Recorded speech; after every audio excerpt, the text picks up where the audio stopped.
It might be Detroit. I think they're hitting on all cylinders. They can score with anybody, and the defense is good enough. This is the most complete team, in my opinion, outside of Kansas City. In the NFC, they're deserving of the top billing. Dan Campbell has done a fantastic job motivating this team. It's football full circle with Ben Stevens and Joe Lisi. Weekdays noon Eastern, 9 a.m. Pacific on the SportsGrid Radio Network. The Technology Minute with George Capalbo. North Carolina State University researchers have discovered the secret of the fastest jumping backyard bug on Earth, the tiny globular springtail.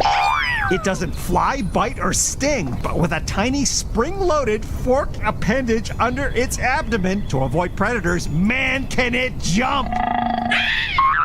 Jumping 60 times its body length and spinning at 368 RPM, it can only be seen by high-speed cameras. This may be helping possible nightmare fuel research at Cornell. They're building swarms of autonomous AI-powered 3D printed quadruped insects powered by microscopic internal combustion engines.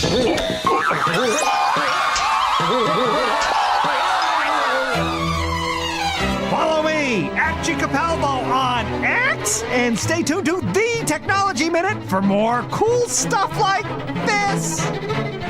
The Early Line. This Saints organization needs to completely overhaul everybody. Mickey Loomis, see ya. Thanks for your years of service. Dennis Allen, we don't care if you've been here for a decade. Get looking for a new job. The Saints need to completely rebuild, Donnie. It is gone now in the Big Easy. It's The Early Line with Ben Stevens and Donnie Rightside. Weekdays, 8 a.m. Eastern, 5 Pacific on the SportsGrid Radio Network. Let's make something crystal clear. The winning edge has nothing to do with increasing good luck. Luck has nothing to do with it. It's sports gaming strategies and information. You want luck? Flip a coin. You want to win? Flip it here. This is the SportsGrid Radio Network. Scumbags! Let's rage! Sports Rage with Gabe Morency. Rage all you want.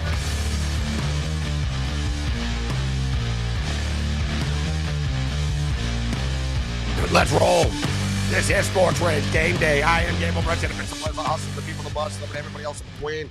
Let's do this thing, a Monday Night Meltdown, Monday Night Football edition of the program. And yay, we get the Kansas City Chiefs tonight.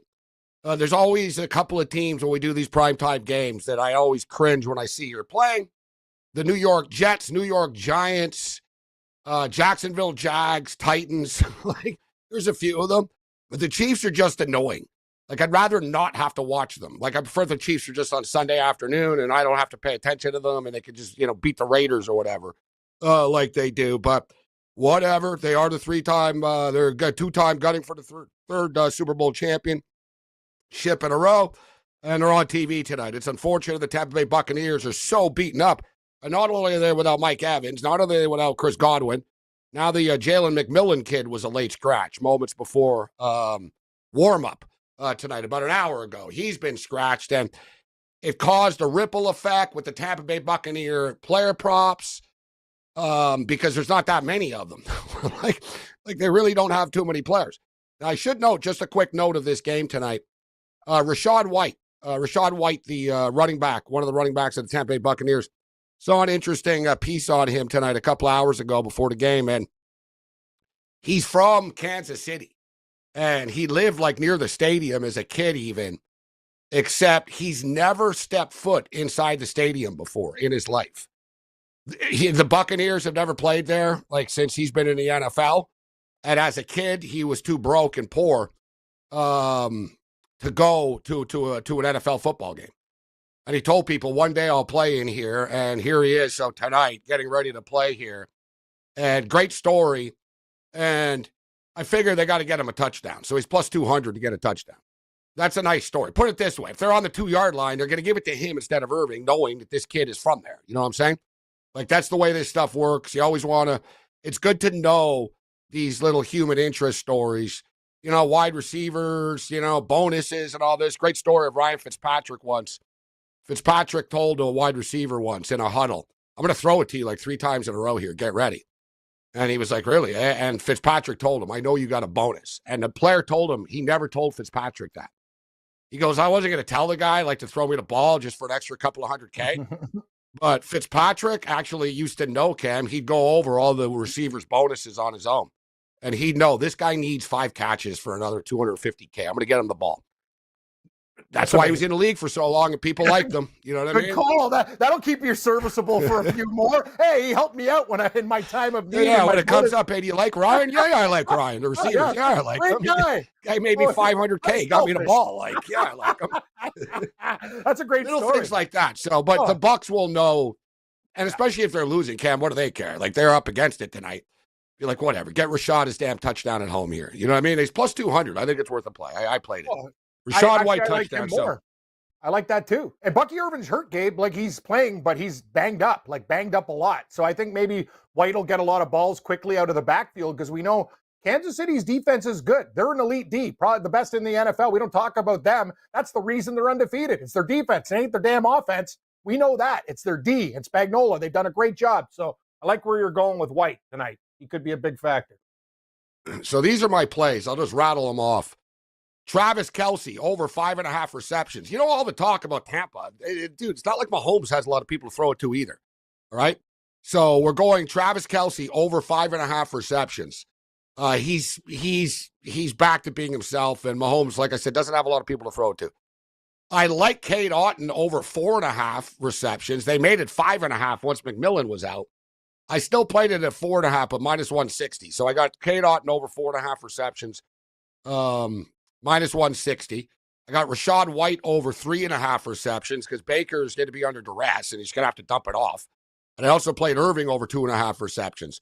I actually like these prop games, guys. When all the wide receivers are out, you get big time numbers with everybody, like low numbers with everybody else. And even, he's still going to throw the ball. You know what I'm saying? They still scored points against Atlanta without these guys. Don't forget, Baker Mayfield walked it off the street and played with the Rams. If anybody going to sort of drop back and whatever, going to throw it to Otton a million times, they're going to be limited. But I like it because they're low numbers. Cade Otton to score a touchdown tonight, I think is a nice price, plus 220. Right. Rashad White to score a touchdown tonight, plus 200. Xavier Worthy doesn't catch a lot of balls, but he's fast as hell. And I think it's a pretty nice number at plus 175 for Worthy to score a touchdown. I got Travis Kelce to score a touchdown at plus 110. Crappy odds, but I think he can get into the end zone. And Kareem Hunt's the feature back. Everybody's hurt. So now it's Kareem Hunt's turn. He's up to minus 188 to score a touchdown, Cam, but I'm going to play him. And I didn't play a side or total yet. My only pick, and I'm looking at it right now. I did already put a teaser in. God, may Lord Gambler have mercy on me, Cam. I took the Tampa Bay Buccaneers plus 16 over 38.5. So did I. I think we can hang within 16. I don't know if I want to pull the trigger on the 9. I will, but I'm going lighter on it. I also did the KC 2, minus 2 over. I'm like, they're at home. They'll probably win this game, but maybe Tampa Bay can get a backdoor cover. They are good at coming back and like scoring garbage points in the fourth.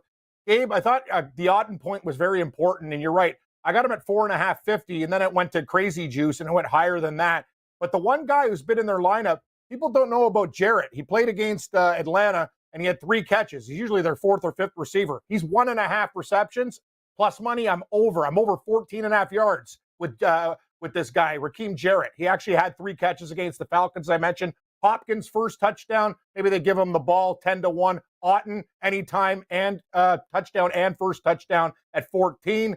I got Hopkins over 3.5 receptions, and there we are, over 45.5 in the game. Cam likes to swing for the fences with his first touchdown scorer props. I do. Those for those big odds. I play a little closer to the vest. But with that being stated, I've also been killing it on these primetime shows, Mondays and Thursdays. And I'm going to keep it simple here tonight, Cam. So first touchdown score, Kareem Hunt. I think Kareem Hunt scores the first touchdown of the game. That'll be, and you know what? He really doesn't pay all that well. So what's Kareem Hunt, first touchdown score of the game is plus 333 right now. Wow. And for the Tampa Bay Buccaneers, I'm going to say Rashad White, bro. Hometown return. He gets the first touchdown of the game, 11-1. No, and I got to add that. That's so both running number. Kareem Hunt plus 333, and then Rashad White 11-1. Well, what are you getting? What are you getting a running back at 11-1? Who's their starter? Like, I think that's and we see the running backs always happen. Like they happen a lot, like in these games. And you get them at, and they don't have anyone to throw it to. Like if they had Godwin here and Edmonds here, I wouldn't be making this play. But they don't. The top running backs for first touch are anywhere between 3 and 5 to 1. You're getting 11 to 1 for, you mentioned the story being from the area and a guy that can get there. That has to be played.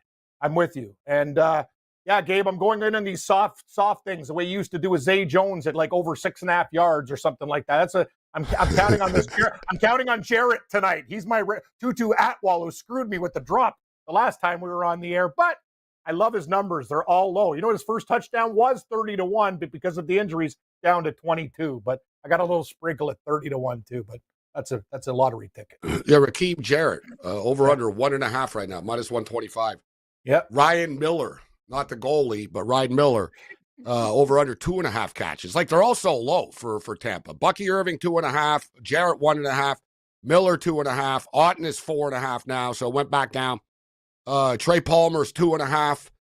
Sterling Shepard, he wasn't even listed before. I know. Sterling Shepard, interesting. Remember Sterling Shepard is, so Sterling Shepard was on the Giants for a long time. But Sterling Shepard played college football where? With the Oklahoma Sooners, who was his quarterback, Baker Mayfield.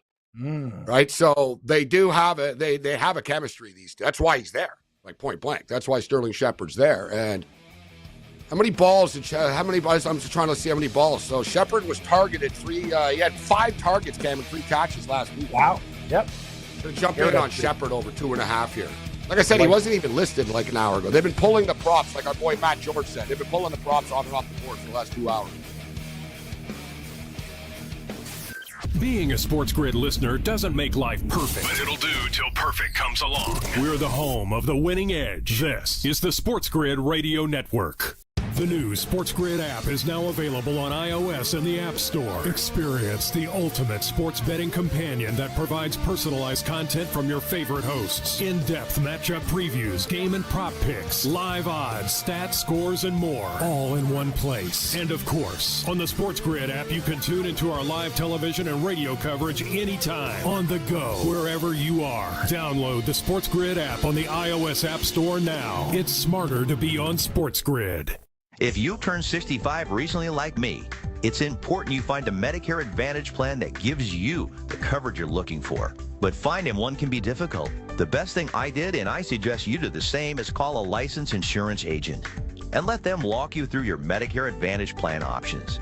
There are so many benefits you have access to, so make the call now and let the representatives explain everything to you. Our licensed insurance agents can offer you a variety of Medicare Advantage plans. Plus, the call is free, the information is free, and there's no obligation to enroll. We're here to make it easy for you to select a Medicare Advantage plan that may work for your needs. Finding a Medicare Advantage plan can be easy if you do what I did. Make a quick call right now to learn more. Thank you.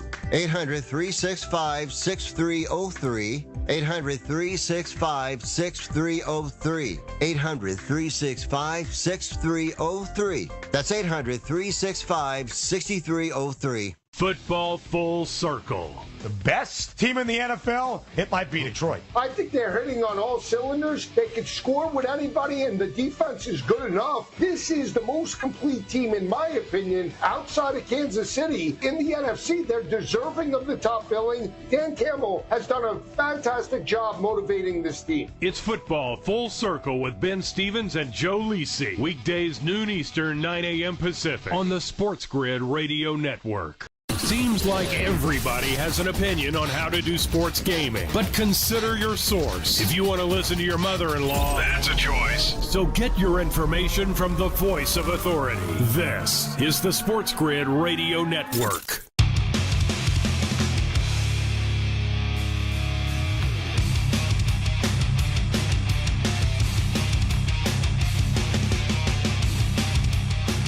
All right, let's do this thing. Countdown to kickoff is on. Monday Night Football. And dear God, my account took a beating yesterday. Cam, it was the first Sunday where I lost. Like, I haven't won big money every Sunday this year or anything like that, but I never had a Sunday where I was sitting there at the end of the day going, "Oh God!"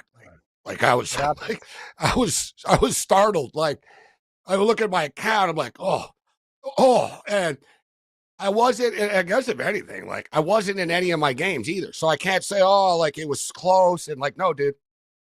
I was on the Cleveland Browns. They got lit up, bro. The Cleveland Browns got killed by the Chargers. I was on the Chicago Bears. They got murdered by Arizona. I was on the Bears. I was on the Green Bay Packers. They got beaten down by Detroit. I was on the Indianapolis Colts last night, live on TV. Close. And Joe Flacco just sucks rocks, man. This guy's terrible. I don't know what the hell they benched the kid for. Flacco can't even score a touchdown for you. Like, the guy can barely at least Richardson can run. I know. That's the whole thing. Like, we saw enough. Like, unless Joe Flacco went out there and, like, carved him up, I'm like, Richardson. They said they're not going thing. back to Richardson. I know. Flacco's the quarterback, they said. So, all right, fine. You guys want to lose? Go ahead and lose. So you're going to lose without developing a quarterback. At least you can lose and develop a quarterback. Like, if I was the owner, I'd say, no, bro. You made the call to go to Flacco. It didn't work. We're playing Richardson. Like, if I was Irsay, I would override him. The owner can. Owner owns the damn team. I would say Richardson playing. You're right, Gabe. I did actually pretty well, but I'm not going to lie. That Seahawk ending, if it ended any other way, I'm loaded. I bet them live, like plus 6.5, plus 4.5, like everything. I'm sitting back going, this is going to be thousands. And then I saw that one-headed catch. And you know that feeling when you're sick? Like, I was sick watching that game. Like, I was just, the turnovers in the red zone, interceptions, pick six. That was a tough loss for them. Oh, yeah, that's what I'm saying. Like, I lose like that all the time. Like, I'm getting that. That was so hard to deal with as a fan of the team. Like, that was, Gabe, that was like a kick in the nuts. I've never, like, and they had so many chances in the game, and they just screw it up and screw it up and screw. They're screw ups. Like, I never knew the Seahawks, like, this is gag time. Like, they're a train wreck defensively, too. Like, we got problems, bro. Big problem. Yeah, the season started to slip away a little bit in Seattle, especially after the 3-0 start, which seems like a distant memory right now. They've lost 4 of their last 5 games. And the concern for Seattle, there's one catch for Kelce. So they ran the ball on first down. They picked up 5. They throw it on second down. They pick up 4. We got Kelce over 5.5 receptions. There's one catch in the bank. For people tuning in, I don't know, some of you probably saw the video. Maybe some of you don't know. You were unaware, but Jason Kelce was the guest picker on game day. And he was at the Penn State game. And so he's at the Penn State, Ohio State game. And in the parking lot before the game, he was walking through the parking lot. And some smart-mouth Penn State snot-ass kid walked behind Kelce and said, he called his Travis a homophobic slur, said, your brother's a this, and Taylor Swift sucks. And Jason Kelce turned around, scared the crap out of the kid, and took the kid's cell phone and smashed it, like spiked it in front of him. Because the kid was filming it. I don't know why the kid films him saying this. Yeah. Like, so he films it, and Kelce like grabs his phone, bam, like smashes it, like, and kind of like scared. He scared the kid because he turned around, like Kelce stopped and like walked towards the kid. Kelce apologized tonight on TV for. I don't really know if he should. The kid's lucky he didn't get punched in the face, actually. Agreed. Penn State should suspend this kid for the slurs, man. Like, what are you doing? Walking around harassing people that are like broadcasting on your campus? That's the world that we live in right now. You're right, Gabe. People mouth off. And the kid just wanted to get punched so he could sue and get Kelce fired. Oh, we had to fire him from ESPN, and he's going to get sued now. Like the old driver who puts on the brakes there, fake accident. Next thing you know, they got a neck brace cooking. Like, they're just waiting to get you in trouble. Like, this generation is sickening, and that's the whole thing. You can't teach somebody a lesson anymore for being an absolute jerk and hit them because you're the one who's going to pay. You're right, Gabe. That kid he's a punk. That's why I said to him before on Friday night, I said, I don't like Ohio State or Penn State. Like, I wasn't cheering for either of them. even though I had money on Penn State, and they just, they can't win a big game, this team. No. They just can't. Like, they can't get over the top. They can beat everybody else, but they can't beat, like, whoever the best team is. It's true. I mean, they're 1-10 now. Franklin's 1-10 against Ohio State. 4-17 combined against Michigan and Ohio State. And what was it? Like 1-7 now against top 5 teams. Like, if you want to get over the top, but they'll probably still make the playoffs, right? Because they're probably only going to end up with 1 win. So with 1 loss, they're probably not going to lose again.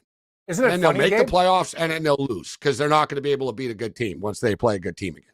So you go back in the hot tub time machine. This guy's coaching Vanderbilt. Look at Vanderbilt now. They go pick up Pavia, that quarterback, whatever. They've upset Alabama. Their program's on the rise. It's academic school of the Harvard of the South. And look at this moron with Penn State. I can't win a big game. I find it hilarious, actually.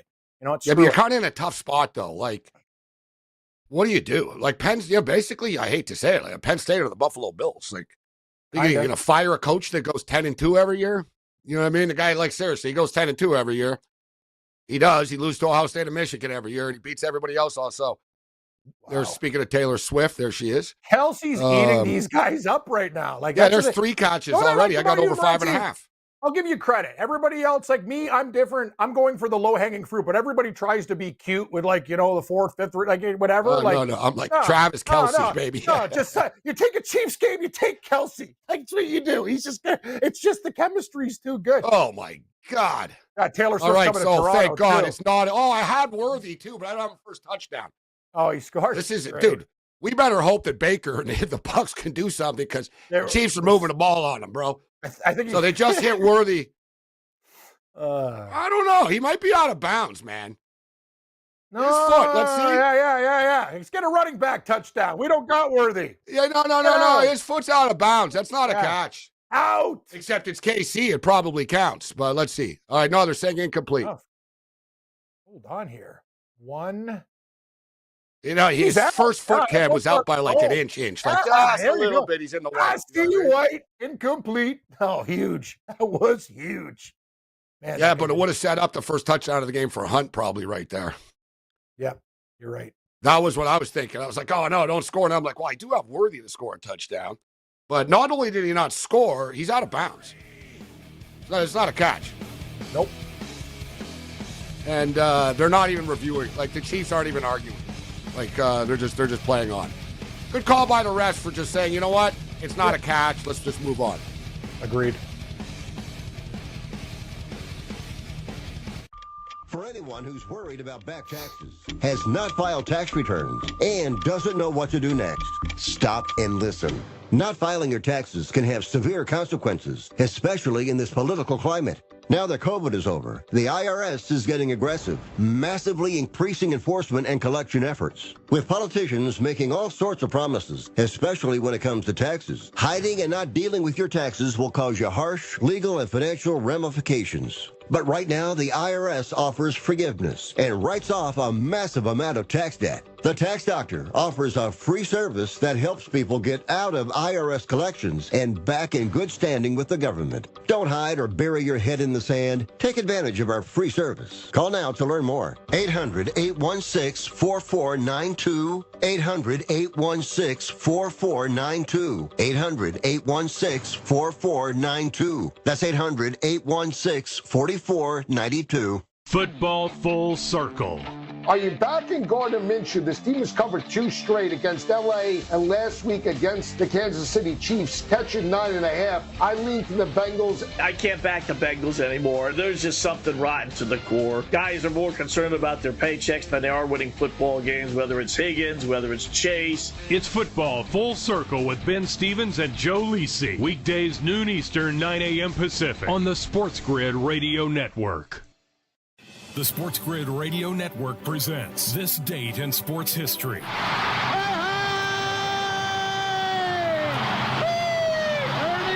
In 1959, Ernie Banks wins his second consecutive NL MVP. Mr. Cub hit a career 512 home runs. Back, hey! It's a home run for Banks! Attaboy, Ernie! For SportsGrid Radio, I'm Mike DeMurgis. How to tell if you have the winning edge. Take a coin and flip it. While it's in the air, call it. Whatever comes up, so long as you're listening to us. You have it. Get the winning edge. This is the SportsGrid Radio Network.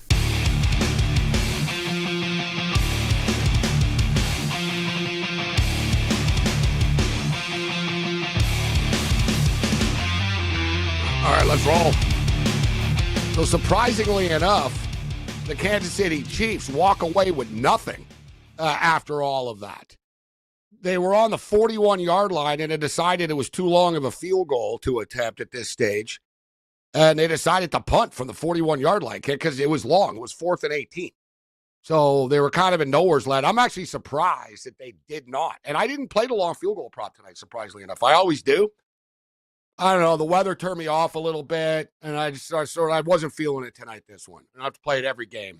But I'm surprised that they didn't try a 58-yarder with Butker because he probably would have got it. But they said no, we're going to punt. So they punt, and Tampa survived the drive. Very similar to last night's game, which I was flipping out and getting very angry about that there wasn't any points scored because I bet big on the over last night. And dude, they went up and down the field and kept turning it over and getting nothing out of it. 5 turnovers last night, 3 missed field goals. Oh, yeah. What Reichard was hurt.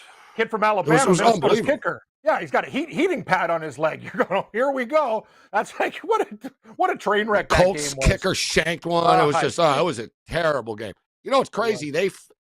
The Jags and the Eagles were supposed to be the Sunday night game, and they bumped it. They can flex games now.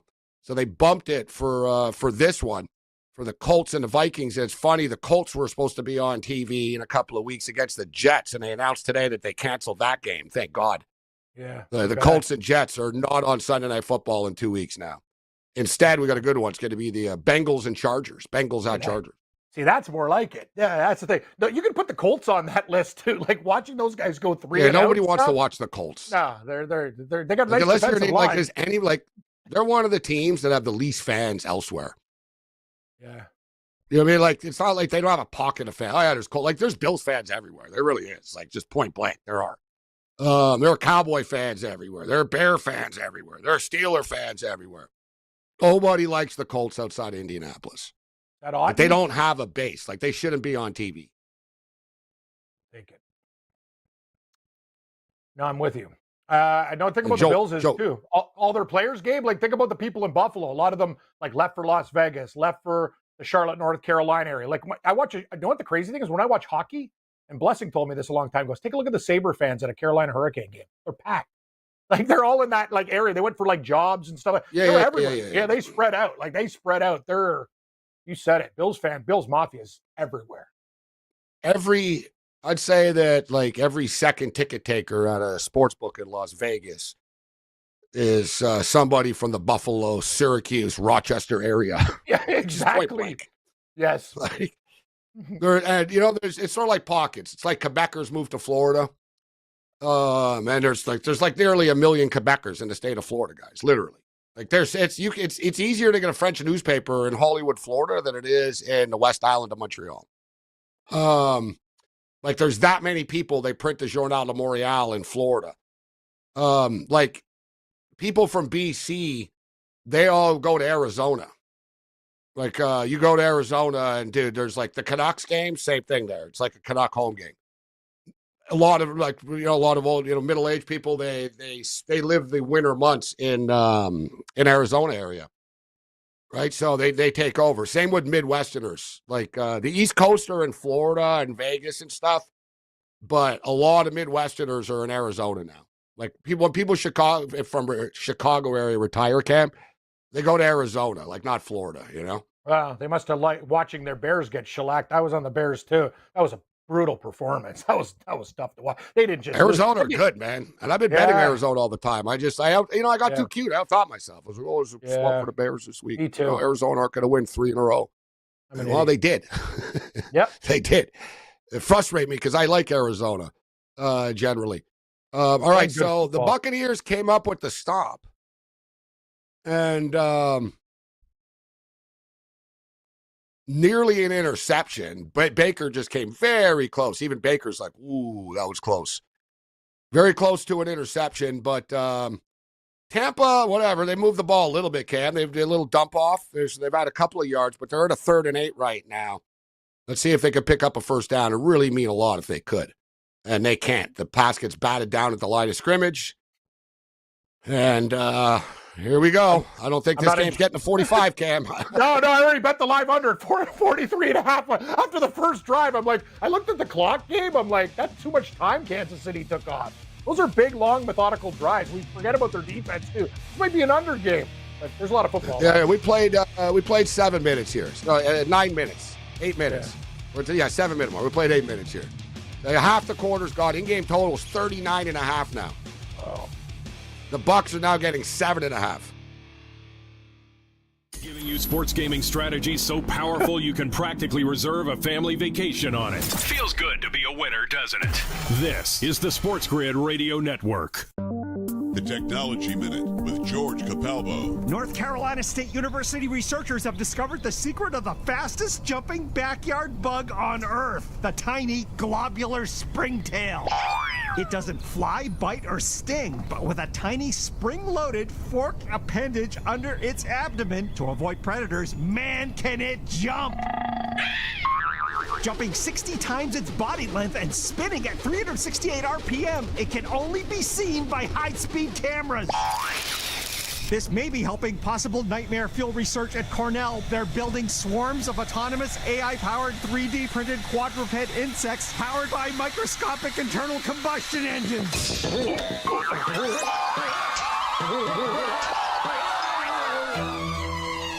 Follow me at Capalbo on X and stay tuned to The Technology Minute for more cool stuff like this. SportsGrid TV and radio networks are the premier streaming video and audio channels dedicated to serving the sports wagering audience. Found on major smart TV platforms and streaming on SportsGrid Radio and SiriusXM Channel 159. SportsGrid's real-time data, expert commentary, and entertaining analysis transform viewers into informed sports enthusiasts. Our weekday radio lineup begins with the early line at 8 a.m. Eastern with Ben Stevens and Donnie Rightside. Donnie joins Kevin Walsh on Moneyline at 11 a.m. Eastern, followed by Football Full Circle at noon Eastern. Kaplan and crew join the party at 1 p.m. Eastern, and Pharrell Coast to Coast keeps things rolling from 3 to 6 p.m. Eastern. Get in the mix with Kevin Walsh and Game Time Decisions at 6 p.m. Eastern. Evenings simmer with Carver and Lisi, then boils over with Gabe Moritzi on Sports Rage Late Night at 10 p.m. Eastern. To find out where to find SportsGrid that's best for you, go to sportsgrid.com. It's smarter to be on SportsGrid. Ask any player and they'll tell you any advantage is important. That's where we come in. SportsGrid delivers gaming strategies and analysis 7 days a week. The winning edge. It's your advantage to more winning more often. This is the SportsGrid Radio Network.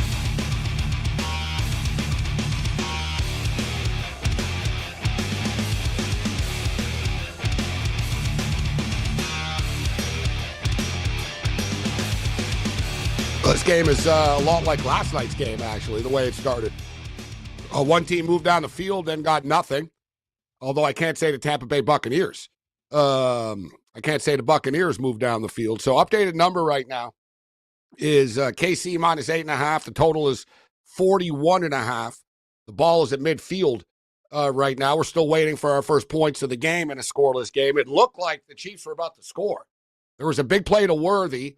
And it looked like he was out of bounds at the 1 yard line, but it turned out he was out of bounds. He didn't actually catch the football in bounds. So it went from, wow, the Chiefs are about to score like 2 minutes into this game to they ended up getting nothing out of it. They got DeAndre Hopkins on the team. Now they've been going to Kelce a lot so far to start this football game. And let's do a quick stat check right now for the prop players. Patrick Mahomes, 4 of 5 for 25 yards. Kareem Hunt, 3 carries, 8 yards. Receptions. Travis Kelce, his prop was 5.5. He's got 3 for 24 right now. Hopkins has got 1 catch for 1 yard. Rashad White's got 1 catch. Kate Otten's got 1 catch. Those are the receptions. Baker Mayfield, 2 for 4. So only two receptions. But I'm on Otten over receptions and White over receptions, Cam, so we'll take it. Yes, we will. Rack up the stats here because I did bet over 44.5 in this game, and I don't know if it's going to be getting there. It's early, man. You know Kansas City, though. But the thing is, we forget how good their D is. As their defense is so good. That's the problem. That's the thing. I can't. You know what? It might be KC in the under. Like, I don't know if Tampa Bay can score with all the guys they have out. That's kind of the way I'm starting to think. I'm starting to think this game's going to be like 17-10 or something. Dude, Hopkins he just got 2 catches in a row. Does he got 3 now? I got his over 3.5. I would love to win that bet so we can roll it over in something because I'm not happy with this game so far. So we're already at the 5.5 minute mark of the first quarter of play here in this game. The Chiefs have the ball on a 2nd and 7 coming up with 5.5 left. They're on the Tampa 30-yard line. So we'll see if we'll see what they come away with on this drive. Like I said, they moved the ball, but they got stalled on the 40. They got knocked back and they got put into a 3rd and 4th and long, and there was no way out of it for them. They had to punt. Here's Mahomes just sort of scrambling around right now. Another first down for the Kansas City Chiefs. So it looks like they're about to score a touchdown here, Cam, unless the Buccaneer defense can. Yeah. You know what the problem with this game is? Everything is against the Bucs in the sense that they don't have their wide receivers. Problem with the Bucs is, too, they don't run the ball. Like, they're not a running team. Like, they throw the ball like 72% of the time. It's like the most in the NFL. Like, they don't run the ball that much. Both their running backs, White and Irving, are both more like third down, catch the ball type of backs. They're not, let's give the ball to Rachaad White 22 times in a row. He's not that guy. It's not that style of running back. And then conversely, Cam, their defense isn't very good. So it's kind of a bad combination for us. It really is. With all of that said, I was like, you know what? This makes no sense tonight, but I got a feeling that the people that bet on Kansas City are going to get frustrated. So I can't believe they can't cover against this Tampa team. And, dude, they just sacked them for a 10-yard loss. They got them in a 2nd and 20 right now. Their defense is making a few plays. Well, not a sack, but they tried a little cute reverse play, and it got blown up. One thing, we talked about Tampa. They got the Polynesians. Their defensive tackles are like the Colts. That's the strength of their team, their interior No, their D-line is good. You're right. Yes. But their secondary's weak. Oh, their got secondary's problems, horrible. like, Yes. Like Tampa Bay's got Buckner and Grover Stewart. Like those guys are killers. Like these guys, look at Vita Vea. And all they've got linebackers too, the Bucs. Yes, Their linebackers fly around. Like their front end isn't bad, you're right. But the back end is a problem. Is awful. And that's the problem. And Kansas City, they just lost Hardman. He's the return guy. They got so many damn receivers, it doesn't matter. But hey, you said it, man. 2nd and 20 right now. These guys are they're kind of getting pressure on them, and let's give them credit. They're playing pretty good. 3rd and long right now. This is good. Yeah, 3rd and 16 coming up from the 26-yard line. Hopkins already, Gabe. 3.5 receptions. He's got 4. Ding dong. Yeah, a bunch of dink. Good pick. I didn't think you're a bunch of dink and dunks. Quick hits for him. All right, so they just dumped it off and said, all right, we're going to take the 3 points here. Perfect. They didn't even try to get 16. And we talk about this. Like, it's funny. I heard Tom Brady. I brought this up a couple of weeks ago. Tom Brady was talking about the Chiefs, and he said, you'll notice they kick a lot of field goals. And he goes, I know what it's like to be on a team like the Chiefs, like that wins all the time. And he said, some people would get frustrated. And he goes, when you're on a good team, you're not even mad. You just take the 3 and just know you're going to score again after. And you take another 3. You're going to get a 7 later. Right? And you see Reed there, Cam. 3rd and 16. He didn't even try to throw it. Like, you know what? Let's throw a 20-yard pass. He's like, no.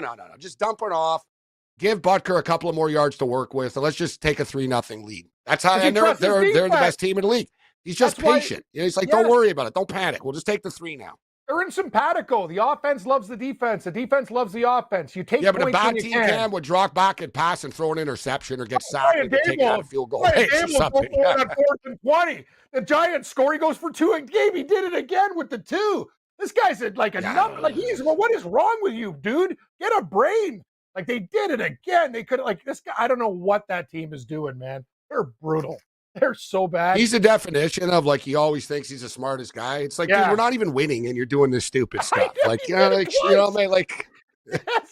Gabe, that's 3 games now. Like 3 times he's done it. He did it twice in the Commanders game, and when we were on, it's like he's trying to show people, listen, hey, I'm a good coach and I do this, but my players it's like it doesn't make any sense. You keep doing this, and now you're down by 5. You know what exactly. It's like, it doesn't make any sense. He kills guys betting his teams too. Like the 4 covers, 4.5 covers. Oh, you lose by 5 or 7.5. You got to watch out with him because he'll blow your key number up by going for 2 or doing something stupid. Right? He will blow the key numbers up. So the Chiefs end up getting the 3.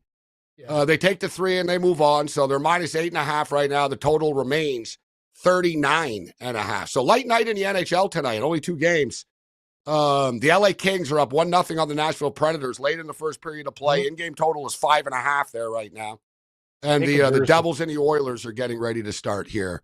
What's your pick for the Devils and Oilers? I like the New Jersey Devils, Gabe. They've had a nice little road trip. They beat your Canucks. They played better against Calgary, but that was also a big game for Calgary with Markstrom returning. And Babano brought it up. He's right. The Devils are a good road team. I know Edmonton's playing better, but I like New Jersey tonight. What is it, minus 115? It's almost a pick 'em. I'll take the Devils. I think Calvin Picker's the net for the Oilers too, but they will play well for him. And I like maybe the under with this backup goalie. I told you, remember we were on the air, Gabe, that Calgary game was 2-0. Like it was 1-0. They scored an empty netter. It's like, it was very interesting. They tended to play like more defensive.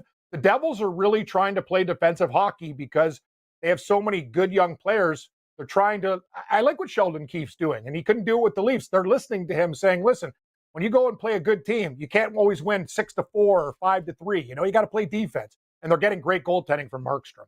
Amazing goaltending. You know, the Devils are playing this year like people thought that they could play last year. Exactly. They are putting it together. It was a great win against the Vancouver Canucks. Canucks need like a gut check, like sort of a look in the mirror. Even though whatever, their season's okay. You know what I mean? Go to the Canucks, Leafs. It's sort of like the Canucks, even when they lose, they usually get a point in the game, but that was bad. And they need to dig down a little bit deeper, like especially at home. The Canucks have been a bad home team. Like I talked about it last week. It's a problem for them. It is a problem because you guys have good fans there. And another thing, Gabe, is they're different. They're a team that like usually try more. The Leafs are just another story. They lost 2 games against the coach's ex-team. The Blues beat them twice. Like, what are you guys doing? You're minus 200 favorites. Like, they're a bad bet, buddy. They burn money, that team. They'll burn your money. Well, speaking of bad bets, I'm on the LA Lakers, and the LA Lakers are losing by 14 to the Detroit Pistons. Wow. At the half. 67-53 for the Detroit Pistons right now. Quick NBA check. Bucks are leading the Cavs as well, man, without Giannis, and they were like 10-point underdogs. They're winning 101-94 right now with 8 minutes left in the game. Warriors are beating up on the Wizards 73-57 midway through the third. I talked about the Pistons being up 14 at the half on the Lakers. I got the over, the Boston, over 232. Boston, Atlanta, 75-53. In-game total is 240.5 at the half. A lot more NBA picks for you after. Joe Madden will join us. Cam will rejoin us at 9 o'clock. The Monday Night Meltdown continues. Hopefully the Bucks score by the time you're back here. Yeah. You're listening to your source of sports gaming strategies and information. We call it the winning edge. It helps make the odds even. This is the SportsGrid Radio Network. The new SportsGrid app is now available on iOS and the App Store. Experience the ultimate sports betting companion that provides personalized content from your favorite hosts. In-depth matchup previews, game and prop picks, live odds, stats, scores, and more. All in one place. And of course, on the SportsGrid app, you can tune into our live television and radio coverage anytime. On the go, wherever you are. Download the SportsGrid app on the iOS App Store now. It's smarter to be on SportsGrid. The SportsGrid Radio Network presents This Date in Sports History.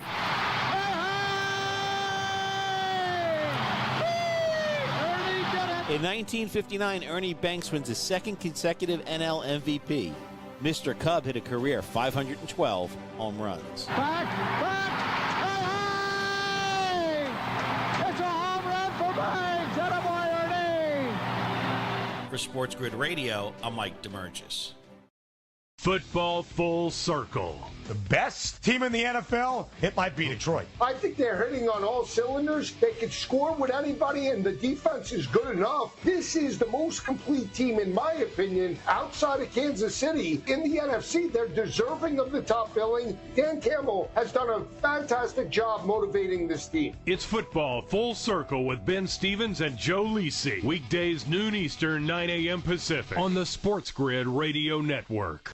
Know someone with a drinking or drug problem? Learn how to get sober after we share these stories. I was 35 with 2 beautiful children when my life and addiction started to spiral out of control.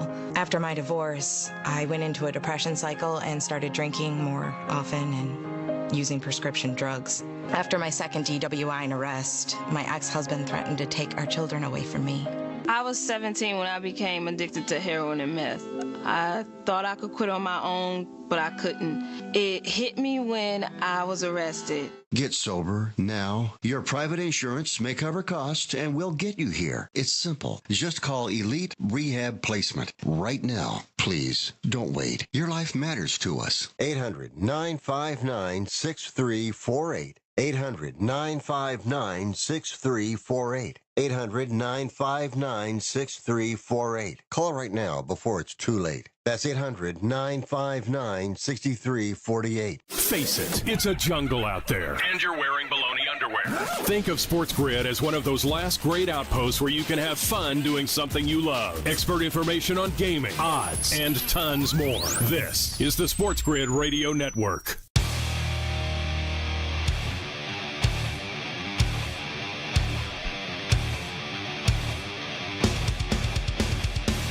Holy sweet Maria. There are a lot of college basketball games going on right now. For the record, TCU were blasting Florida A&M 54-17. All right, so I posted a couple of picks. I jumped in late on this right before tip-off. I took the Vermont Catamounts, University of Vermont. Vermont are up 40-34 on UAB, so I'm getting 5 points with Vermont. They're leading by 6 with 14:40 left in the basketball game right now.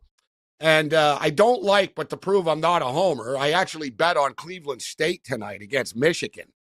I think Michigan are going to win the basketball game, but I don't think they're going to win by 21, but it looks like I'm going to be wrong on this one. Michigan are already up by 18 right now. It's 39-21 for the Michigan Wolverines with 4 minutes left in the first half. So they put up 60 points. The in-game total is 155.5. Now, we know that Dusty May wants to run and push the pace. He proclaimed, we're going to play an entertaining brand of basketball. And so far, they already have 39 points up on the board. I think I'm going to take a look at an in-game over here. It just fell to 153.5. I don't think Michigan going to take the pedal off the metal, and it could be, but I think Cleveland State, listen, they're down by 20. They're just going a little bit of a run. Let's get this thing down. I predicted Michigan by 13 before the game started, but I'm going to consider an in-game over here if it drops like a little bit more than the 153.5. We'll get to the Baylor-Gonzaga game later. That's the game of the night. And football right now, so it's 3-0. The first quarter's done. We're in a commercial break. We're going into the second quarter right now. The Bucs just got helped out by a penalty. Was it defensive holding? So it gave them an automatic first down, and they do the Bucs. The Bucs are hanging right now. All right, KC's offense is sort of sputtering a little bit. They moved the ball early, but they came away with nothing. They got stopped again. They kicked a field goal. So let's give credit to the Tampa Bay Buccaneer defense so far, and we'll see if the offense can do something. A shorthanded offense. Let's bring in Joe Madden right now. Joe, how you doing? Good to see you. What do you think of this football game? Who you want in this game? So I took the Kansas City Chiefs, but in the second half. I laid the 5.5 with them in the second half, expecting them to just come out in that time of need and just get things done like we always see them be able to do. I did think in this first half it would be a lower scoring kind of back and forth battle. As we know, Baker Mayfield's so good at using his arms, but we question those weapons that he does have out there on the field. And I also question how he's going to be able to play in the man coverage defense that we do see out of the Kansas City Chiefs. So I think at the start of the game here, we're going to see this pretty even, Gabe, but I think in that second half, we can look for the Chiefs to pull away. I bet a bunch of props, including after listening to Mahomes when he was talking pre-game there, to get the rushing touchdown. He said he said to his son he'll get the touchdown for him tonight, at least try to. So that was a plus 410. I couldn't say no. I also took Hopkins late to get the touchdown at plus 170, but I was kind of looking before that more at the tight ends, Travis Kelce, to get it done, because we know the Bucs struggle against those tight ends, but the tight ends should have success on both sides. Cade Otton for his touchdown tonight was great plus money as well. Yeah, I played a Cade Otton touchdown prop. We played Cade Otton receptions as well. He just picked up another reception. Listen, they're doing a pretty good job of staying ahead of the sticks, and there's another injury to the Kansas City Chiefs right now. Mecole Hardman has an injured shoulder, and he is questionable to return in this game. That was the thing. There was a lot of talk about how beat up Tampa Bay are on the offensive side of the ball, but so are KC. Like, you know, like when Mahomes drops back to pass, I know they have Hopkins right now, but he's still learning the offense. He's new. He's a little older. And, big run. There's our boy. Big run. Was that Bucky Irving? Nice. Big run for the Bucs. Big run for the Bucs. Puts them into KC territory. Gets them going a little bit. They got a little swag going. No, who was that? It wasn't Irving. My bad. Who was that? Let me see. Get the stat prop by here for you. Are you rolling with the Chiefs? Do you have the Chiefs to win it? We're not thinking an upset tonight, are you? No? Are you thinking the upset? I'm on the Tampa Bay. So it was Shepard. My bad. It was Sterling. Yeah, it was Sterling Shepard with a little sweep there. With a rush. It wasn't a catch for Sterling Shepard. No, I'm on the Tampa Bay Buccaneers plus the points in this game. I thought that KC would be sort of offensively challenged. You know what? I was thinking this game was going to be like 24-21, 27-20 or something like that. maybe, 27, you know what I mean? Yeah, that's what I kept coming back to, sort of like, KC by 7. KC, Joe, are not a good favorite. Like, just point blank. They're not a good favorite. Like, this is not the role that they're good in, right? They get overpriced. Like, the Kansas City Chiefs are a great team to bet on when the game's a pick 'em, or Mahomes is an underdog. Like, Mahomes, when the point spread, Joe, is like 3 points or less either way. I think it's 15-2 now against the spread type of deal. Like, in sort of toss-up games, the Chiefs are going to get you all the time, but they're not good favorites when they're laying more than 3.5 points, 3.5 points in a football game. They're just not good favorites. Like, they just, they kind of play down to the level of competition. They'll just sort of do enough to win. Still a lot of football left here, but Tampa's in this thing. Tampa need a touchdown, though, for the Tampa backers. 3 points would just be a big waste of time after all of this. Right? They need to get 7, get up on the board here, and then we can do a little operating. But they're doing a hell of a job so far, considering they don't have anybody with the little dink and dunk stuff that they're doing. There was a pass dot and there. So 3-0. We're at the 12-minute mark. Joe, what do you think about the Devils and the Oilers? We just started, still scoreless there. Oh, so Connor McDavid, did we get word? I know he skated this morning, so I'm guessing he's out there on the ice. I was going to check that. I do think in this one, it could be a game that opens up to start. We could see those goals, the over 1.5 in the first period. But I really do think this game ends up being that low-scoring battle out there on the ice. Gabe, we look at the goaltending matchup, and both of these goaltenders so phenomenally strong versus the opponents here. So I'm taking the under 6.5 in this one. Right, under, says Joe Madden. We'll be back on the other side with more picks, and we'll keep you up to date what's going on here from Arrowhead Stadium. It's smarter to be on SportsGrid, but don't take our word for it. Ask somebody smart. Wait, that's not what I meant. This is the SportsGrid Radio Network. The Technology Minute with George Capalbo. North Carolina State University researchers have discovered the secret of the fastest jumping backyard bug on Earth, the tiny globular springtail. It doesn't fly, bite, or sting, but with a tiny spring-loaded forked appendage under its abdomen to avoid predators, man, can it jump! Jumping 60 times its body length and spinning at 368 RPM, it can only be seen by high-speed cameras. This may be helping possible nightmare fuel research at Cornell. They're building swarms of autonomous AI-powered 3D printed quadruped insects powered by microscopic internal combustion engines.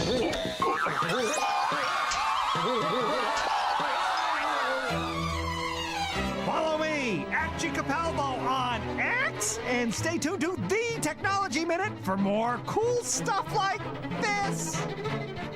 SportsGrid TV and radio networks are the premier streaming video and audio channels dedicated to serving the sports wagering audience. Found on major smart TV platforms and streaming on SportsGrid Radio and Sirius XM Channel 159. SportsGrid's real-time data, expert commentary, and entertaining analysis transform viewers into informed sports enthusiasts. Our weekday radio lineup begins with the early line at 8 a.m. Eastern with Ben Stevens and Donnie Rightside. Donnie joins Kevin Walsh on Moneyline at 11 a.m. Eastern, followed by Football Full Circle at noon Eastern. Kaplan and crew join the party at 1 p.m. Eastern, and Pharrell Coast to Coast keeps things rolling from 3 to 6 p.m. Eastern. Get in the mix with Kevin Walsh and Game Time Decisions at 6 p.m. Eastern. Evenings simmer with Carver and Lisi, then boils over with Gabe Moritzi on Sports Rage Late Night at 10 p.m. Eastern. To find out where to find SportsGrid that's best for you, go to sportsgrid.com. It's smarter to be on SportsGrid. There's something you should know and always remember. SportsGrid does not increase luck. We're your unfair advantage for the latest sports gaming information. If you're looking for luck, go find a horseshoe. This is the SportsGrid Radio Network.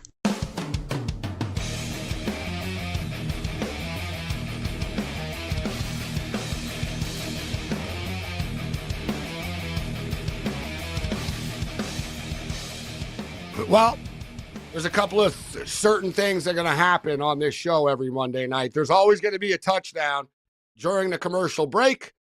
And for the most part, we're going to give you the first touchdown score of the game. We did it again, 11-1, baby. 11-1. So we hit the plus 200 for him to score the anytime touchdown bet And we hit the first touchdown score at 11-1. The streak continues. Just continue to kill these first touchdown score props on Monday and Thursday night football. We didn't hit it last night because who the hell thought it was going to be Naylor to score the first touchdown last night. But boom, there we go. There we go. We had a rough day in the NFL yesterday, Joe, but we're starting to close strong here a little bit. Like last night at halftime, I hit the 2 quarterback props. We hit the long field goal in the last minute of the game. Now we just hit this first touchdown score prop of the game. That's how we roll. It's good to get it 11-1. I'd like to say, I wish I put more, but I'm not going to complain. We hit a plus 200 and a plus 1100 right there. And we're on the Tampa Bay Buccaneers plus the points. There you go. It's a good day to be tailing your bets. That's for sure. Gabe, congratulations. 11-1 on that first touchdown. I don't know how you do it. It's one of those props I never bet because I never think I'm going to be able to hit it. So I just think I need to start tuning in at the start of the show and tailing yours each and every week. It's actually my plan from here on out. Be crazy not to. And our boy Matthias can attest to it too, huh, Matthias? It's like it's weekly, bro. Every Monday and Thursday. Boom, boom, boom. Every boom, Monday boom. I come on, it happens, right? I come on and then you're scoring it. You know what, though? I tweeted this out a couple hours ago, and this is like some people, like, they don't really pay attention to things, right? So I'm watching, it's one of those human interest stories on Rachaad White tonight I saw a couple hours ago, Joe. And it was about how he grew up in Kansas City and about how he was really poor and he didn't like being poor. And his mother told him, you're going to have to do something about it. Like, you know what I mean? We can't, this is who we are. And he lived like near the stadium even, and he's never set foot inside a stadium in his life until tonight. It's pretty wild. Seriously. Yeah, he's never been to a Kansas City Chief game. He was too poor, he said. He goes, no, I never even considered, I didn't have money for a Kansas City Chief game. Never. And he used to tell people, I'm going to play in that stadium one day. And when I saw that piece, I didn't know he was from Kansas City, so I didn't know that. And I saw that piece and I tweeted out, I'm taking this guy to score a touchdown tonight at plus 200. Because I knew they were going to get him the ball. Like, it's his hometown. They know how important it is to him and stuff to get a touchdown here. So I was like, I'm going to bet the plus 200. So, and then I decided, you know what? Let's take him to score the first touchdown of the game as well at plus 1100. Why not? And boom, we hit them both. I love it. I absolutely love that, Gabe. That's a fantastic story, too. I can't believe he's never even stepped foot before tonight in the stadium. That's wild to think. Just wild. Yeah, crazy stuff. You betting any NBA basketball tonight? We still have NBA coming up. No NBA. Well, I did look at the Raptors and the Nuggets. I took that over. I'm a little nervous about that over, though, because that total was sitting kind of high. I did bet some college basketball. I looked at Alabama versus UNC Asheville to go Alabama's team total over. It was like 90 points. I altered it up to 100 points. I think they can come out nice and strong. I really like their one guy, Mark Sears. The records he set last year were absolutely insane for Alabama, and I think he's going to come out tonight. His points was 23.5, so I took that to the over. I took his points, rebounds, and assists as well. It was 32.5, I believe, Gabe. Yeah, you know what? I'm looking. One thing with the Raptors, guys, they're not winning a lot of games. Although it was a really fun game the other night when they beat the Sacramento Kings. Listen, they played Friday night. They covered against the Lakers. They played Saturday night. They covered and won the game outright as underdogs against the Sacramento Kings. One thing with the Raptors is these kids play hard, and it's amazing. They don't have Scotty Barnes. They don't have Emmanuel Quickly. Like, they're really short-handed, this team, but the players, and I actually like it. Like, this way, these guys can get minutes right now. They can actually get better. We can see what we have with them, get another draft pick, and start rebuilding this thing. But with all that being stated, the Raptors have been covering point spreads. Like, this team competes. They battle. Like, they're 2-5 straight up, guys. The Raptors are 6-1 against the spread, Joe. They're also 6-1 to the over on the season. All right? And they always get the same. They're always getting 9 or 10 points. I like the Raptors plus the points tonight. I like the over in the game. The Raptors 6-1 to the over. The Nuggets 4-2 to the over on the season. And this Denver team isn't great. All right, so this Denver team isn't like as good as past Denver teams. I think the Raptors can cover the number tonight. And R.J. Barrett over 23.5 points and R.J. Barrett over 1.5 3-point shots made is a must play. Joe, you're the best. It's always a pleasure. Thanks, Gabe. You guys have the best tonight. There's Joe Madden in the house with us. Cam Stupid will rejoin us. Let's roll. 11-1, baby. So some of you aren't listening to SportsGrid the recommended 12 hours a day due to family commitments. Well, we know what your priorities are. This is the SportsGrid Radio Network. The sharpest football contest show in the land, the Las Vegas Football Contest Show, focuses on Circus Sports Million, Circus Survivor, and the Westgate Super Contest, handicapping the games and releasing our contest picks every week of the season. With two former Super Contest winners, Brady Cannon and James Salinas, a former NFL player, Mike Pritchard, and over $1 million in contest prize money won combined, the Las Vegas Football Contest Show will have you prepared this season like none other. The early line. This Saints organization needs to completely overhaul everybody. Mickey Loomis, see ya. Thanks for your years of service. Dennis Allen, we don't care if you've been here for a decade. Get looking for a new job. The Saints need to completely rebuild, Donnie. It is gone now in the Big Easy. It's the early line with Ben Stevens and Donnie Rightside. Weekdays, 8 a.m. Eastern, 5 Pacific on the SportsGrid Radio Network. The Technology Minute with George Capalbo. North Carolina State University researchers have discovered the secret of the fastest jumping backyard bug on Earth, the tiny globular springtail. It doesn't fly, bite, or sting, but with a tiny spring-loaded forked appendage under its abdomen to avoid predators, man, can it jump! Jumping 60 times its body length and spinning at 368 RPM, it can only be seen by high-speed cameras. This may be helping possible nightmare fuel research at Cornell. They're building swarms of autonomous AI-powered 3D printed quadruped insects powered by microscopic internal combustion engines.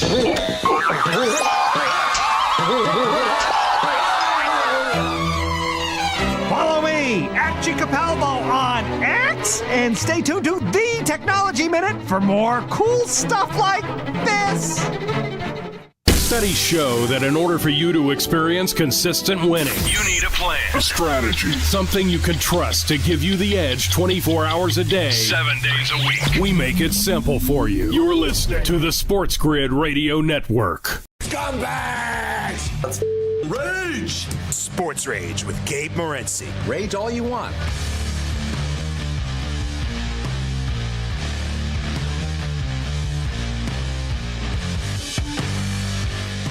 Oh, yeah.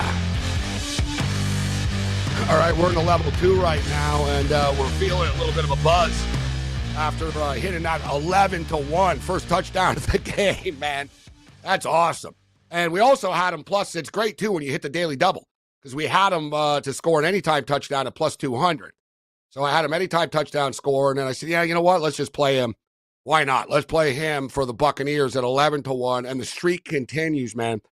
I swear, Cam, all year long, man, the Monday Nighters, I think there's only 3 games that I have not hit the first touchdown score. It's crazy. I didn't hit it last night, though. Like, last night was Naylor. It was weird. Addison scored the first one. Oliver scored. Naylor. Or Kenny Moore scored the first touchdown of the game last night. Defense, special teams. Kenny Moore. How the hell am I supposed to pick that?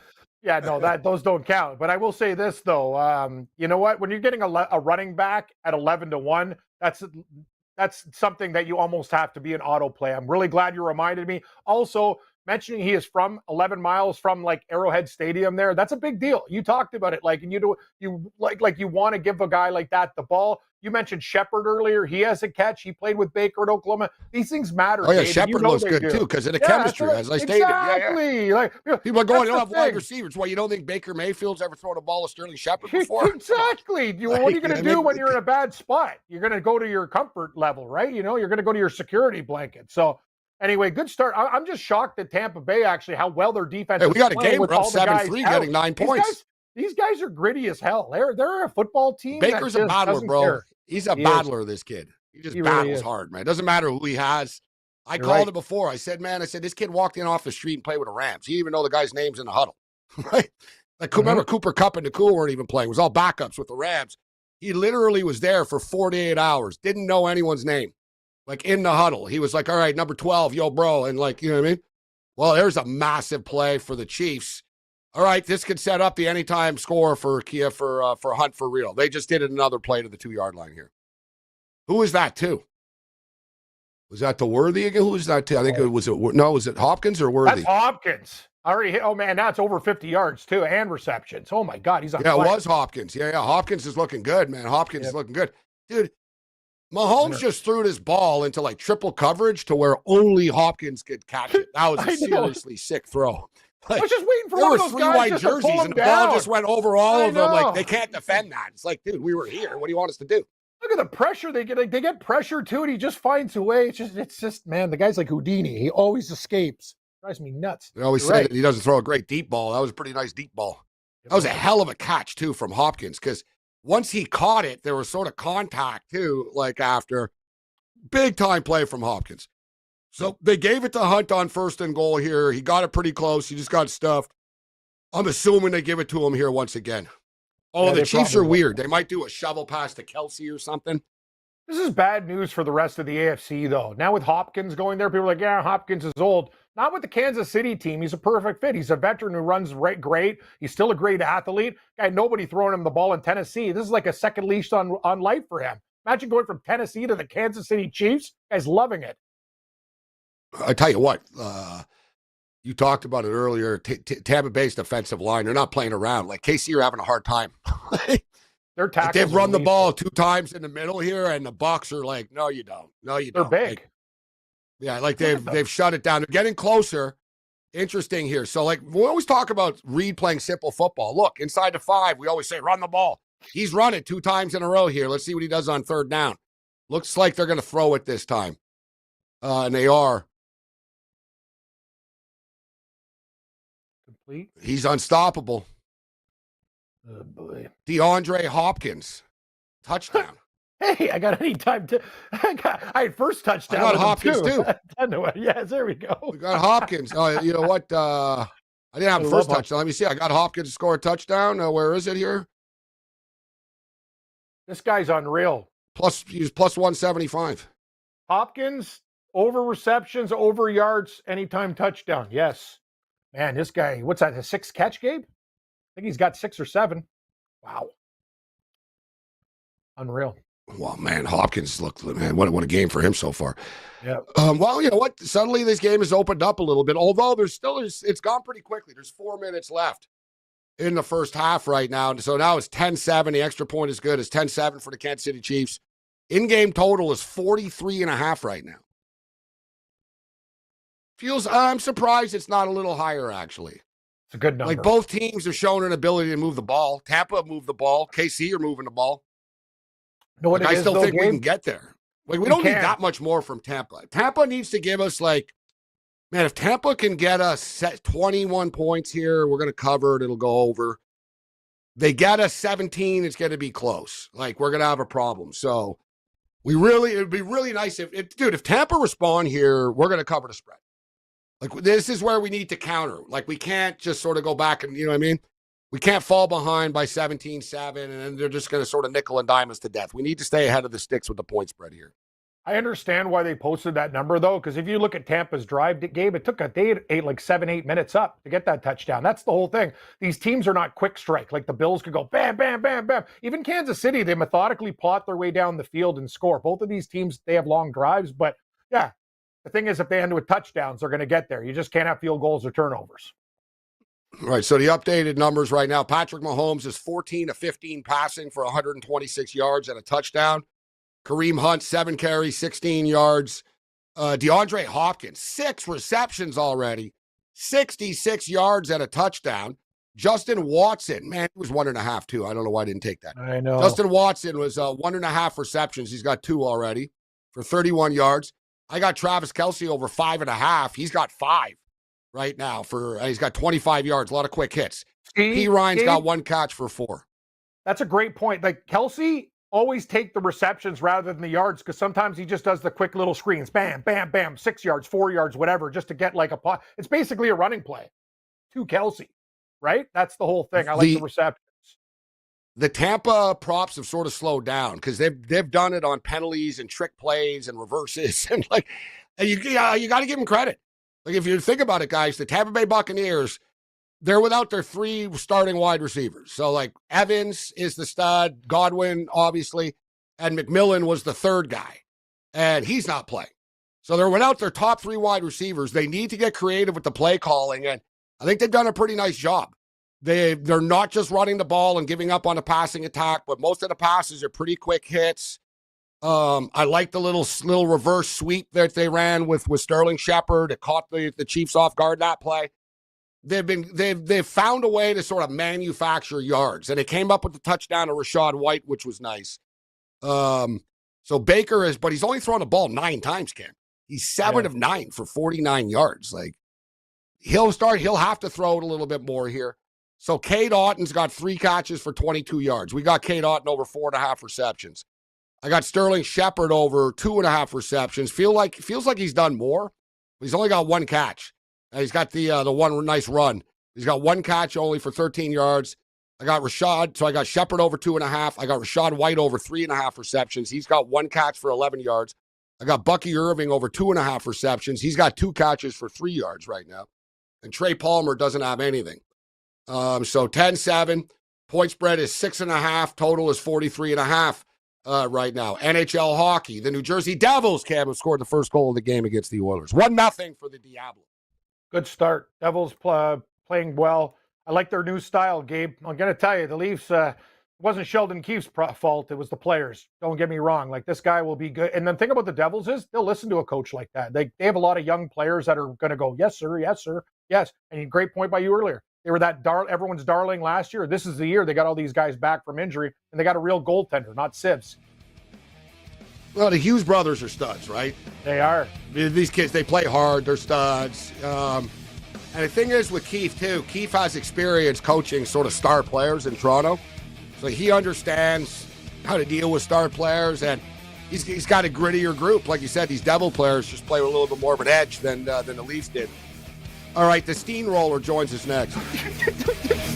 If anybody asks you how you win so often, you can tell them you're a loyal SportsGrid listener. Or just say you have an unfair advantage. This is the SportsGrid Radio Network. Know someone with a drinking or drug problem? Learn how to get sober after we share these stories. I was 35 with 2 beautiful children when my life and addiction started to spiral out of control. After my divorce, I went into a depression cycle and started drinking more often and using prescription drugs. After my second DWI and arrest, my ex-husband threatened to take our children away from me.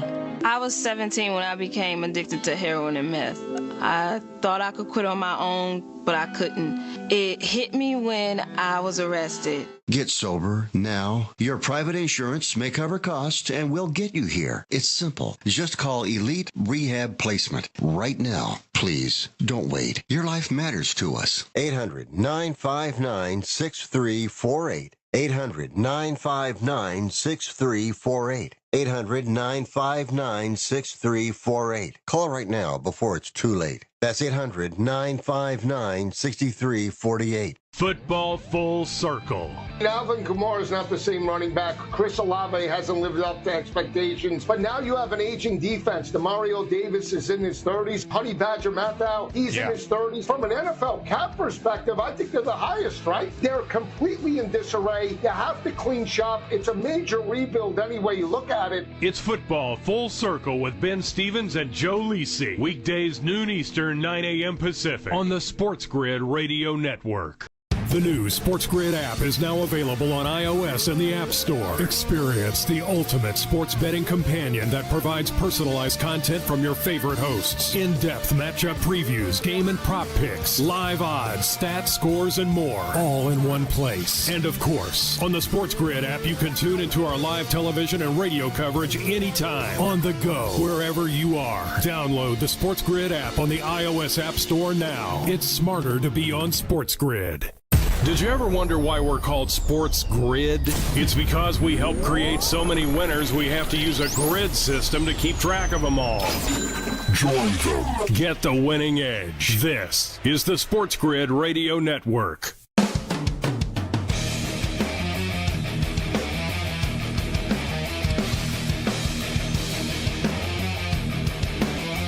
All right, we're at the 2-minute warning. I am Gabriel Morency, Sirius XM Channel 159. SportsGrid on demand on YouTube. Subscribe so you guys get the alerts to when we're coming on. So Tampa are going to have to give the football back to Kansas City before the before the half is over here. Let's bring in Mr. KC right now, the steamroller in the house, Scott Steen. Scott, always a pleasure, my man. We said last week, thanks for joining us. I was like, oh, man, I got it. And when I woke up, like we sort of have a normal crew on Mondays, cast. And I was like, I know I'm forgetting something. And it hit me a couple hours before the game. I'm like, oh, the steamrollers. Kansas City are playing. Because I always think, okay, it's KC tonight. Or like, we try to get guys, people on for the team. So I was like, oh, yeah, the steamrollers. So let's rock. What do you think of the game so far? Who do you have? What did you do? I'm on the over in the Chiefs right here, man. So sort of not great on either side. That touchdown or that long completion to Worthy really, really kind of set the tone for an evening that hasn't gone my way yet so far. But we'll see what happens. I did have D-Hop for the touchdown, so it's not a total loss, and there's plenty of room left for this team to figure it out in the second half. We'll see what happens. Yeah, there's nothing more frustrating. We saw last night in the Colt game and the Vikings. When teams go up and down the field and don't get anything, you know what I mean? You look up and it's like, oh, man, there's already 8 minutes gone. There's only 5 minutes left in the quarter. And it's 0. So this total is sort of, I don't know. I don't think it's probably not going to get there. It's at 41.5 right now. I bet the over here tonight. I went contrarian, Scott. I took the Buccaneers plus the points and the over in the game. Thinking, you know what? I think Tampa can get us to 20. If they get us to 20, it's going to be enough. And I also thought if my Tampa play implodes, it's because KC shred their bad defense. But their defense is actually playing pretty good tonight. Yeah, they've been able to get pressure on Mahomes. Villa has 2 sacks already, and there's a couple times where he's looked to take a shot, and they've been able to get the coverage downfield, which I had some questions about the defensive backfield of Tampa Bay being able to keep up with the receivers, but they've done a decent job so far. Combined with the pressure, he hasn't been able to hit any home runs yet. Although he had a couple nice passes to Watson, that nice one to D-Hop there before the touchdown. So yeah, maybe they're figuring something out here. This is going to be a big drive right here for Kansas City since Tampa gets the ball back coming out of the half. The Chiefs really need to get some points on the board right here for halftime.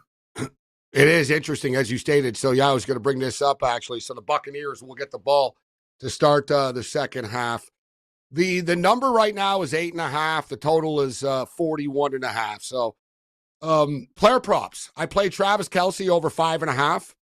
He's at 5 right now. You know what? We probably could. Hopefully, I think we can hit this on this drive here. But I didn't see Hopkins, bro, coming like this tonight. How about that, Scott? Hopkins. I was with you with a touchdown prop, but how about Hopkins? 6 catches, 66 yards already.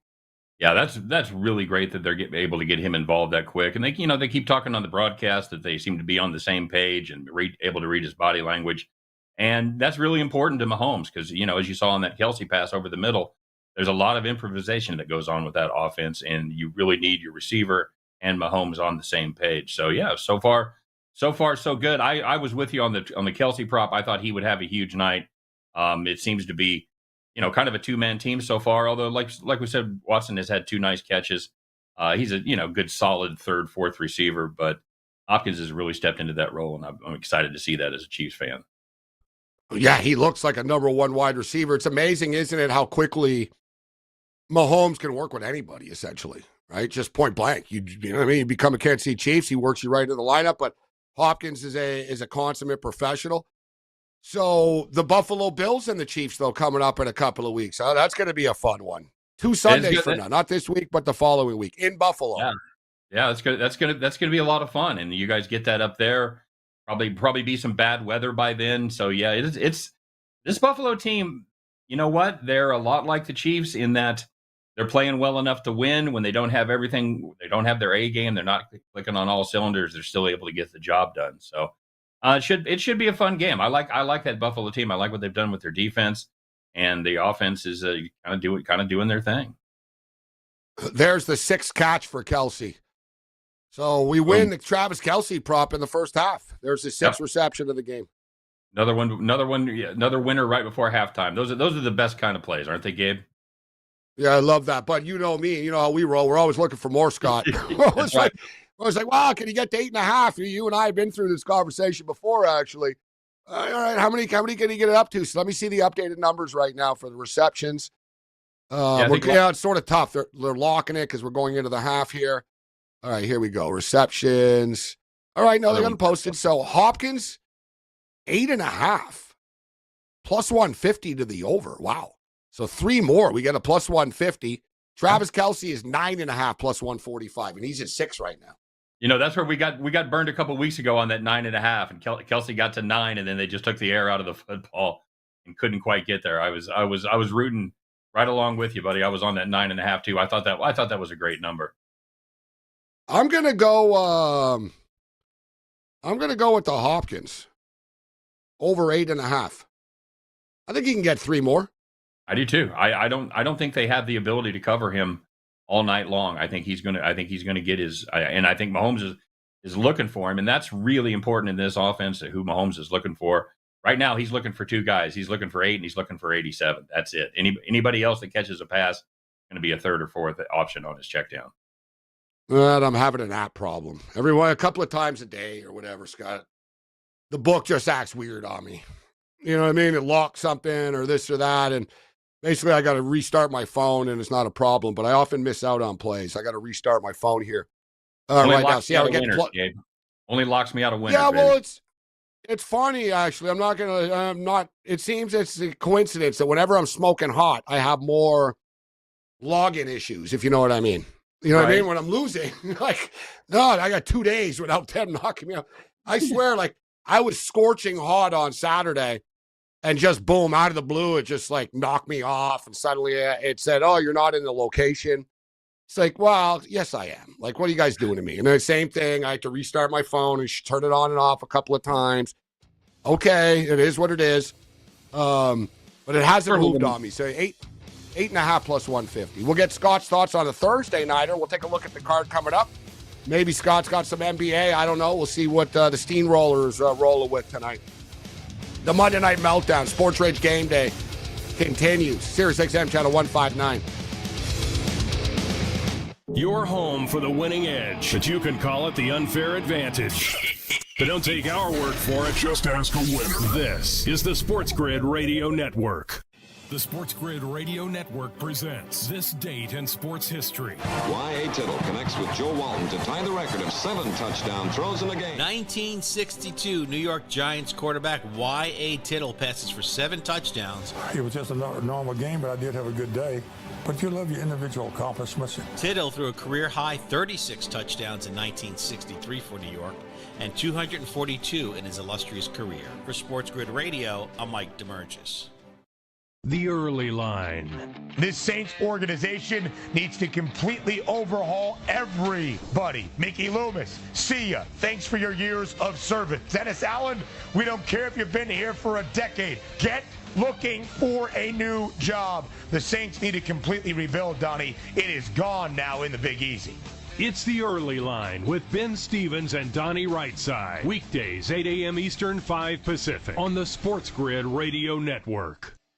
SportsGrid TV and radio networks are the premier streaming video and audio channel dedicated to serving the sports wagering audience. Found on major smart TV platforms and streaming on SportsGrid Radio and Sirius XM Channel 159. SportsGrid's real-time data, expert commentary, and entertaining analysis transform viewers into informed sports enthusiasts. Our weekday radio lineup begins with the early line at 8 a.m. Eastern with Ben Stevens and Donnie Rightside. Donnie joins Kevin Walsh on Money Line at 11 a.m. Eastern, followed by Football Full Circle at noon Eastern. Kaplan and crew join the party at 1 p.m. Eastern, and Pharrell Coast to Coast keeps things rolling from 3 to 6 p.m. Eastern. Get in the mix with Kevin Walsh and Game Time Decisions at 6 p.m. Eastern. Evenings simmer with Carver and Lisi, then boils over with Gabe Morency on Sports Rage Late Night at 10 p.m. Eastern. To find out where to find SportsGrid that's best for you, go to sportsgrid.com. It's smarter to be on SportsGrid.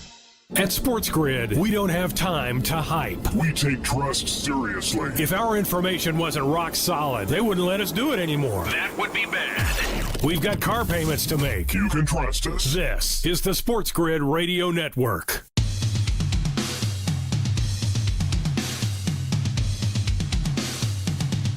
Well, we had an interesting turn of events. I'm Gable Morency, Sports Rage Game Day, SportsGrid on demand on YouTube, Sirius XM Channel 159.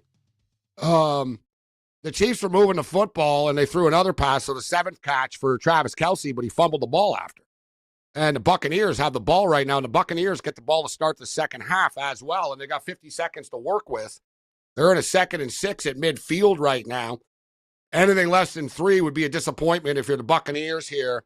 Even though you're offensively challenged with the weapons that you have, you've got to find a way to pick up another 15, 20 yards to put yourself in field goal range. And I was going to say they just picked up 10 of it, but somehow it was incomplete to Shepard.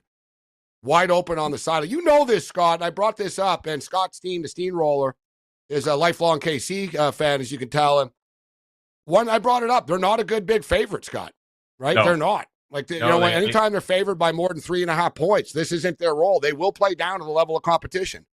Yep, and I knew better. I really thought this would be the night with all the completed both sides of the ball for Tampa Bay. I really thought this would be a great opportunity for the Chiefs to flex their muscles and show a little something, but they haven't. It's just like every time I'm on, I talk about this team to you, and I just don't think they look great yet. They still haven't played their best football, and they're certainly not doing it tonight. That was shades of old Kelce right there when he would just have inexplicable fumbles trying to pick up that extra yard or two. So now it's become a situation that you got to somehow stop them from scoring instead of going down there and scoring yourself. Now Tampa are hurting themselves, though. The Shepard didn't know where he was out of bounds. It should have been caught, and he was out of bounds. And now Baker Mayfield just mans up and runs for like 20 yards, and there's a holding penalty, and it's coming back. So now they're hurting themselves. I was just going to say, Tampa Bay has really done a nice job of scheming their runs, especially the inside runs. Yeah. They've done a nice job against that Kansas City Chiefs front four. So if they can, they're not a good running team generally either. No, I said it earlier, Scott. I said the OC's done a nice job of manufacturing yards for them, just coming up with ways to pick up yards. Yeah, 100%. And this is a Chiefs defense that was second in the NFL, giving up just 3.5 yards per carry. And they've looked anything but spectacular here tonight. Very good, great scheming by the OC there against the Chiefs defense so far. We'll see what kind of adjustments they make at halftime. So we got a couple of minutes here. Conference USA football was on TV. And listen, it's better than nothing, but God, there were some bad football games played in that conference that were on TV over the last month. Now the MAC is back, so we got some action in their rightful place. Midweek action. We got Bowling Green and the Chippewas tomorrow. Bowling Green, 13.5-point road favorites at Mount Pleasant. Total is 48.5. Miami, Ohio at Ball State tomorrow. Another big road favorite, 12-point road chalk against the Cardinals. Over-under is 48.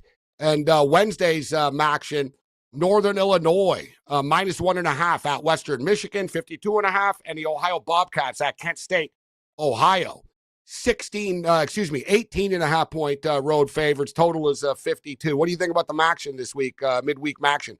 Yeah, remember when Northern Illinois beat Notre Dame? How many was that, like 4 or 5 years ago? It seemed like that happened. Good Lord, this team has just played dreadfully since then.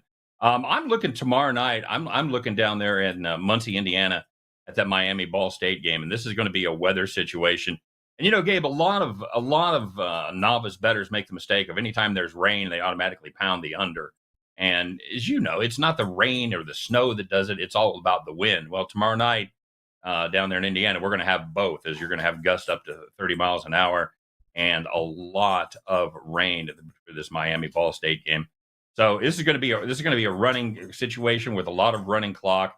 And this is a Miami team that's really been doing a lot with the running game over the last 3 games. In fact, they started off the season, they went 1-4. And Gabbard was just slinging the ball all over the place, averaging 35 attempts per game. But now they're leaning on their running attack. Gabbard's down to just 15 attempts per game.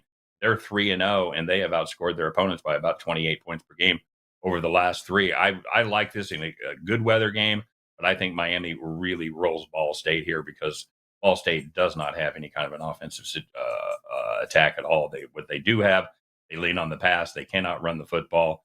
And Miami can stop the run. So I think it's going to be Miami big. And I'm going to try to thread the needle here. I'm going to take Miami to cover, and I'm going to take the under.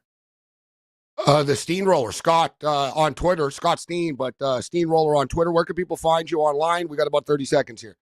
That's it. I've got my, you can find me at Steamroller Picks. I've got my YouTube channel. You can check that out. I'm releasing a free play every day. I've got premium plays if you want to do it that way. And yeah, check me on all socials at Steamroller. Hey, it was always good, Scott. Thanks for joining us. Enjoy the second half. You too, buddy. Good luck. There's Scott Steen with us. Cam Stewart will rejoin us on the other side. Let's roll. And now, for your listening pleasure, we give you SportsGrid summed up in one single symbolic sound effect. Get it? This is the SportsGrid Radio Network.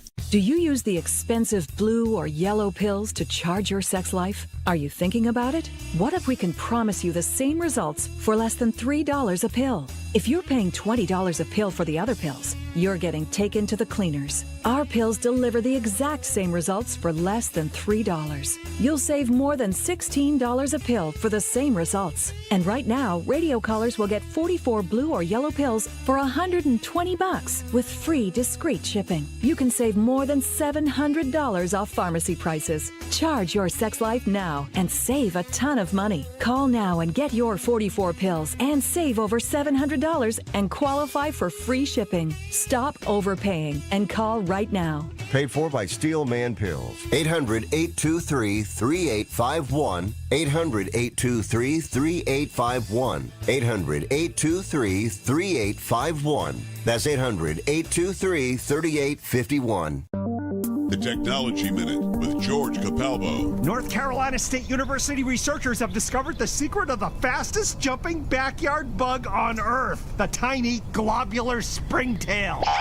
It doesn't fly, bite, or sting, but with a tiny spring-loaded forked appendage under its abdomen to avoid predators, man, can it jump! Jumping 60 times its body length and spinning at 368 RPM, it can only be seen by high-speed cameras.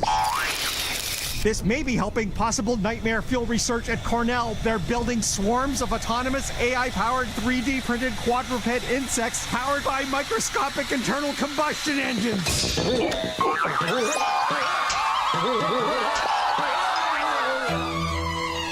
Follow me at Capalbo on X and stay tuned to The Technology Minute for more cool stuff like this. Get sports gaming strategies and information 24 hours a day, 7 days a week. Everything you need to get the winning edge right here. No wonder the wife says you need to spend more time with the kids. This is the SportsGrid Radio Network.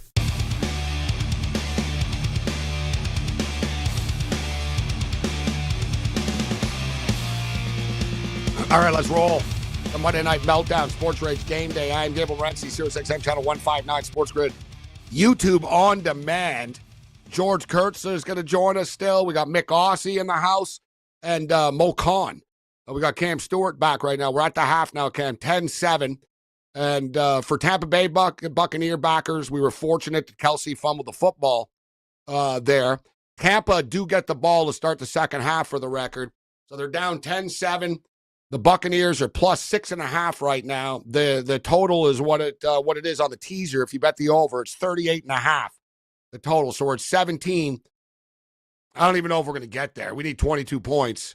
I imagine KC will be better offensively in the second half, though. But what would really, really be good is if Tampa could score a touchdown on the first drive here, get a 14-10 lead. This game could open up a little bit, Cam. Let's do a prop check here. And we'll get the updated numbers at the half. So DeAndre Hopkins, 6 catches for 66 yards. And his prop right now, Cam, is 7. Here it is. Let's see, 7.5, minus 160. So he needs another 2 catches only in this game. We got to lay 60 cents, but I think it's a good play. I'm playing it.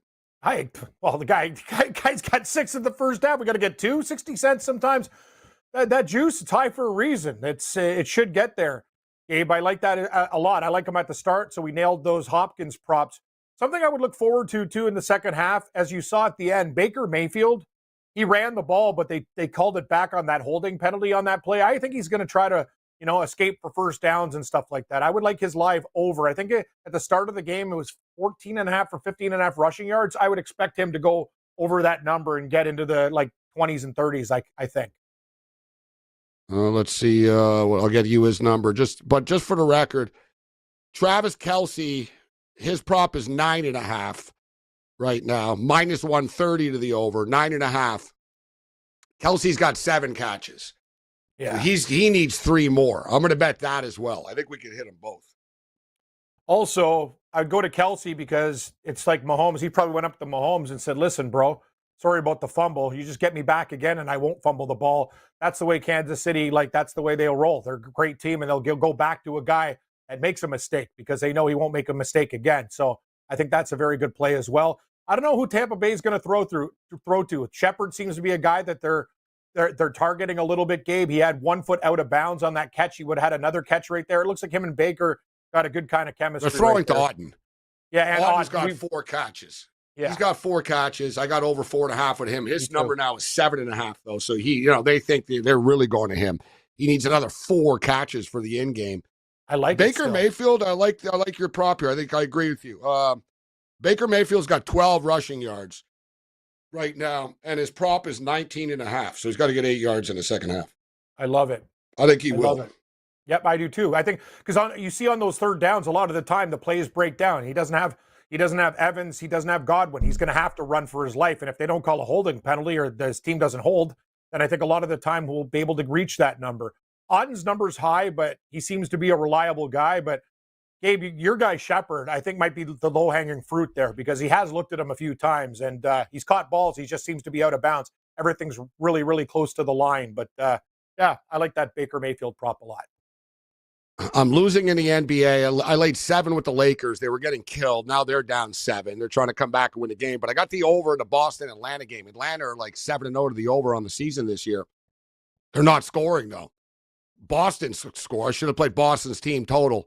Boston Celtics are winning 118-86 with 3 minutes left. We're not going to get there. So I'm taking it on the chin here in the NBA early. I have a Jordan Poole prop, and what are you doing with the Raptor game? I'll bring this up because the Raptor game starts in like 20 minutes' time. You have the Pacers and the Mavericks coming up now, and then you got the Raptors and Nuggets at 10 o'clock Eastern. I kind of want to take the Raptors. We talk about the Nuggets. They just haven't been a team to cover numbers. I remember the last time the Raptors played, they still covered, but they went to overtime in Toronto against Denver. I would take the points with them, but Gabe, this could be a game where if Denver decides to wake up, they might absolutely steamroll the Raptors. But leap of faith play, not too hard. Little bit of sprinkle on the Raptors. And the Casey Dick prop, as we talked about, he's playing better. Oh, the Raptors have been a money machine. They're 2-5 straight up on the season, but they're 6-1 against the spread. They're getting too many points all the time, so they're getting 10.5 tonight. I'm playing the Raptors to the over. Raptors plus 10.5. Raptors Nuggets over. The Raptors are also a straight-out over team. They don't play defense. They really don't. So the Raptors are like 6-1 to the over on the year. So I'm playing the over in the Raptor game with the Nuggets. Give me the Raptors plus 10.5. Let's go R.J. Barrett over 23.5 points scored. R.J. Barrett over 1.5 3-point shots made. And Grady Dick over 2.5 3-point shots made. I like that. So those are my picks for the Raptors game. Raptors plus the points. Raptors Nuggets over. R.J. Barrett over 23.5 points. Without Scotty Barnes and Quickly, Barrett is like a scoring machine. Like he's dropping 30 all the time now. Like, and 23 is a manageable number. We took it in his last game on Saturday. I think he got to 26, 27. He ended up getting 30, actually, 33 or whatever. So, I mean, he's going to fall short one of these nights, but Denver don't play great defense either.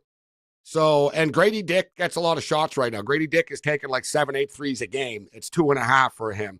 So those are going to be my picks for that game. And we just got in on Travis Kelce over 7.5, over 9.5 receptions. And DeAndre Hopkins over 7.5 receptions. How about Baker Mayfield, Cam? And we bet the rushing yard prop. I like your pick there. So Cam's pick, Baker Mayfield over 19.5 rushing yard prop. Normally, I like to take the quarterback passing yards. I went 2-0 last night in it in game, especially when they're really low, and it's super low for Baker Mayfield. But the thing is, Baker Mayfield has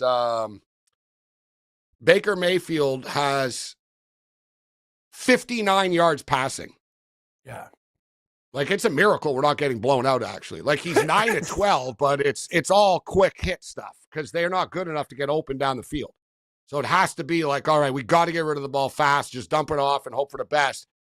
They've done a nice job hanging, but we really need some points here, Cam, on their first drive of the second half here. Because KC is going to be better, bro. You know KC's going to die. KC are a great third and fourth quarter team. They are. But I'm very encouraged by the interior play of the Tampa Bay Buccaneers D. As I said, Vita Vea's already got a couple sacks in the game, and he's had Mahomes like running all over the place. They've been very good. I'm actually really impressed with the Bucs D. Like they like Kansas City. It's weird, Gabe. Like they win. It's like what you say. They just take what other teams give them, but like they let other teams linger a lot of the time too. You know what I mean? When you're talking about the point spread. So, but it is essential. Tampa Bay's not going to cover the spread with 7 points. If they get 14-17, I still think they got a chance. One game that's frustrating me is the LA Kings and the Predators. It's 1-0, and I'm only frustrated because I like the under 5.5. Like after the first period, it was 1-0, and I thought 5.5 still, huh? But I got a lot of other stuff going on. I didn't have a great day yesterday, so I'm really trying to pick my spots here properly. It's still 1-0 right now. The in-game total is 3.5. 2 minutes left in the second period. We did pull the trigger on the New Jersey Devils in a pick'em game against the Edmonton Oilers. We got that first early goal with the Devils, Cam. Nothing has happened since, and that total is 5.5 right now. And I know, there was 6.5 to start with. I don't know where the goals are coming from. This might be one of these low-scoring nights tonight in the NHL. 1-0 in both games. There's only 2 games. If you went to the butcher and asked for the grand salami while you're getting tofu and kale, because right now we have 1 goal in the game. The other game, in the live line's 3.5, and this one, Devils, Oilers, 5.5. I'm with you. I think it's double under time, Gabe. No salami, lots of salad. Yeah, I wish I got the 5.5 in the Kings game. I'm going to have to bite the bullet and pass, but I just pulled the trigger on the under 5.5 in the Devils and the Oilers. We're already on the Devils. They're up 1-0, so we just pulled the trigger on under 5.5. This football game taking forever for the second half to start, but it will be starting momentarily. The Tampa Bay Buccaneers will be getting the ball first. For whatever it's worth, the point spread went up a point, Cam, or the total did, up to 39.5. It was 38.5. 39.5. Cam will rejoin us at the top of the hour. George Kurt steps up and in. I'm going to bring up the Dodgers-Yankees again. Yeah, why not? Make you feel good. For the record, we love sports gaming. Always have. That's why we never dated in high school. Enhance your life. Get the winning edge. This is the SportsGrid Radio Network. The new SportsGrid app is now available on iOS and the App Store. Experience the ultimate sports betting companion that provides personalized content from your favorite hosts. In-depth matchup previews, game and prop picks, live odds, stats, scores, and more. All in one place. And of course, on the SportsGrid app, you can tune into our live television and radio coverage anytime. On the go, wherever you are. Download the SportsGrid app on the iOS App Store now. It's smarter to be on SportsGrid. SportsGrid TV and radio networks are the premier streaming video and audio channels dedicated to serving the sports wagering audience. Found on major smart TV platforms and streaming on SportsGrid Radio and SiriusXM Channel 159. SportsGrid's real-time data, expert commentary, and entertaining analysis transform viewers into informed sports enthusiasts. Our weekday radio lineup begins with the early line at 8 a.m. Eastern with Ben Stevens and Donnie Rightside. Donnie joins Kevin Walsh on Money Line at 11 a.m. Eastern, followed by Football Full Circle at noon Eastern. Kaplan and crew join the party at 1 p.m. Eastern, and Pharrell Coast to Coast keeps things rolling from 3 to 6 p.m. Eastern. Get in the mix with Kevin Walsh and Game Time Decisions at 6 p.m. Eastern. Evenings simmer with Carver and Lisi, then boils over with Gabe Morency on Sports Rage Late Night at 10 p.m. Eastern. To find out where to find SportsGrid that's best for you, go to sportsgrid.com. It's smarter to be on SportsGrid. The SportsGrid Radio Network presents This Date in Sports History. Then the first question you ask yourself quietly is, do I belong? 1950, the Big Cat, Earl Lloyd, becomes the first African-American player in the NBA, making his debut with the Washington Capitals. Competitive juices knows no color. If you can compete, you're going to compete. For SportsGrid Radio, I'm Mike DeMurgis. Think of it like this. You can either CYA or you can CYO. As in cover your eyes. Because if you don't CYO, You're going to have to CYA with a wife. Giving you the info you need to CYO. This is the SportsGrid Radio Network.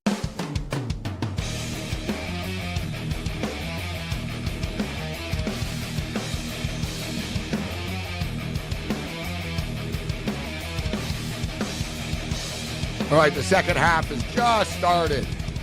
And it has begun.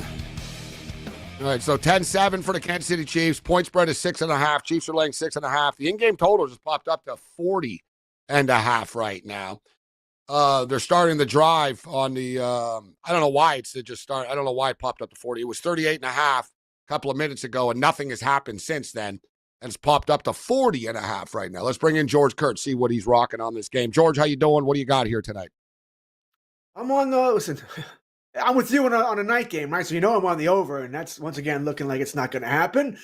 Chiefs have left points on the table here. It's been frustrating with that sack on the first drive. That cost us points there. Kelce's fumble cost us points here. So that's frustrating. Everything else is looking good. The props are coming in. All right, both tight ends. Otten's on pace. Kelsey's pretty much already got what we wanted him to get here. So it's just the points. The total points that I'm not getting here, and I'm on Tampa Bay to cover the 9. So took the points with Tampa Bay. Yeah, it's a big drive for everything here.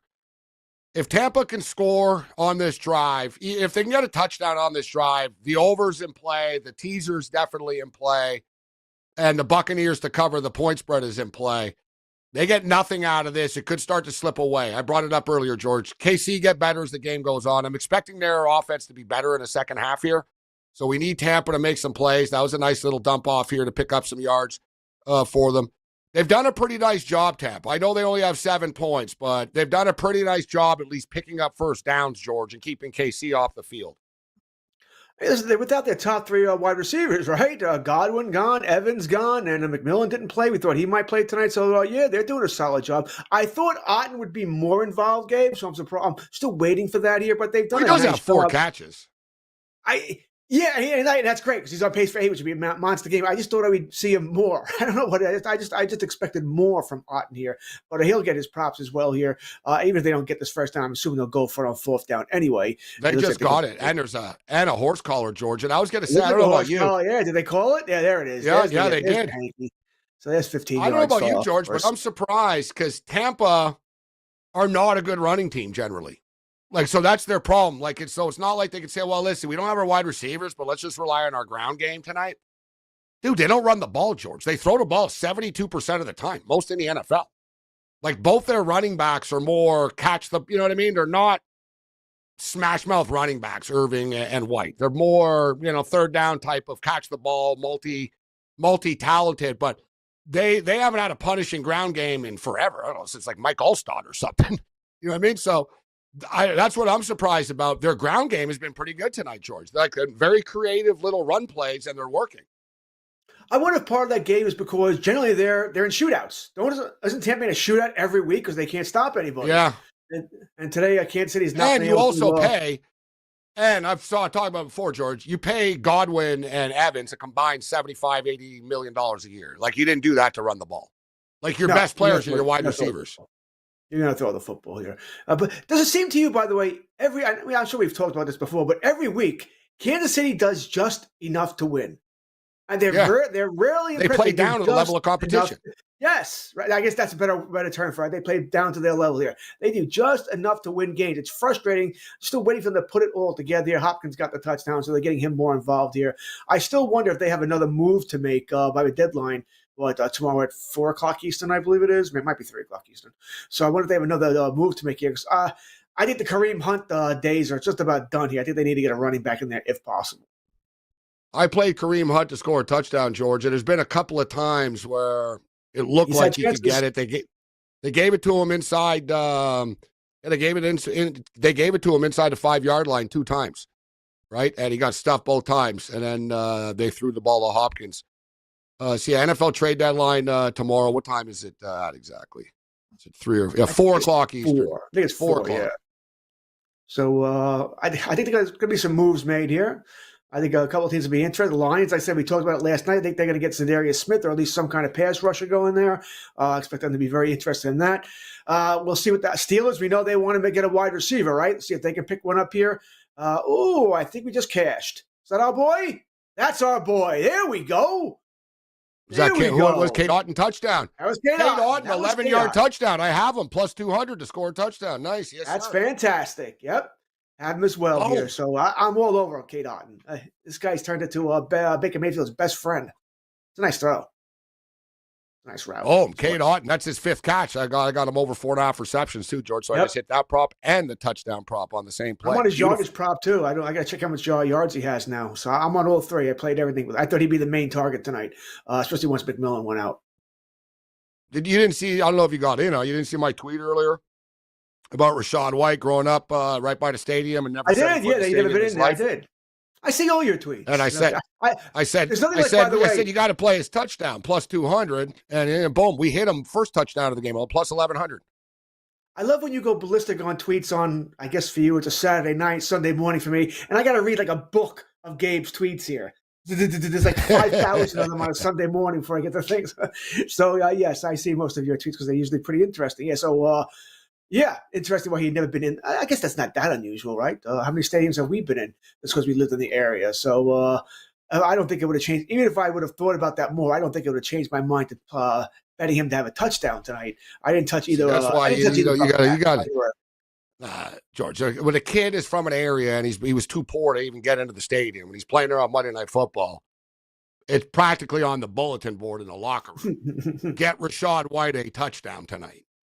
Right? Like that's, you know what I mean? It's going to be a priority. It's like a player going back to a team that he got traded from, right? Get Saquon the ball here against the Giants, right? We're getting him a touchdown no matter what. Hockey, same thing, right? Hometown, it's big. It's always good to know that stuff, George, and everybody tuning in. You got to know, like, okay, this is where the kid played junior hockey in this city. And, you know what I mean? All of his, like, dude, Rachaad White, his entire family are at this football game tonight. Like, if there was ever a time he's going to get a touchdown, and like you said, he's not a touchdown machine, right? If there's ever a time he's going to get a touchdown, it was going to be tonight. And boom, he cashes a touchdown. No, so now Cade Otton. Cade Otton's got 5 catches for 37 yards. I need more yards. He should get there. Man, we're killing the touchdown props tonight, though. Yep. Rachaad White touchdown anytime. Cade Otton anytime touchdown score. Cade Otton, baby, plus 220, actually. Not even 200, plus 220. Beautiful. You may not believe it, but it's possible to win too much. Quick, what's your youngest kid's name? See? You're safe. Keep it here. This is the SportsGrid Radio Network. The Technology Minute with George Capalbo. North Carolina State University researchers have discovered the secret of the fastest jumping backyard bug on Earth, the tiny globular springtail. It doesn't fly, bite, or sting, but with a tiny spring-loaded forked appendage under its abdomen to avoid predators, man, can it jump! Jumping 60 times its body length and spinning at 368 RPM, it can only be seen by high-speed cameras. This may be helping possible nightmare fuel research at Cornell. They're building swarms of autonomous AI-powered 3D printed quadruped insects powered by microscopic internal combustion engines.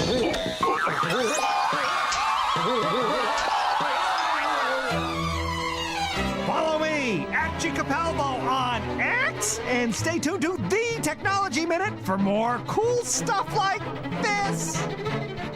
If you turned 65 recently like me, it's important you find a Medicare Advantage plan that gives you the coverage you're looking for. But finding one can be difficult. The best thing I did, and I suggest you do the same, is call a licensed insurance agent and let them walk you through your Medicare Advantage plan options.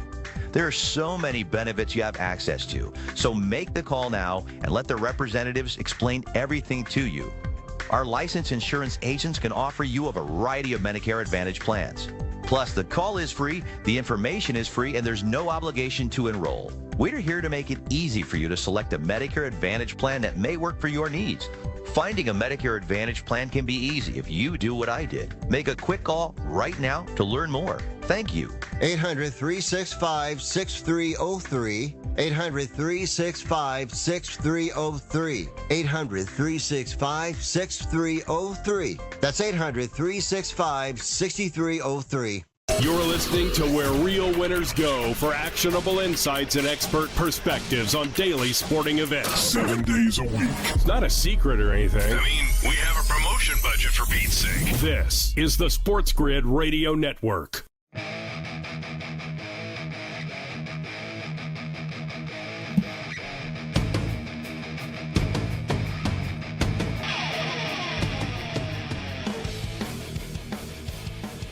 All right, George Kurtz is kicking with us. The Monday Night Meltdown, Sports Rage Game Day. I am Gable Morency. I got to get some Raptor bets in here. So I'll be looking at my phone a bit here, Kurtz, while we talk, because this game tips off in about 5 or 10 minutes or so. Toronto Raptors, just for people tuning in, I'm taking the Toronto Raptors. They're up to 11 right now, so give me the Raptors plus 11.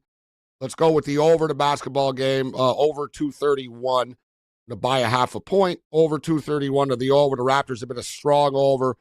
RJ Barrett's been killing it, guys, with everybody out, all right? He's been going over his number on a nightly basis. So let's go RJ Barrett over 23.5 points scored. RJ Barrett has hit 2 or more 3-point shots, I think, in every Raptor game, too, that he's played in. Right, he missed a couple of games, but RJ Barrett over 23.5 points. RJ Barrett over 1.5 made threes. And let's go Grady Dick over 2.5 made threes in this game. And then we're going to have our bets in here for this. All right. How much do I want to bet on this? Let's go. All right. Barrett, Grady Dick. Let's rock. I bet so much, George. I always got to be careful. I already didn't bet something. You know what I mean?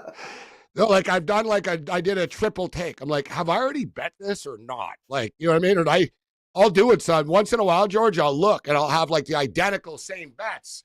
And I'm like, dude, you already put those in at like 4:00, you idiot. Like, what are you doing? Like, you know what I mean? So I've done one, not a series, but I've done 1 or 2. Oh, I already bet that. Oh, well, it's a double bet now. All right, so Major League Baseball free agency, George. The hot stove is already heating up right now with qualifying offers. For the record, the Los Angeles Dodgers offered Teoscar the qualifying deal for $21 million. He's going to have to make more than that. But for the record, he wants to stay. They want him to stay, so they offered him the qualifying deal. They did not offer Walker Buehler a qualifying deal. But, you know, as you know, George, so what does it mean, actually, though, like that they didn't? Like, because in the big picture, they could have just told him, we're not going to offer you a qualifying deal, but we're going to offer you this deal, wink, wink, right? So, like, you know what I mean? Like, it's so strange, though. I thought that they would, too. Yeah, I thought they would, just in case they must think he'll sign with them for, I don't know, 4 years, $80 million, something like that, where they save a couple of bucks as far as AAV. I don't think he's going to leave the Dodgers. Someone else out there could blow them away. You know, maybe that does happen there, but I was a little surprised by that. I think Teoscar Hernandez stays. We found out the Yankees are keeping Cole, right? That's another strange one. Cole is staying for the original price. Then why did you opt out? What was the point of that? Yeah, but that's what I'm saying, George. These little games. Yeah, he opts out, and then he gets a $144 million deal a couple of minutes later, right? So I don't know what the Dodgers and Buehler really. That was the same deal. Cole didn't get a new deal. He's playing for his old deal. It's like he didn't opt out. So why did he just say okay? Like why? You know what I mean? The Yankees called his bluff, and I sort of think of the Yankees called his bluff, and Cole's like, nah, I don't want to leave anyway. I'm staying. Whatever. So he stays there. What I hope, Gabe, is that I don't want the Soto thing to go on through spring training, like you've seen over and over again the past couple of years, right? I don't want this to go on forever. You know, for a record, Ohtani didn't sign with the Dodgers until like 2 weeks before Christmas or something. Yeah.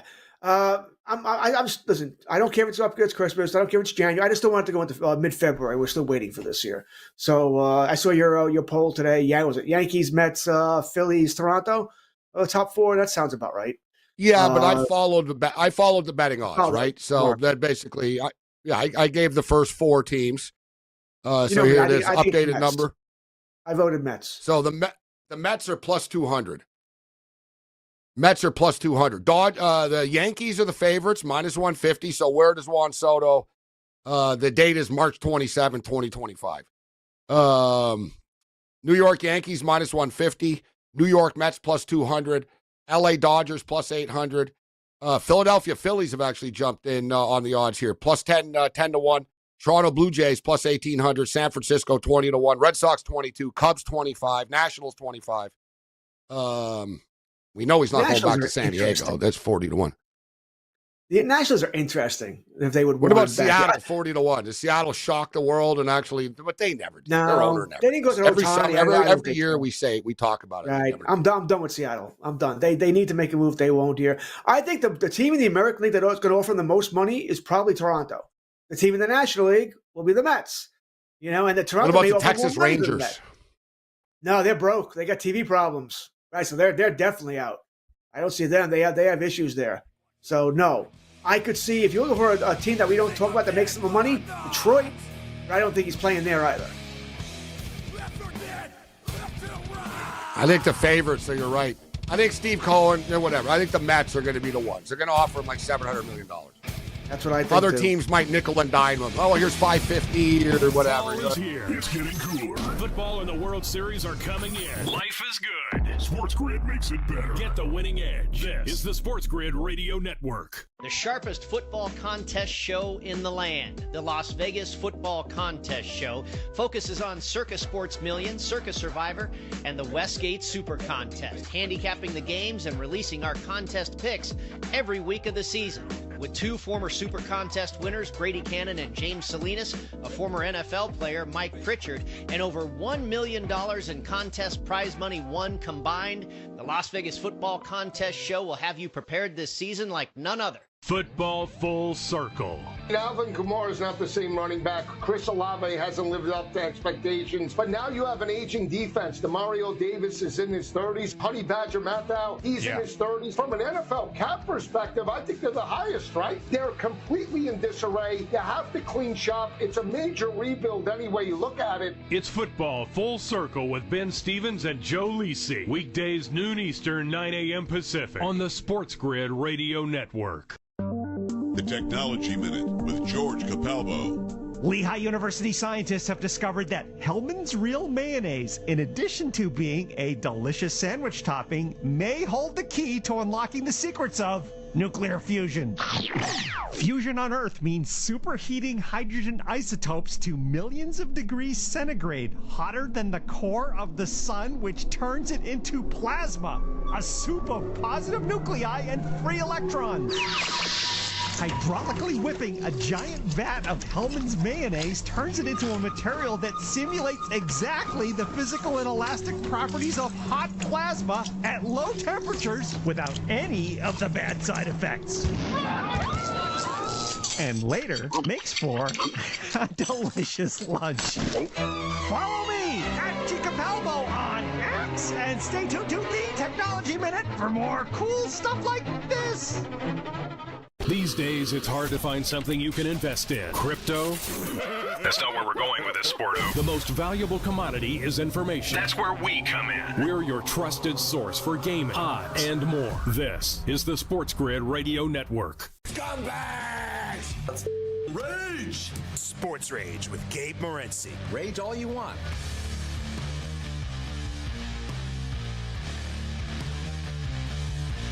Free. Sports Rage game day. Get back-to-back, like 4-hour shows, Sunday and Monday. It's a real killer camp. Like you said, I tell you. Like I did the show last night. I'm like, man, this show's kind of long. Like I realized like every Sunday night, I look up, I'm like, yeah, man, this is going to be like a 3-hour and 45-minute adventure here. Not and then like Mondays too. Mondays and Thursdays, the 4-hour extravaganza. Yeah. But the Sunday, back-to-back Sunday and Mondays is like a real killer. Like, whoa. But it's a lot better when the team is winning. That's what sucks.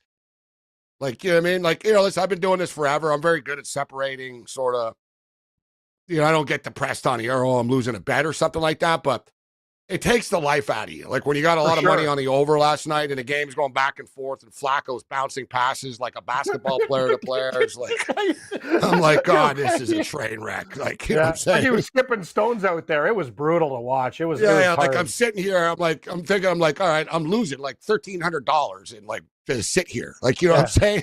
And you're not making $1,300 to do the show. Yeah, I'm trying to be positive. All right, this is the show. Welcome back. And in my head, I'm just thinking, oh, this is a disaster. I'm with you. Like, Yeah.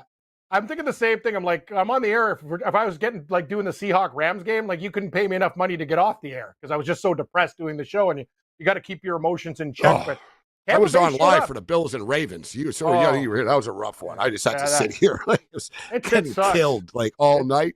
But hey, we called this. We said Tampa Bay. It's one of these weird games. I don't know what's going on with these guys, but they're playing need another touchdown right here, now. Cam. If they get a touchdown here, the pressure's on KC for real. Then they can make it 21-10. I said, look at this. Here's a big run coming up. You'll see it in a second.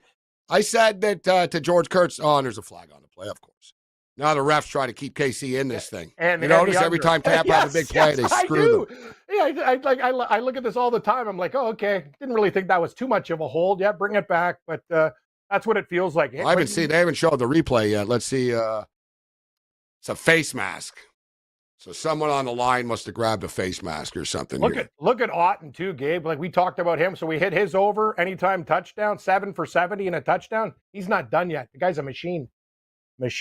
So it's Tristan Wirfs. Tristan Wirfs with what did he do? Let's see. Face mask. Yeah, he grabbed the face mask of number 97. He did. Frustrating because it had nothing to do with the play. Like it didn't affect the whole, like the running back, like Irving was literally already behind the defender and gone. And it was just one of those big men fighting each other on the line. He got pissed off. He grabbed the Chief's head and he sort of twisted it. You'll get away with that a lot, but you didn't there. And now it's 1st and 25. You can't do this. And now there's an incomplete pass. Like you're moving the ball. And now there's another flag on the play. What's the flag now, Hussey?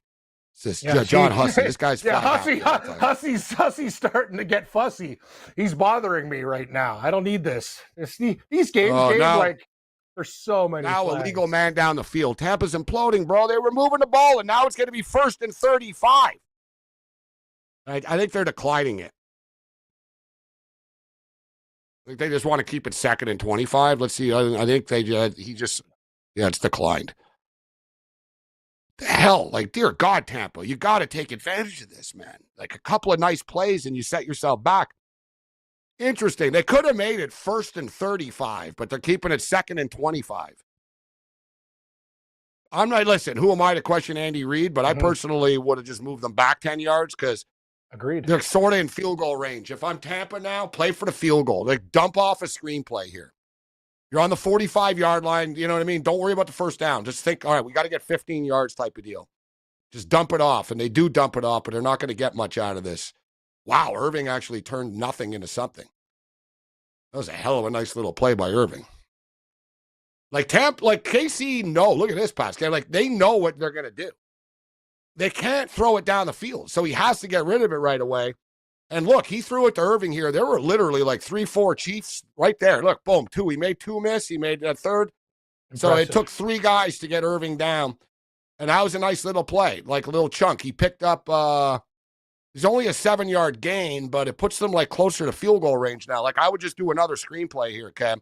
Try to pick up another 5, 7, 8 yards, and you'll have a field goal from the 30-yard line. That's exactly what they did. Kate Otten again. It's a Kate Otten show as expected. 8.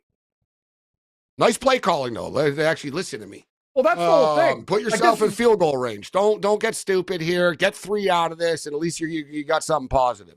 This is so impressive because you said it. They have no receivers that can stretch the field. Kansas City could play any type of D they want. They could bracket guys. They could do it. And the fact that they're breaking tackles and doing stuff, like, this is actually shocking because, like, you know, they're not going to beat you deep. They don't have anybody. So what Tampa Bay is doing with all their guys out tonight is amazing because Kansas City beats the crap out of every team. So it's weird, Gabe. We talk about the NBA. You go, oh, yeah, the Greek freaks out, Giannis, or you know what I mean? It's like, it's almost weird how all these stars and all the players are out, but yet all the second stringers and third stringers, they come together. They play. They understand this is worth a contract there. You know what I mean? I could stick around. It's very important. Well, every player, yeah, exactly. Every player all the time is always playing for something. People that think people are dumb that they don't understand sports if you think any team's not playing. They're playing for their contracts. People think it's not about the standings to players. People look, oh, this team they're 2-6. They're not going to this and that. Whatever, dude. Half the guys on the team don't care about the standings. You know what I mean? Like, they're getting paid. Right. It's a job. Some guys are mad. I wish I was on a winning team, but not everybody, right? Some look at guys Carolina. Are like, whatever, dude. They actually showed up in a divisional You're in the game. league. Yeah, you show up in a divisional game against the Saints. The Giants grinded for a while. Miami brought their A game to Buffalo. They really came in that game. That was a great football game, right? Pretty much every player, like even the star players, a little bit different for multi 100 millionaires, but guys are just trying to stay in the league, point blank, right? And whether the team wins or loses, it's irrelevant to whether they're going to get signed somewhere. Like if you play well and you're on a bad team, a good team will want you after, or the bad team will pay you a lot of money to stay. So either way, you're making money, right? If you don't play well, then you know what? You'll be out of the league. Right, so everybody's going to be bringing it. Exactly, like the Carolina Panthers. They won't quit. Every player is playing for a job. And every player on the Carolina Panthers knows there's going to be a lot of new players here next year, man. You know what I mean? And there's going to be a lot of difference. So do I want to be part of this or not? Because there's no guarantee someone else going to pick me up. So, you got to work. So now in this game, guys, it's 17-10. They got the field goal. 47-yard field goal was good. They have a 7-point lead, Tampa, right now. The new in-game total is 43.5. The game is a pick 'em now, minus 110. I was going to say now I think it's not crazy to say, you know what? You take the Kansas City Chiefs at minus 110 to win this football game, even though I don't want to do that because I don't like them. It's the right play, though. Like I have a feeling they'll find a way. Well, especially considering we have the Bucs plus 9 already, right? Exactly. It's a great middling zone, and let's call it out for what it is. You'd be shocked if they didn't find a way to come back and win. Devils just scored again, 2-0 Devils, 3 minutes left in the second period. I have under 5.5 there and the Devils, so it's not too bad. Like there's only been one more goal since I played the total. Yeah, the long field goal prop, I was going to say, and I didn't play it tonight. And I shout out to our boy Nick Papagiorgio in the chat who said I played the Pat and Morency long field goal prop tonight. I actually didn't play it. I had a weird feeling about it, just one of those feelings type things. And lo and behold, Cam, the prop tonight was 47.5. That field goal was 47. Of course it was. So, like, yeah, I didn't play it, though. Nick he's like, oh, of course. I lost by half a yard on that. Like, will there? And now the thing is, guys, KC don't need a field goal now. They're going to want a touchdown because they're losing, so they'll go for it probably unless they have to kick the field goal. And then it comes into, all right, maybe you get a long field goal for the win later. You know what I mean? So that's the deal now. Kansas City guys are minus 110. I don't like trying to middle games. It generally does not work out well for me when I try to get cocky. The big middle, though. Even though this is what KC does, man. They let you think you're going to win, and then they pull it out of the hat when it's all said and done. I'm going to hold my ground because I've got Hopkins and I've got Kelce prop still here. So I'm just going to hope that they throw some passes to these guys. I need 2 more from Hopkins and 3 more from Kelce. There are 2 kinds of people in the world. Those that listen to SportsGrid and those that blame their losses on zodiac signs. Get the winning edge. This is the SportsGrid Radio Network. The early line. This Saints organization needs to completely overhaul everybody. Mickey Loomis, see ya. Thanks for your years of service. Dennis Allen, we don't care if you've been here for a decade. Get looking for a new job. The Saints need to completely rebuild, Donnie. It is gone now in the Big Easy. It's the early line with Ben Stevens and Donnie Rightside. Weekdays, 8 a.m. Eastern, 5 Pacific on the SportsGrid Radio Network. The new SportsGrid app is now available on iOS and the App Store. Experience the ultimate sports betting companion that provides personalized content from your favorite hosts. In-depth matchup previews, game and prop picks, live odds, stats, scores, and more. All in one place. And of course, on the SportsGrid app, you can tune into our live television and radio coverage anytime. On the go, wherever you are. Download the SportsGrid app on the iOS App Store now. It's smarter to be on SportsGrid.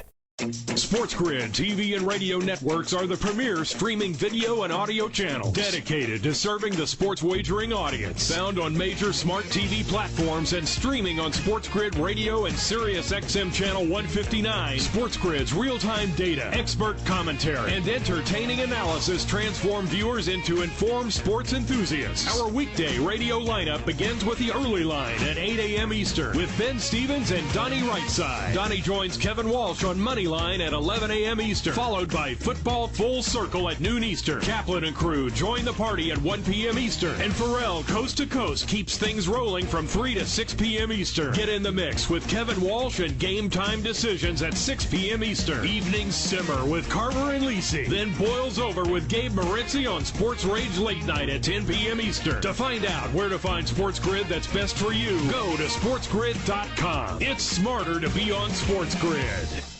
Getting the winning edge is dead simple. There's no fees, forms, pre-enrollment tests, classes, dress codes, or background checks. All you gotta do is listen. And you're already doing that. Stay simple. Get the winning edge. This is the SportsGrid Radio Network.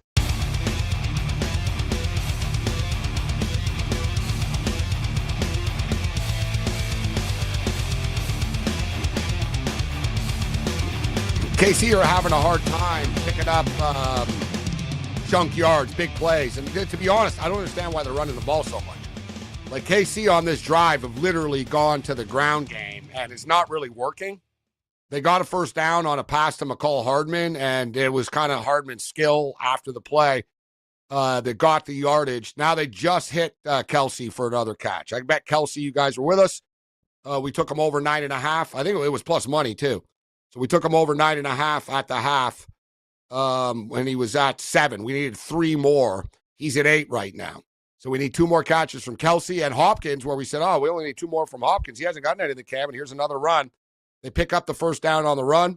They're trailing the game 17-10 right now. I kind of thought KC's the play here at minus 110 to jump in on the money line.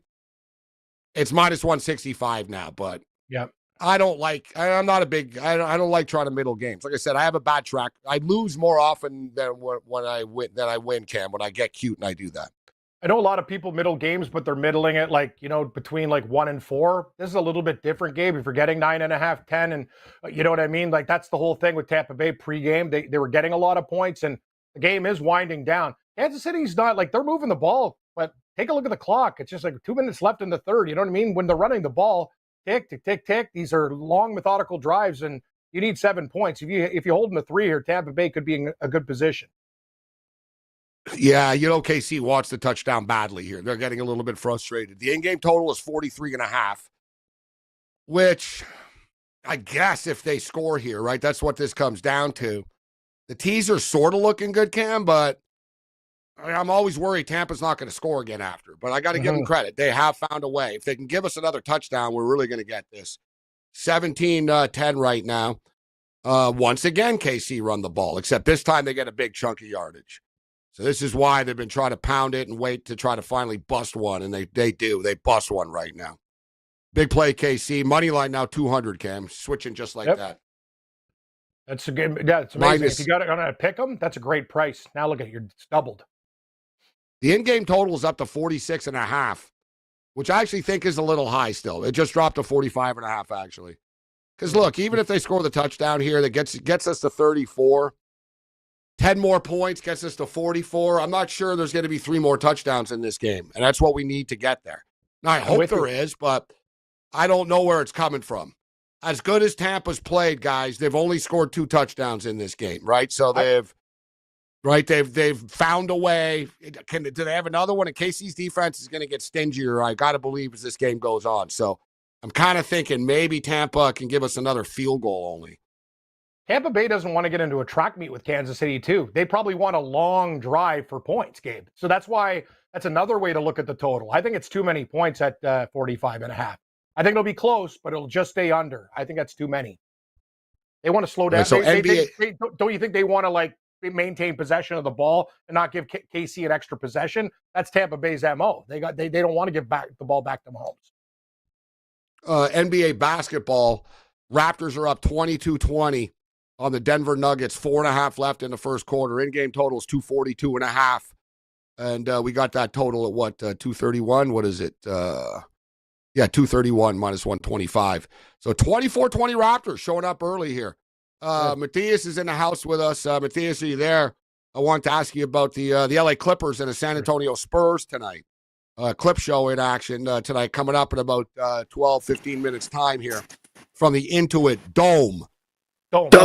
Clippers. Dome. Yeah, Dome.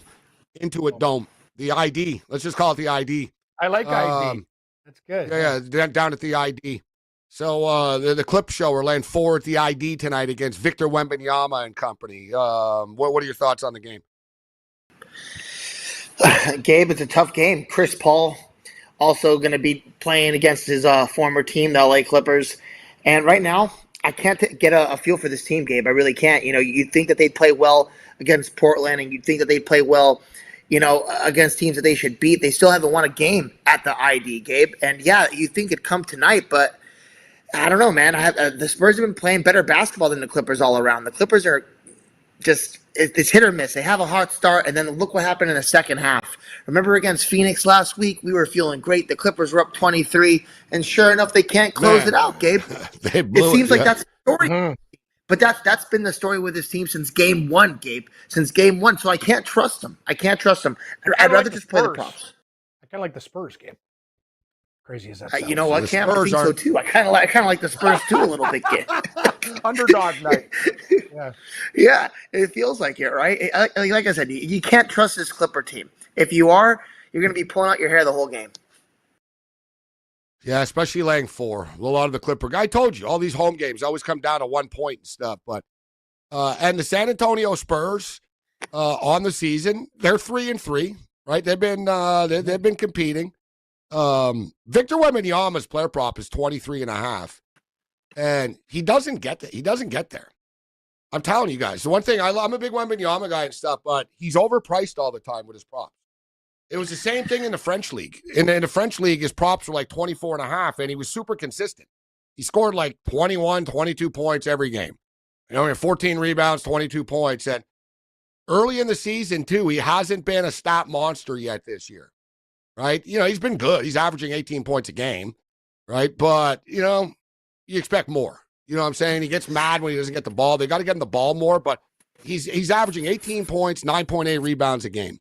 But his prop tip, look, he scored, and you look at his games, he scored 17, 29, 14, 6, 25, and 17. Wow. So he's only gone over this number, guys, twice this year.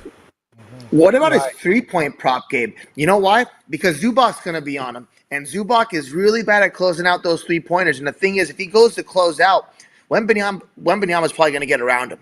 You know, so Zubac likes to stay at bay. And Wembanyama's so long, he'll go right over Zubac. The second that he gives him space, he's going to go for it. And that's what he actually beat the Clippers with last year, because last year, Wemby loves to shoot the 3 against the Clips. And the other thing is, Gabe, other teams like to play in this new building that the Clippers have. They're playing it, in that building for the first time with this whole entire obstacle around it. They get pumped up, dude. Good point. Yeah, they like that wall and stuff. And good point with Chris Paul going back there. All right, I'll take the Spurs +4. Yay. But Wembanyama, that's his problem. He takes too many threes. And he's not a good 3-point shooter. He's got to stop. 1 for 7 last game, 4 for 13 the game before. It's like, come on, bro. You're 7'5". Dunk the ball.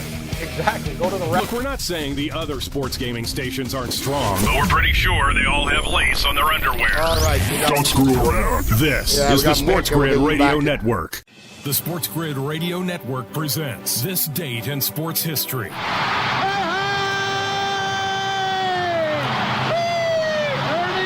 In 1959, Ernie Banks wins his second consecutive NL MVP. Mr. Cub hit a career 512 home runs. Back, hey! It's a home run for Banks! Attaboy, Ernie! For SportsGrid Radio, I'm Mike DeMurgis. The Technology Minute with George Capalbo. Lehigh University scientists have discovered that Hellmann's Real Mayonnaise, in addition to being a delicious sandwich topping, may hold the key to unlocking the secrets of nuclear fusion. Fusion on Earth means superheating hydrogen isotopes to millions of degrees centigrade, hotter than the core of the sun, which turns it into plasma, a soup of positive nuclei and free electrons. Hydraulically whipping a giant vat of Hellmann's mayonnaise turns it into a material that simulates exactly the physical and elastic properties of hot plasma at low temperatures without any of the bad side effects.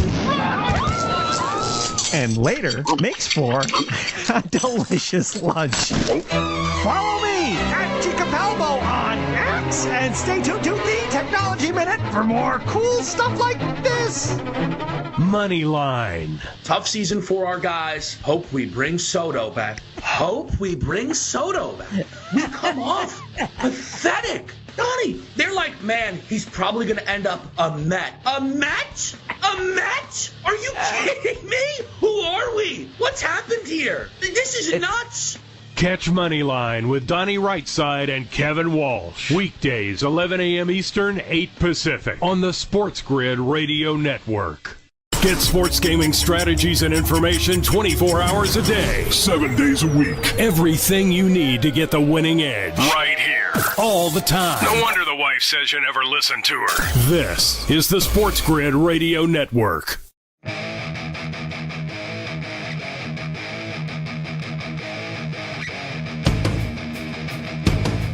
It looks like it's raining again here now. And it's a 3rd and goal. And there it is. There's the touchdown. Mahomes scrambled, and did Mahomes just get lit up, though, after the play?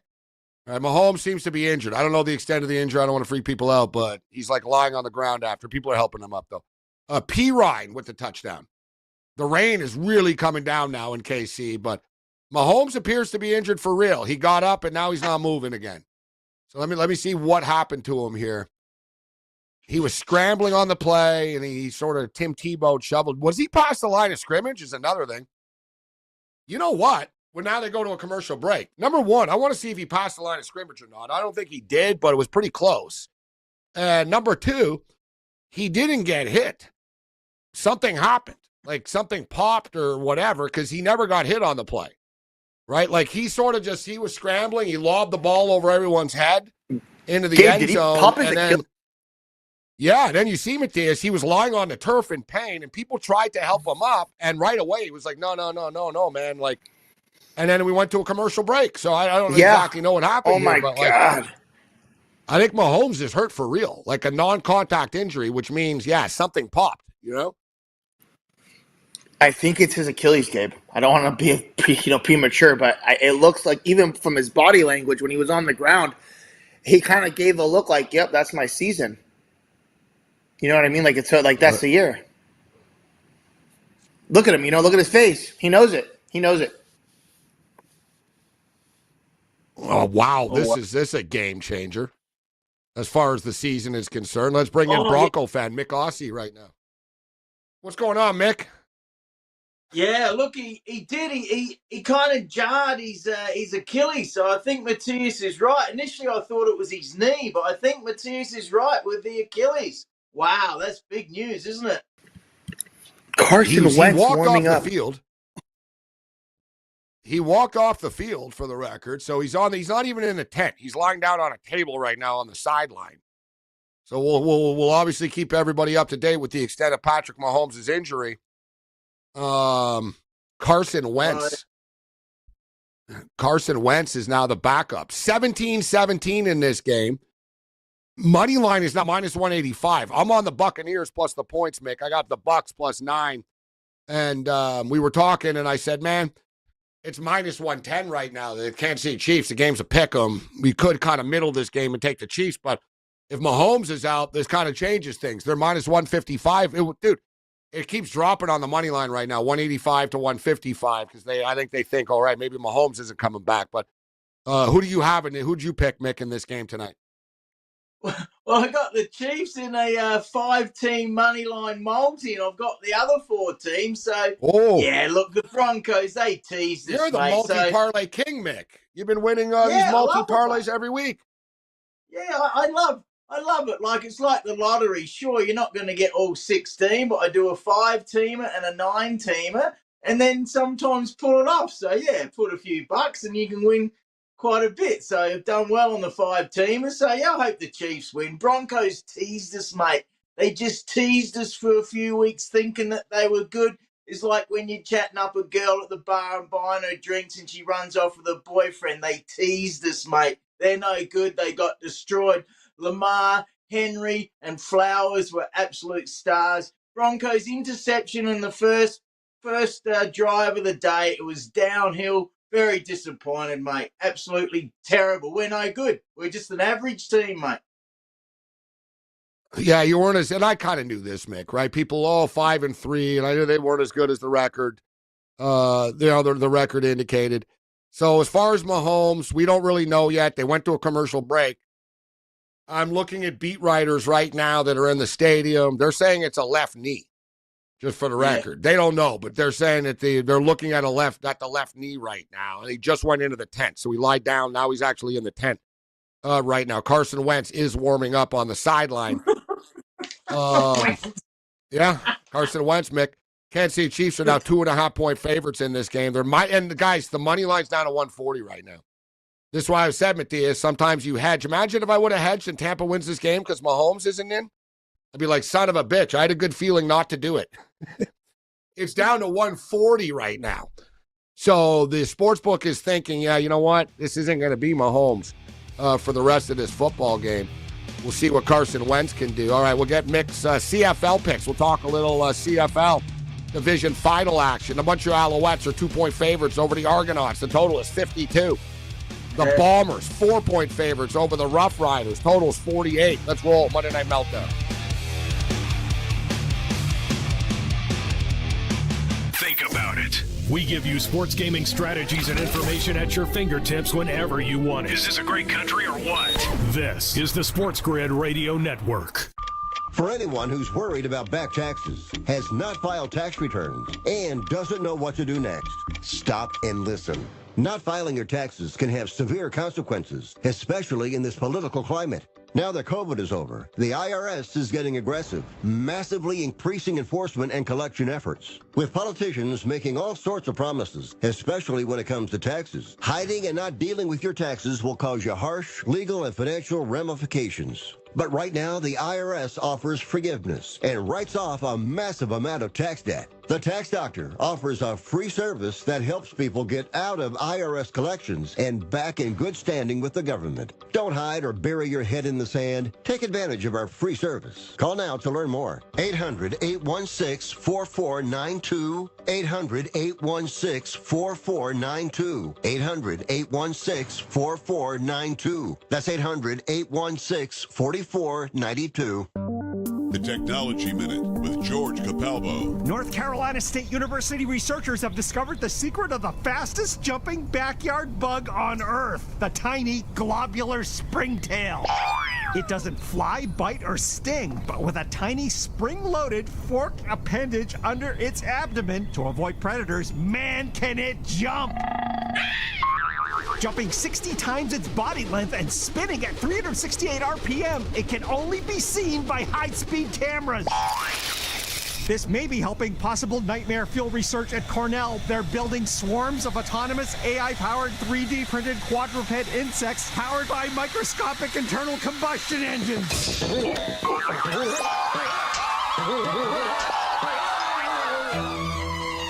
Follow me at Capalbo on X and stay tuned to the Technology Minute for more cool stuff like this.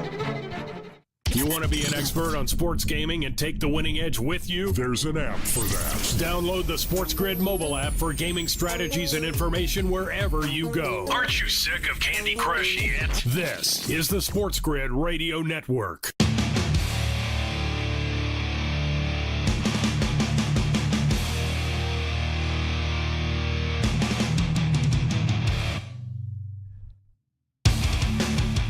That was frustrating on a couple of levels because we bet the Baker Mayfield rushing prop. It looked like he had more space, but that's the thing with Baker. He's not that fast. Like the holes, the lane looks like it's there and it closes quickly when he runs. And he's up to 17 right now. So he picked up 5 yards on that. He's up to 17. We've got over 19.5 rush yards for Baker Mayfield. We've got over 9.5 receptions for Travis Kelce. Kelce's now at 9. We need one more from Kelce. Hopkins hasn't caught a pass in the second half yet. And they were at midfield, and it was frustrating because if he got a couple more yards, we would have been over 19.5 with Baker, and they would have got the first down. I would have considered going for it, but I get not going for it. I get it. You don't want to give the ball to Kansas City Chiefs at midfield. There's still 12:47 left in the game. So I get it, but the Chiefs are now suddenly minus 240 on the money line, and Patrick Mahomes is up and walking around on the sideline. So it looked like it was just one of those scare type of deals. And the odds makers fell for it because the odds came all the way down to 155 and then 140, and now it's 270 right now. Oh, minus 300. Kansas City Chiefs, minus 3.5, minus 300 on the money line right now. Mick, CFL playoffs. The Toronto Argonauts absolutely murdered the Ottawa Red Blacks as the game went on. Their offense was just unstoppable. And now they get the Montreal Alouettes. And because Toronto looked so good in their last game, the Montreal Alouettes are only 2-point favorites on their home field right now, Mick, as that Argo offense is, absolutely lethal. But we all know Ottawa started off the year great. Reality kind of kicked in. I was on the Argos. I laid the points in this game. I didn't think Toronto would hang 58 on them, but 58-38 was the final score. What do you think of the Argos in the Alouette game? Well, mate, I was with you. Argos on the minus and the Bills on the minus were my two best bets of the week. So one of them came off. Mate, I'm going to go for the upset. I think the Argos can beat your Alouettes. I mean, the Alouettes have a very good defense. The week off helps a lot. But if you rest too many players the weeks before that week off, that can be dangerous. So, mate, I think I'm going to go the Argos.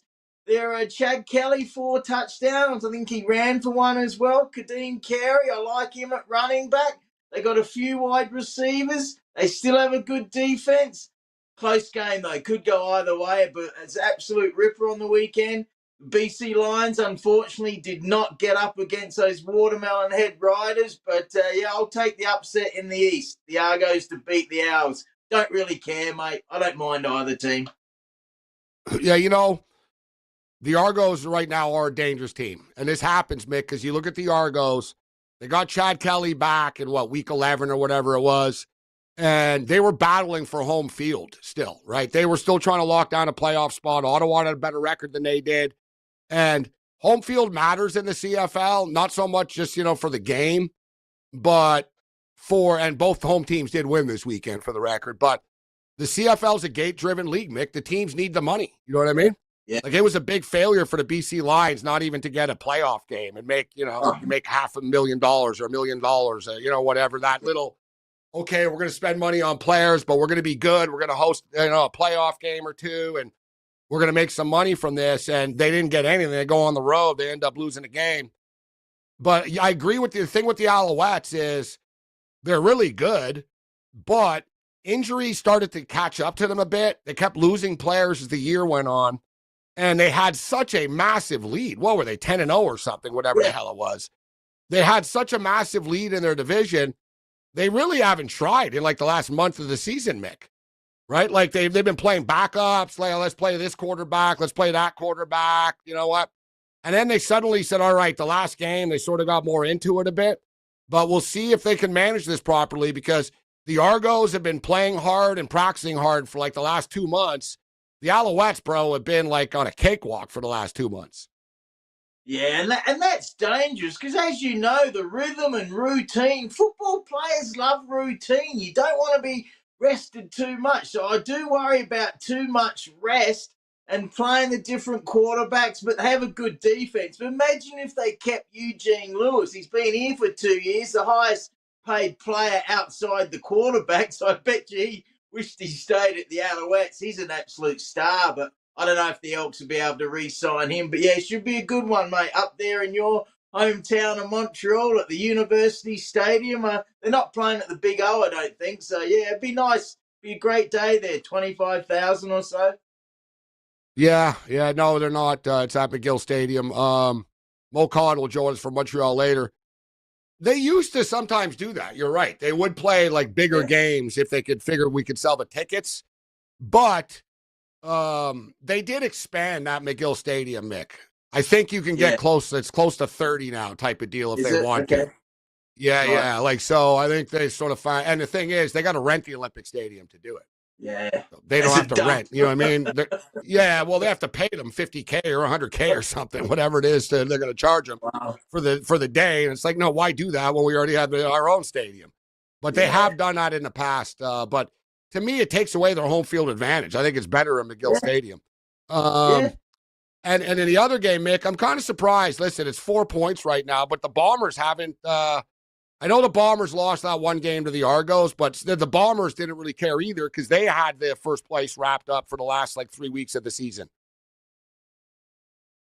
Yeah, look, I don't think the Riders are that good. Look, Lions could have won it, but Vernon Adams, who I do like, he didn't play well, mate. He threw a few interceptions. He's a bit prone to that at times. Lions weren't that good.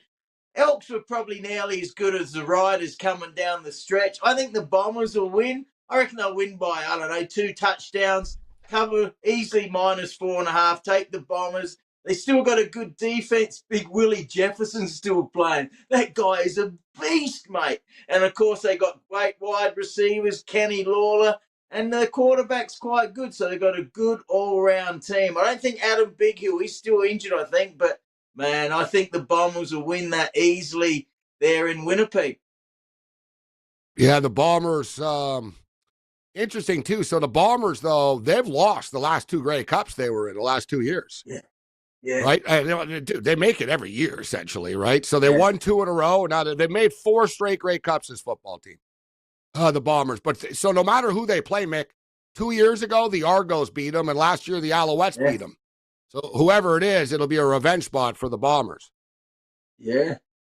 Yeah, look, the East can win. Absolutely. Argos or the Owls can beat the Bombers. So, yeah, it could be a close Grey Cup. 3 of the teams, I think, can win it. I don't think the Riders are a chance, but, hey, maybe I'm wrong, mate. You know, a few turnovers, a few mucked up plays, and you're back in it in the CFL. But I do like the high-scoring offenses in the CFL compared to the NFL. They always say defenses win championships. Yeah, maybe in the NFL, but CFL, if you can get that forward offense going with the wider field and easier to get the first down, I do like a high-powered offense. I thought that the CFL games were more entertaining than the college football games on Saturday. And I watched them all, right? So, and I was, the Toronto game was wild.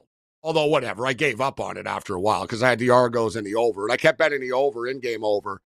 And they got to like 100 points or whatever. 96 points. So, and it was 50, it was like 52-28 or something, 58-28 at one point or something. So I tuned out. And, you're right. But listen, the BC Lions looked good early. They couldn't sustain it, right, as the game went on. That had been a problem for them all year. Like you said, Vernon Adams was trying to do too much. I don't really blame him. At some point, they had to start to try to make plays, but what a disappointing season for the BC Lions. Number one, their win total was 11.5. They won 9 games. They went 9-9 on the season. They didn't host a playoff game. This is a football team that spent a lot of money on players. They went to back-to-back conference championship games, division conference the championship games the last 2 years, and they get bounced in the first round this year. Mick, we'll catch up next week, and we'll talk about the Grey Cup. Yeah, it should be a good one.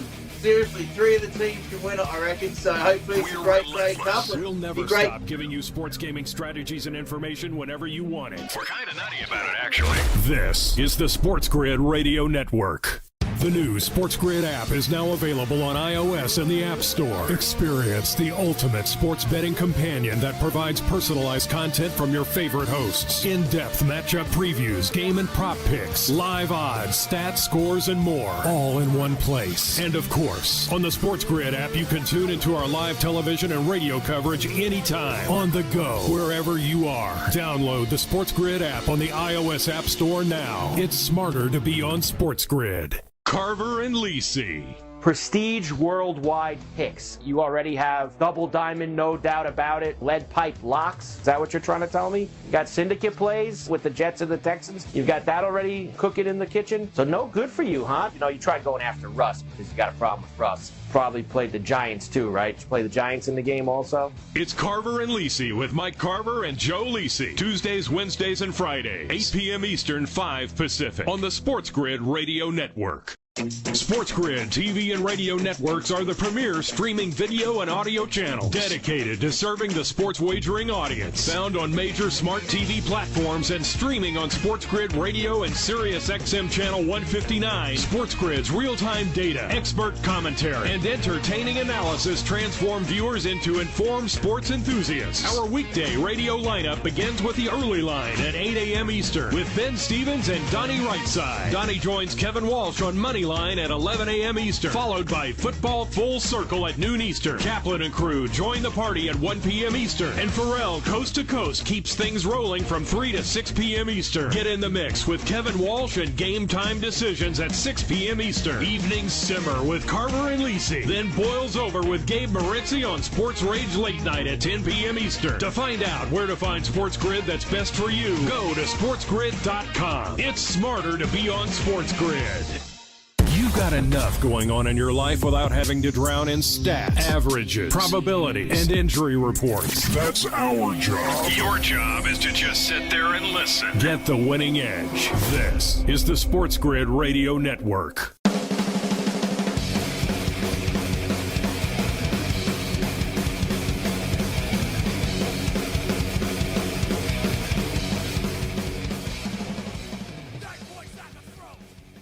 17-17. 5 minutes left in this football game right now. I am Gabriel Morency, SiriusXM Channel 159, SportsGrid radio networks, and, of course, SportsGrid on demand on YouTube. Subscribe so you get the alerts when we come on. We're on Mondays and Thursdays on this format for the primetime games. Have a pretty good one later in the week with the Bengals and the Ravens. So we talked about Cam jumping in and trying to middle the game. Looked like Mahomes got hurt. He came back in.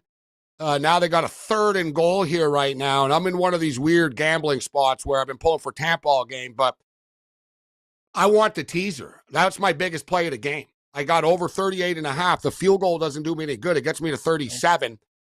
Okay, maybe Tampa can kick a field goal after, but I would actually just prefer KC score the touchdown on this 3rd and goal. I'm expecting them. They'll probably go to Kelce over the middle of the field. Mahomes is a killer in 3rd down. So here it is, 3rd and goal from the 5-yard line. You know they want the touchdown. And they get the touchdown. DeAndre Hopkins with the touchdown. This guy's on fire. Wow. DeAndre Hopkins, 5-yard touchdown reception, 23-17 extra point pending, and suddenly the teaser's in play, Cam, because it was 38.5. Honestly, Gabe, I have Tampa plus 16.5, so I don't want to mush this, but we got a little wiggle room still even here. I don't want Tampa to score, though. That's the whole thing. Like, this is good because we got the original teaser plus 16. Oh, no, but if the game ends 24-17, that's everything, right? You got Tampa plus 9. No, it's not everything. I have the over the game, too. I'd prefer if they made it 24-24. Oh, I see. Okay, I was just saying, if it ends now, still every teaser wins. Every one. Tampa. Yeah, that's good. I'd have the teaser to the over, so I need it over 38.5, but I don't want the game to end like this. No, I want them to score another touchdown and make it 24-24. I hit so many buttons, I don't even know what I want anymore, Gabe. You know, like, what do I have? Good call on Kansas City, though. That's why you take them at when they're offering Kansas City money line. I don't care what happens in the game. It's a great bet. Yeah, minus 110 it was. Yeah, I didn't pull a trigger on it, but it is what it is. Minus 110. I was just worried about hitting this teaser, and we're here. So I needed over 38. And hell, even if KC scored another touchdown, they would still hit the teaser, right? So like point blank, actually, and then we'd hit the over. Actually, sorry, like we still hit the teaser. So I want another touchdown here. But if KC scored, then Tampa are covering the spread suddenly. Hopefully Tampa can find a way to score a touchdown, but this is where it gets tough, Ken. This is where not having Godwin and Evans and everybody, KC's defense going to be super fired up. The crowd's going to be super loud now in the last couple of minutes. And, it's raining hard right now. So Baker is definitely up against it. So for prop players, Kelce's now at 11. We gave you the 9.5 at halftime. We gave you 5.5 before the game started. So we double dipped and hit both bets with Kelce tonight. DeAndre Hopkins, though, is I need one more catch from D-Hop, and I'm not sure we're going to get it. There's only 4 minutes left, and KC's probably going to run the ball if they get the ball back. So I could lose the halftime bet. And a little bit frustrating, Ken, because Baker Mayfield scrambled for one, and it was 4th and 2. He was 2 yards short, and we're at 19.5, his over-under. He's at 17 rush yards right now. We're going to need him on this drive to take off once, which could happen. So, let's just hope that at some point he needs to take off on this drive and he'll go over. I think he will. I think he's going to have to take off. And you said the conditions are getting worse and worse and worse, but it's just amazing to me, Gabe. Like when I saw Mahomes in that play, I thought something bad happened because it looked like he stuck his knee, and we've all been there before where you have that situation where you plant and it looked hyperextended and he just goes to the bench and comes back in. The guy's like made of rubber.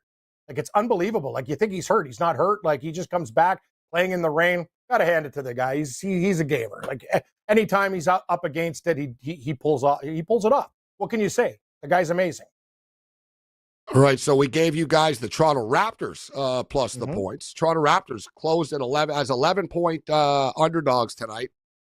And we went over the number, over 231.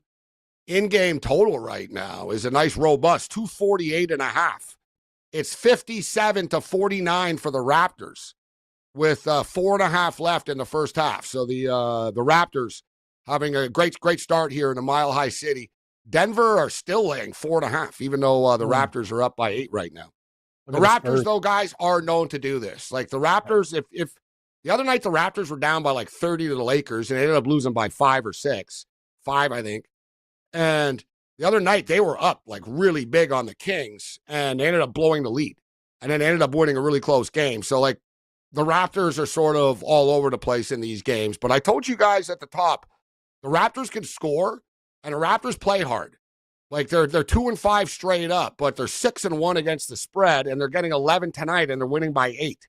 So far, so good with the point spread here. I want to check in on the props because we got a bunch of props in this game. I got R.J. Barrett, 3-point shots. Already. He's got 16 already, and 3 steals. His prop was 18.5. I didn't play it. I played Grady Dick over 3-point shots made, over 2.5. He's 2 for 5 from 3. So good start. He's only got to get one more 3-point shot made for the rest of the game. Dick's playing great ball this year. He really is. 18. And the thing is, his prop the other night was 17.5, and he got to 18. Like, the odds makers are onto him. So I was like, all right, he's probably going to get around his number. But wow, 16 points already for him. R.J. Barrett, though, is struggling. And I'm on Barrett, too. R.J. Barrett, though, 1.5 3-point shots. He is 1 for 3. So I only need one more 3-point shot from him. But Barrett's only got 6 points in this game.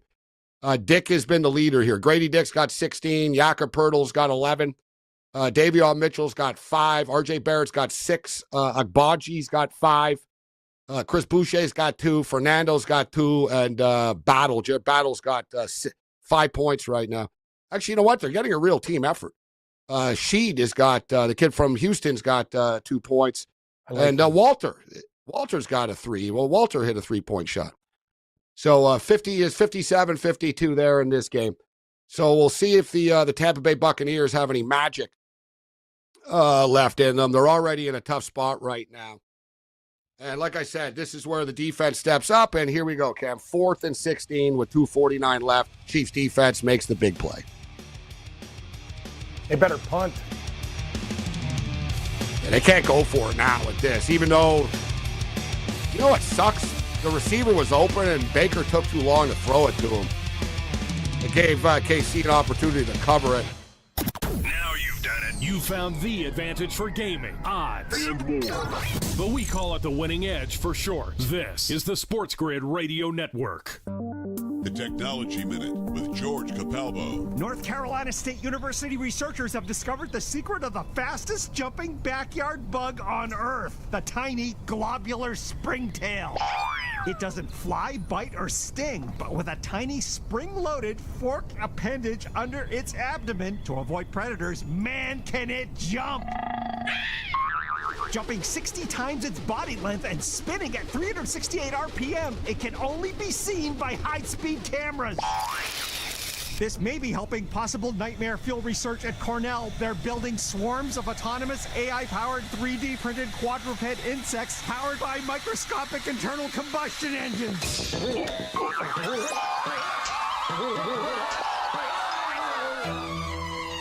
Follow me at G Capalbo on X and stay tuned to the Technology Minute for more cool stuff like this.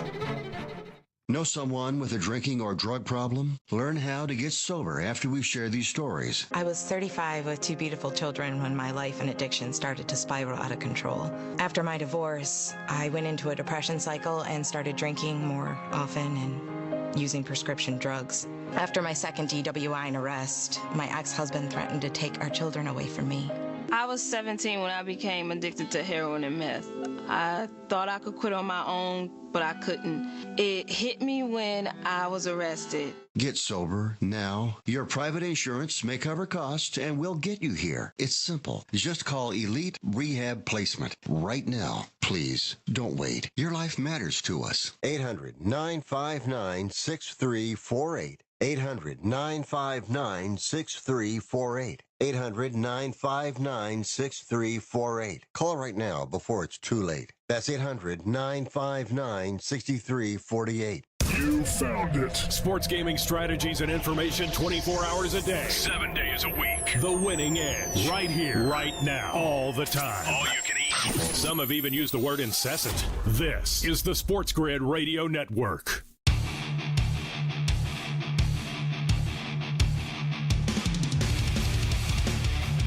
Yeah, right on cue. The Raptors are blowing the lead, 59-57 right now. it's weird. The Nuggets were minus 4.5 when the Raptors were up by 8, and they're minus 4.5 right now, despite the Raptors only being up by 2. So it's 59-57 with about a minute and a half left in the first half. We talked about, all right, let's jump on the Spurs. The Spurs guys are winning against the Clippers 40-14 right now. The Clippers are getting ambushed at the ID tonight. 40-14 for the Spurs. Dear God, after the first quarter. Exactly. Just cut them open with those Spurs. Hey, I got an in-game bet for this one. Go over 214.5. They already put up 54 points in the first quarter, and one team only scored 14 points. This game is, the Clippers aren't going to stop. Ballmer's going to panic. Ballmer spent like $3 billion on this stadium. He doesn't have a damn win yet. The guy sits court. The guy's the biggest fan of the Clippers in the world. He sits courtside every game, and he's really into it. So I'm going to go over here, guys. Let's go over 214.5 here with the Spurs and the Clippers, and we are in. New Jersey Devils. We jumped on the Devils, me and Cam. The Devils are up 3-0 right now with 8.5 left. I'm also on the under 5.5. In-game total currently is 4.5 right now. And I don't think there's going to be another 2 goals in this game. NFL football, the Buccaneers have given all that they can have tonight. Valiant effort. They had to punt the ball. They do have 3 timeouts left, though. So they got timeouts in their back pocket, and Cam, they just very quickly caused a 3-and-out for the Kansas City Chiefs, bro, and they're getting the football back with 2:24 left and 1 timeout left. This defense has been fantastic with all the game. It's not just guys. They played well tonight. Even though if they lose this game, time. They should be proud on the plane back home. Like if I was the coach, I'd say, guys, you just took on the best team in the NFL, defending champions in the rain in their building. Without all of our star players, and we nearly won the game. Like we were in it, They're missing DBs. They're missing everybody. They only have their tackles. Like this team has been ravaged by injuries. I'm with you. This is a valiant effort by the Tampa Bay Buccaneers and holding Kansas City. Like they've been good, Gabe. I'm very impressed. Like if you said 24 for the Chiefs, you say, yeah, the Bucs played pretty well, and they have a lot of backups in. We need a big play. I was hoping for a punt return here, but on the positive, at least there wasn't a flag on the play. So they're getting the ball around their 30 here. I think it was about the 32, 33, just stepped out of bounds. So they got time. Time's not really a factor. You got 2.5 minutes in the NFL to go, 65, 70 yards. Time's not a factor. The lack of talent is a factor. It's harder now because the Chiefs defense are dialed in. Like I said, the crowd is rabid here late in the football game. This is when KC, this is how they do it. They do it on defense. They do it ugly on offense, and they find a way, and that's why they're 7-0. But I'm hoping here, Cam, for one sort of big play, and we need a flag. Like, you know what I mean? There needs to be like a 22-yard penalty. Like Tampa needs something positive, like a big play, something positive. That's not bad. Now, what's the flag on the play, ref? Come on. And it's on Tampa. Dude, this hussy guy's been screwing Tampa all game. A little dump-off play. Like, you don't have to call this, ref. Like, they're not even affecting the play, these holding penalties. They pick up like 8-9 yards on first down, and it's coming back. And now they're going to find themselves in a 1st and 20 situation. Like they're going backwards. Yeah. It was holding. My bad. It did affect the play. It was pretty blatant holding. It was on Chris Jones. Jones was going to beat him to the play. Be nice, Cam, if Baker Mayfield would scatter for 3 yards, too. That's all we need, 3-yard run for Baker. 3 yards. We're not asking that much here. 24-17. Going to the two-minute warning here. I think we lost Cam. We'll get Cam back. Here, we're going to a break in a minute anyways. We got Mo Khan joining us in level 3. Although, honestly, normally Cam gets kicked off by guests. Right? Like we only have a couple of lines here, and Cam's been frustrated throughout the season in which he has been routinely booted, but our guests are now pretty good at logging in at their allotted times. So we're at the 2-minute warning right now. The Buccaneers have the football on their own 33-yard line. They need a touchdown.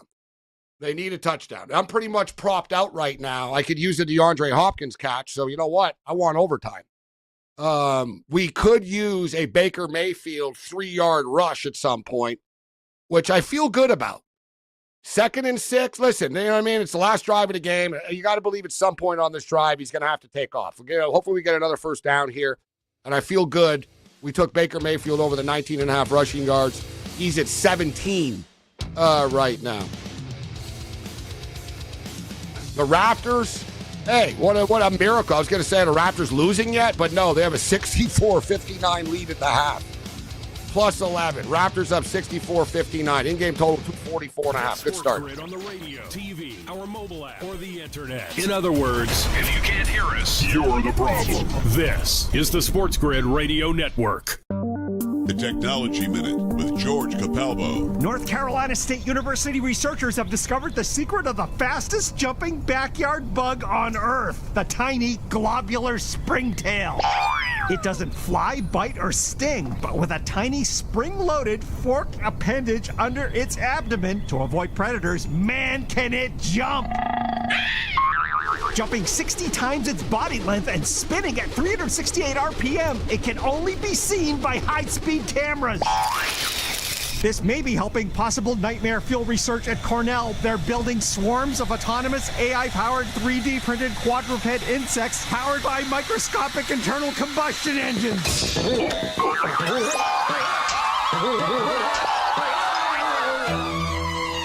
Follow me at G Capalbo on X and stay tuned to the Technology Minute for more cool stuff like this. The sharpest football contest show in the land, the Las Vegas Football Contest Show, focuses on Circus Sports Million, Circus Survivor, and the Westgate Super Contest, handicapping the games and releasing our contest picks every week of the season. With 2 former Super Contest winners, Grady Cannon and James Salinas, a former NFL player, Mike Pritchard, and over $1 million in contest prize money won combined, the Las Vegas Football Contest Show will have you prepared this season like none other. Money line. Tough season for our guys. Hope we bring Soto back. Hope we bring Soto back. We come off pathetic. Donnie, they're like, man, he's probably going to end up a Met. A Met? A Met? Are you kidding me? Who are we? What's happened here? This is nuts. Catch Moneyline with Donnie Rightside and Kevin Walsh. Weekdays, 11 a.m. Eastern, 8 Pacific. On the Sports Grid Radio Network.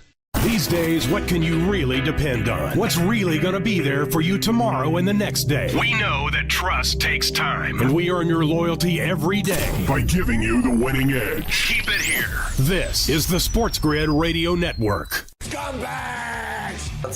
Rage! Sports Rage with Gabe Morency. Rage all you want.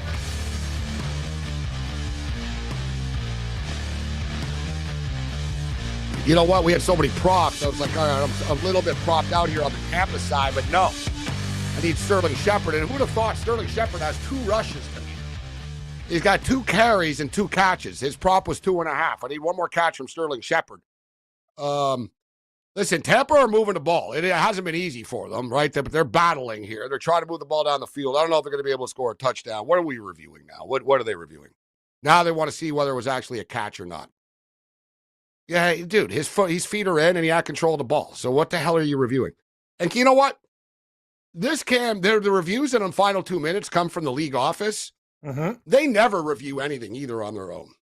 Like they're very hesitant to like step in on their own. Usually in the last 2 minutes, like tough, we called it. It is what it is. But of course, it helps KC if it's incomplete. So they're like, oh, we better review this and see if you actually caught it or not. There's one. There's 2. Like they're both in. I don't know. Another thing. This is not even. This is like an obvious play, and it wasn't even worth reviewing. I don't know what the hell they're looking at for so long. Gabe, he's in. It's an advantage to them on both fronts. The defense gave up a big play, gives them time to rest, think, talk about, get some signals in when Tampa Bay is moving the ball. It's not just about the offense. It's advantage KC on both things because their defense can make adjustments while we're looking at the review. Like so Tampa, look, both his feet are in. And he never even bobbled the ball. And the referee is right there. It's a catch. I don't know what the hell you guys are taking so long. So that they ruled it a completion on the field. But I don't know what the hell is taking them so long here to decide this. And good point by Cam. This is giving the Chiefs defense extra time to gather their breath right now and plan what they want to do. Now, what are you doing here, Hussey? Hussey. All right, let's go. What are you doing there, Hussey? Hey, Hussey. Yeah, Hussey. Yeah, come on, Hussey. You know, dude, This is what like, they you're called killing our promiscuous momentum here. women in the 1950s, you Hussey. Hussey. Yeah, Hussey. John Hussey, the referee. Yeah, Hussey. NFL Ref Stats, who's a guest of the show. We got to get him back on. He had a bad connection last time, but he tweeted out before the game here about how Hussey calls the most false starts and down. Like he calls a ton of penalties, this guy. What are you slowing down here for, Hussey? What's your problem, bro? Like, seriously, this has been like 3-4 minutes, man. Like you said, dude, the KC defenders all get a chance to breathe and regather their breath. This is a pile of crap. You reviewed a play that didn't even need to be reviewed. Then you took forever to get the ball going again. Now they're not in rhythm. Yeah, this is but all right. They're good enough. They just picked up 10 yards on the ground. So nice play by Rachaad White up the middle. Good job, Tampa. You're chipping away here, guys. But it gets harder to score as you get closer to the end zone. They're on the 30-yard line right now. They still have that timeout in their back pocket, and they got about 1 minute and 12 seconds left. And another nice catch. There it is, Sterling Shepard, number 3. Boom, we hit the prop with Shepard. Shepard, you talked about it off the top. The relationship with Baker is something that should be noted moving forward as well with Tampa Bay, as they still have some guys out. There it is, Shepard, over 2.5 minus 150. Put it on the board as a winner. So that's why I said, Kim, no, I don't want the game to stop the way it is. And bro, there it is, baby. Baker just ran for like 8 yards. Yes, there we go. Wow, it's all coming up us. Yeah, see, Baker's a grinder. He's not a Baker. He's a Baker Mayfield. I got it right in front of me. Over under 19.5, minus 115. Boom. Boom. Good job, Baker. What did he get there? What did he get? No, so he didn't get that many, Cam, but he got to 21. So it's my bad. I got it a little excited. Thought he picked up a little bit more than he did. We needed over 19.5. Now, though, I don't want to think ahead, but as long as he doesn't take a knee, if they somehow win this game, we should be okay. Come on, punch this in and let's go to overtime. Come on, Baker. You got 40 seconds left. What a great job by Baker. Oh, my God. Oh, my God. He's down on the 1.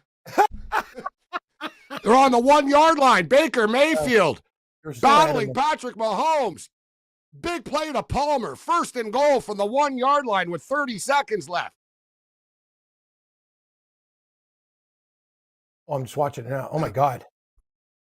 And, wow.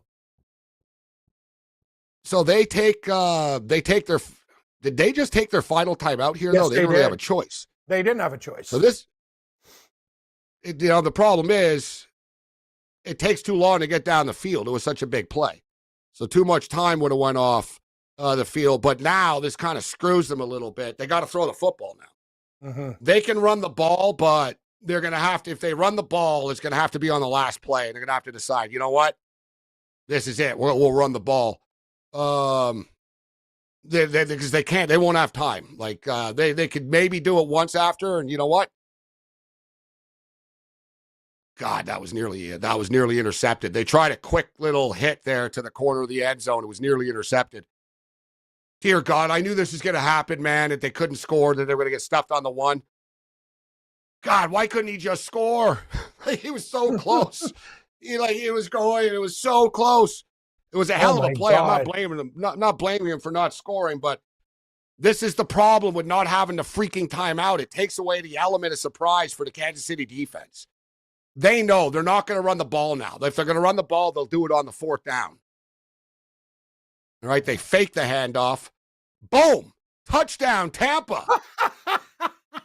This could be the performance of the year. This is unreal. Wow, do they go for 2 here for the win? No, they're not. They're not. I would. Well, you got it. You know what? I'm not a big go for 2 guy for the win, Cam, but if I'm playing Patrick Mahomes, I don't want to give him the ball back. I'm on the 1 or 2 yard line. Yes. Just punch it in for the win. Yes. What are your you tell me what the odds are. You got a better chance getting 2 and winning or losing the game than going to overtime with Kansas City. You don't want to do that. And I'm with you. Me and you are old school, but this is the time that 2 makes sense when you're a big dog. Because you know why? Because it's Mahomes. That's why. Yes. I mean, man, this is Patrick Mahomes. We're giving the ball back to. I mean, hell, Mahomes might score it in 27 seconds. All right. We saw him do it in 13 seconds. They did it against the Bills in 13. They got 27 seconds left, but good job. What a battle by Baker Mayfield tonight. And the beautiful thing about this is, boom, we hit the over of the football game. I had the over of the game, and I got the Buccaneers plus the points. We got the teaser. We had Rachaad White first touchdown scorer of the game. And what I really like about this is, as I stated, so at the halftime, we gave you the Travis Kelce over 9.5 receptions. He won that bet. The Baker Mayfield, Cam liked the Baker Mayfield over 19.5. Well, he's got 21 right now, so we'll see what happens about taking a knee later potentially. But it looks good. He's at 21 now, and we just hit the Sterling Shepard prop on the last drive of the game, over 2.5 receptions for Shepard. We just hit the over in the football game on this last drive. A lot of winners are coming home late here, which is nice. Oh, better late than never. But I could use one more catch from DeAndre Hopkins. I got over 7.5. He's at 7 right now. And now, Cam, that they need to score, there's a good chance that Hopkins will get another ball here. That's I can win this one on the way out. And like all the props, you go to overtime, you got a good chance to, like all the ones that you're missing, like by a couple yards or whatever. Now you have the overtime period. Absolutely huge. And Baker Mayfield is so tough, Gabe. Like, I have so much respect for this guy. Like you said it, that one game when he was with the Rams, look at it. Look at his career trajectory. If he plays like junk in that game, he might not even be in the league. Like, and now he's used that opportunity to just like ride it. It's been quite a ride. And you know what? Now my Buffalo Bill fandom comes into play here, actually. Because the Buffalo Bills have 2 losses on the year. The Ravens beat the Bills, but the Ravens have 3 losses already. You know, so if the Bills could have finished with a better record than the Ravens, they'll finish ahead of them in playoff seeding. And the Bills play the Chiefs in 2 weeks. Mm-hmm. So it'd be nice if the Chiefs would have a loss and the Bills could knock them off, and then KC have 2 losses and Buffalo owns the tiebreaker against KC. I know I'm getting ahead of myself right now, but just like that, guys, Mahomes picks up like 10 yards. And this is Butker time, Cam. Couple of plays here. Next thing you know, Butker's kicking a 58-yarder for the win. You notice Mateus hasn't said anything because Frankie Falcon wants the Bucs to lose for the Falcons in the division. You see, he's cocky. He told me earlier he's not concerned with the Buccaneers. Oh, they're no good. He should have been. Well, no, but the Falcons too. It's true. By one thing, the Falcons did beat the Bucs twice, so they do have that. That's true. They do. All right, Mo Khan joins us on the other side. Cam will be back at 11. Get the SportsGrid mobile app. Take us to places where the wife would definitely not approve. Not counting the bank. This is the SportsGrid Radio Network. Football full circle. The Jets are done. They're 2-6. The Patriots are 2-6. I know it has not been worth the investment in Aaron Rodgers. It is just incredible to see how bad a mismanaged franchise can be when a 40-year-old quarterback who cares more about ayahuasca than football calls all the shots. It's football full circle with Ben Stevens and Joe Lisi. Weekdays noon Eastern, 9 a.m. Pacific on the SportsGrid Radio Network. Are you retired like me and you just found out you owe the IRS a ton of money? Well, what would your life be like if they took your retirement savings away from you? They can do it and your property. If you owe the IRS back taxes or you haven't filed in a while, the Tax Relief Line is here to help you. They can stop the IRS from taking your retirement savings. If you qualify, you could have your tax bill reduced to 0. That's right. If you're retired and you owe the IRS a lot in back taxes, you could have your entire tax bill reduced to 0 due. The IRS has now hired thousands of new employees, so they're ready to come after you. Don't let them take your retirement savings or property. Make this free call now. 800-590-4933. 800-590-4933. 800-590-4933. That's 800-590-4933. The new SportsGrid app is now available on iOS and the App Store. Experience the ultimate sports betting companion that provides personalized content from your favorite hosts. In-depth matchup previews, game and prop picks, live odds, stats, scores, and more. All in one place. And of course, on the SportsGrid app, you can tune into our live television and radio coverage anytime. On the go, wherever you are. Download the SportsGrid app on the iOS App Store now. It's smarter to be on SportsGrid. When you're a SportsGrid listener, you have an advantage. We bring you sports gaming strategies and information 24/7. We call it the winning edge. Everybody else calls it Stop messing around. Get the winning edge. This is the SportsGrid Radio Network.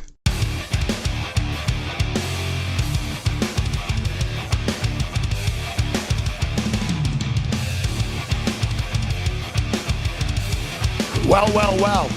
Whatever you least expect it in the National Football League. I am Gable Morency. Level 4 continues. The 4-hour marathon. It is the Monday Night Meltdown Sports Rage Game Day. So we've been focusing in tonight. We've been tracking the NBA a bit, college basketball. And in fact, actually, Gonzaga and Baylor play tonight, tipping off in about 15 minutes' time. So we'll give you a pick for that. I'm thinking about the over. It's 156.5 in this game, and I'm leaning with the Baylor Bears plus 6.5.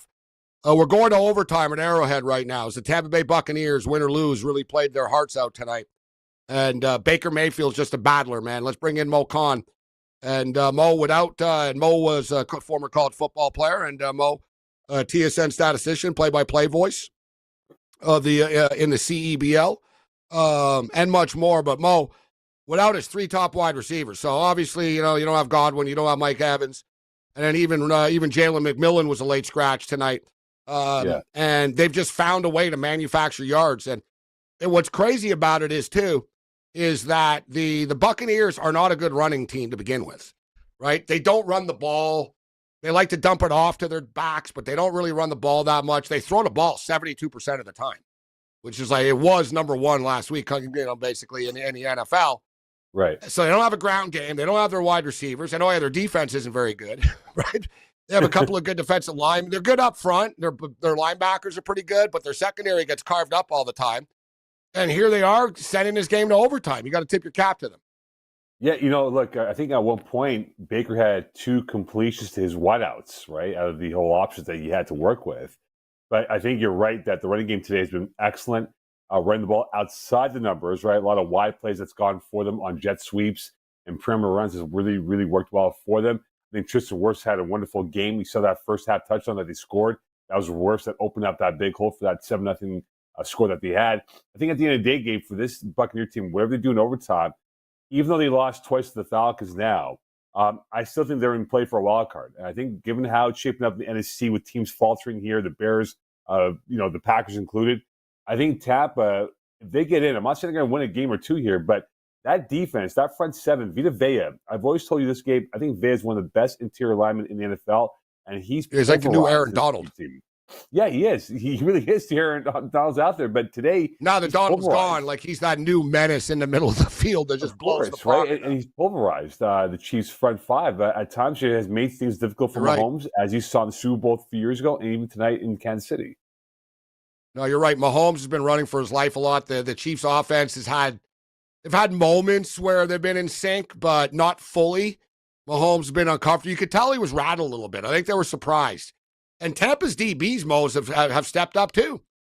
I mean, look, on that last drive where even Mahomes is dangerous with 30 seconds left or whatever, they nearly intercepted him twice, right? Once on a tip ball from Kelce, but the second time they really read it, and they nearly picked it off. It would have been a game changer, but we should note for everybody, freaking KC get the ball first here to start. So we know how this ends. They score the touchdown and the game's over. So they're going to have to Tampa are going to have to find a way to hold them to a field goal. And this is where KC always shine in this spot, and they pick up 10 yards on first down right away. So they get a big chunk here, Mo. What do you think, Mo? Are they going to score a touchdown on this drive? It seems inevitable, doesn't it? This is how they win all the time. Yeah, I just think the Bucs are going to run out of gas, given, again, that even though their defense has played well at times, to hold serve against this Chiefs offense, who've been methodical all throughout this 4 quarters right now, it'll be tough to do so on the road. If they can force a turnover or a 3-and-out, whatever it is, and get the ball back, I give Baker a chance. And Baker Mayfield's played good football. I mean, people have criticized him his entire career, but he's found home in Tampa where he's been able to excel in a system that plays to his strengths. And you've seen Baker's doing pretty well the last couple of years in the Bucs uniform. I think that it's a success if you can just hold him to 3. I mean, ideally, you get him off the field, but it's almost unrealistic. This is Mahomes. He's lethal in overtime. We've seen this script a million times before where they get that. The only thing positive about this for the bettors amongst us here, Mo, is even if they score the touchdown, it doesn't burn us because KC were 9-point favorites. So it doesn't. It doesn't get us. Although I don't even want to say it out loud, actually, because there's always a way. But let's see what they do here. Here's a little shovel pass to Kelce. And thing with Kansas City, so they got the first down now on Tampa's 45. And the thing with KC is, too, Butker is a great kicker. right? So if they get into anywhere, Bucker can, get that 3. But if you're Tampa, look at Kelce. Just pushed the defender down. If that was Tampa, they would have called it. I swear, Mo. The league never, I don't know if you saw it, but Sterling Shepard caught a ball on the sidelines, and it was under 2 minutes. And so the league is the one who reviews it, right? And under 2 minutes, they're the ones that has to decide. They never review anything in the last 2 minutes. But, of course, since it was Tampa, we better make sure he caught it. The refs, you can't deny it, bro. There is so one-sided for KC every game, Mo. Well, the Jordan rules, right, be applied for the Mahomes rules. But look, at the end of the day, people were up in arms. Oh, my God, is Mahomes done for the year with that injury he sustained? But think about it this way, Gabe. I looked at the schedule after that injury. They'll play steady diet of Sunday games for the rest of November, play Black Friday against the Raiders. They'll have the Christmas game. Yeah, their schedule gets tough, Mo, in the holiday season. Remember, especially around Christmas time, bro. They literally play 3 games in 9 days. Right, you got 10 days, 9 days. Yeah, Texas Steelers and Broncos, but they do have that 2 mini bye week windows, Black Friday weekend, and, of course, Christmas week as well. So Mahomes will have that time to rest up if he does get to that point, and, of course, the NFL bye week if they lock down the number 1 seed in the playoffs. All right, so there's always something when you're a bettor, guys. We just hit the DeAndre Hopkins prop. So we could potentially go 3-0 with our halftime plays here. Mo, Hopkins had 6 catches in the first half, but at halftime, his number was 7.5. So all he needed was 2 more catches in the game. I thought it was a little light. But, odds makers and sports books are good at what they do. Oh, yeah. And he only got he only just got his 8th catch right now. So it took me overtime for him to get a 2nd catch, actually. So it was, So it was like, I pat myself on the back, but that was the beautiful thing about going to overtime. We also hit, guys, we hit the Bucky Irving over 2.5 reception prop that I forgot about, that we didn't keep our eye on. And just one more for greed purposes. We have one more alive. Tampa need to get the ball back, and I would need Rachaad White. I got Rachaad White over 3.5 catches. He's at 3, but this game has gone about as well as it could for us. Let's see. Dude, KC are moving the ball. We'll see if Tampa can come up with a stop here. We're going to a break, which means there'll probably be a touchdown. When did life get so complicated? Just a few years ago, you only worried about what toy to ask for at Christmas. Now, only we get you. This is the SportsGrid Radio Network. Carver and Lisi. Tough guy going to the Catalina wine mixer last week, and all of a sudden you're wearing the hat. The Catalina wine mixer. I don't understand. Catalina wine mixer. Pow, pow, pow, pow, pow. Pow. Okay. I'm not picking up anything that you're putting down right now. I have no idea what you're You know what I'm talking about. Pow. Catalina wine mixer. Pow, pow. It's Carver and Lisi with Mike Carver and Joe Lisi. Tuesdays, Wednesdays, and Fridays. 8 p.m. Eastern, 5 Pacific. On the SportsGrid Radio Network. The SportsGrid Radio Network presents This Date in Sports History.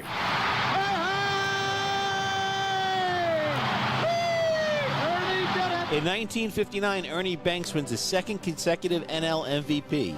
Mr. Cub hit a career 512 home runs. Back, it's a home run for Banks. Attaboy, Ernie. For SportsGrid Radio, I'm Mike DeMurgis.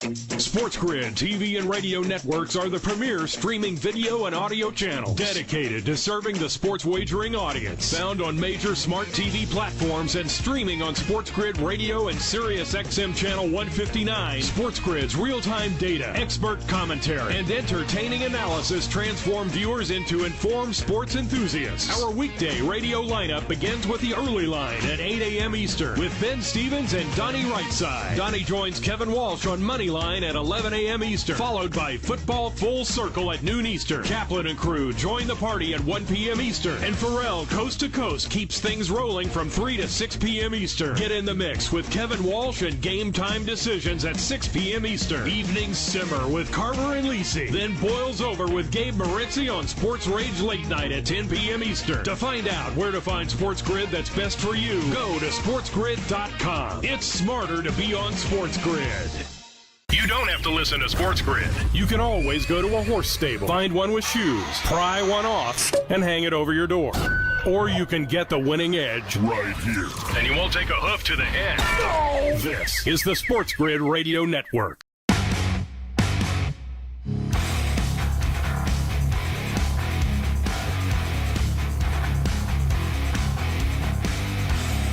Well, this game is going to be a wrap in a minute. This is what the Kansas City Chiefs do, man. In overtime, they just suffocate you. And they've had the ball for 6 minutes now. 5.5. There's 4:32 left in the first in overtime, 10-minute period. So they're just suffocating. They're on like the 3-yard line, 2.5-yard line right now. They just keep on dumping it off to Kelce. And the worst case scenario though is that it's 3rd and 1, and they're on the 2-yard line. So they got they got a bunch of cracks at this. Tampa needs a miracle stop and game over, touchdown. Actually, you know what? I have so many bets. I keep on winning more bets at the end. And I'm like, oh, yeah, we had that too.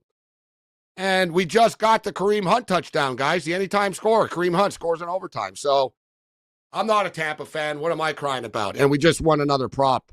That was pretty good, actually. That was kind of best case scenario. 30-24 final score. Game goes over. Buccaneers covered a point spread. KC remain undefeated, are now 8-0. We hit the anytime touchdown score on the way out, guys. Not bad. We'll take it. And we hit the Baker Mayfield. We hit the DeAndre Hopkins because it went to overtime. We just hit the Kareem Hunt because it went to overtime. That's why I told Cam, what are you, crazy? Cam said, oh, if the game ends like this, it's fine, 24-17, Mo. I said, no, it isn't. I said, I got a lot of action going on here still. And boom, there's another winner with Kareem Hunt. Better late than never in overtime. Cash it. Great stuff. So Mo Khan in the house with us. So Mo, KC win again. It looked like maybe they would lose. Well, they got Denver up next. So yeah, they're going to win that football game. And then they go to Buffalo the week after that. That's going to be the heavyweight showdown. Yeah, I think that's when the first loss comes against the Bills. That's my call. I think the Bills will beat it. The Bills are playing great football right now. Yeah, I know they didn't cover the spread yesterday, but a win is a win. They've been, they're just the Bills are really focused on just winning, taking it week by week, winning games, and they have a different edge to them this year, Mo. I'm telling you, Josh Allen's more serious than he's ever been. Well, I think what it is, Gabe, is that there's less fluff, right? There's no Diggs on the roster. It's more of a team component of a balanced attack, right? Whether it's Dalton Kincaid, Shakir, a running game. Defense, with pretty much no names, with all the injuries they've sustained, all coming together as one, saying, we'll bleep everyone else. We're going to come together as a unit and show you guys that we're not pushovers. Because, Gabe, coming into the year, right, we all thought, was this the last run of window for the Buffalo Bills? And that it was going to be the Jets or the Dolphins, and those teams are not going to be there. And Buffalo could have the AFC East wrapped up by Thanksgiving. Realistically speaking here, when you look at it right now. So I think that, for Buffalo, that is going to be a good referendum when they play the Chiefs in 2 weeks. And if they do beat KC, it just puts them even more in that conversation that maybe they could do it in January, where it matters most against Baltimore or the Chiefs, whoever they face at some point in the playoffs. And you want to try to set yourself up so you don't have to play them both, at least somehow, right? You don't have to go through the Ravens or host them at least. or host them. Yeah. So tonight, like I said, it's going to be tough. KC are undefeated, but Buffalo, they do play them in 2 weeks. For the record, the Indianapolis Colts, Steichen, their head coach, said that they're sticking with Joe Flacco today. So they're sticking with Joe Flacco at quarterback. The Buffalo Bills are in Indianapolis this week. The Bills, Sunday afternoon game, 1 o'clock Eastern time.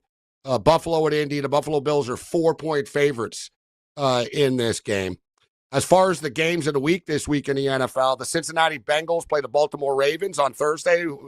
They played already earlier this year in Cincinnati, Mo, and it was a track meet.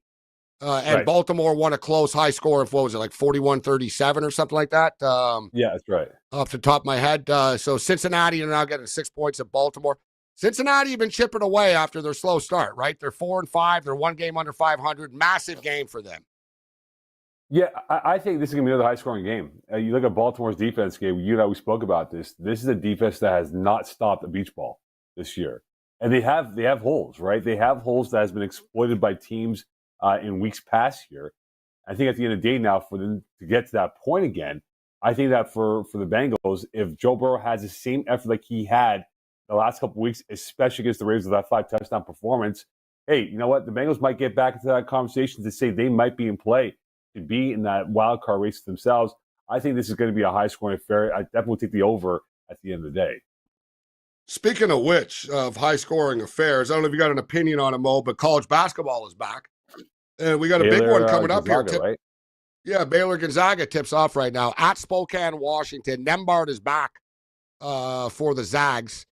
Baylor's got some transfers in here. Like, Baylor's got like 4 guards, basically. Like, they got a bunch of smaller dudes, but they play up tempo, obviously. They're getting 6. The total's 157. I'm going to bet the over the game, guys. I'm going to go over to 157, and I'm going to take Baylor plus 6.5. What's your pick, Mo? Give me Gonzaga. Gonzaga at home, says Mo. All right, another segment with Mo on the other side.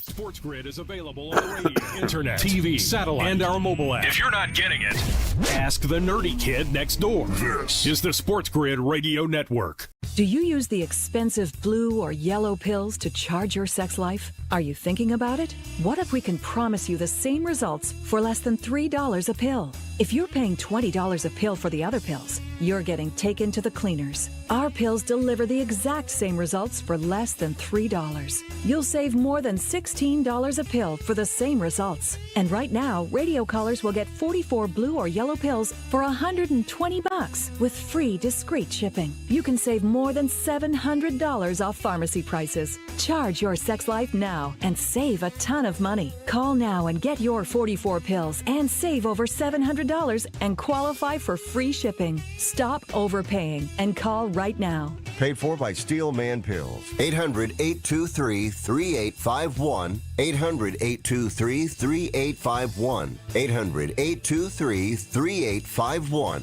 That's 800-823-3851. The Technology Minute with George Capalbo. North Carolina State University researchers have discovered the secret of the fastest jumping backyard bug on Earth, the tiny globular springtail. It doesn't fly, bite, or sting, but with a tiny spring-loaded fork appendage under its abdomen to avoid predators, man, can it jump! Jumping 60 times its body length and spinning at 368 RPM, it can only be seen by high-speed cameras. This may be helping possible nightmare fuel research at Cornell. They're building swarms of autonomous AI-powered 3D printed quadruped insects powered by microscopic internal combustion engines.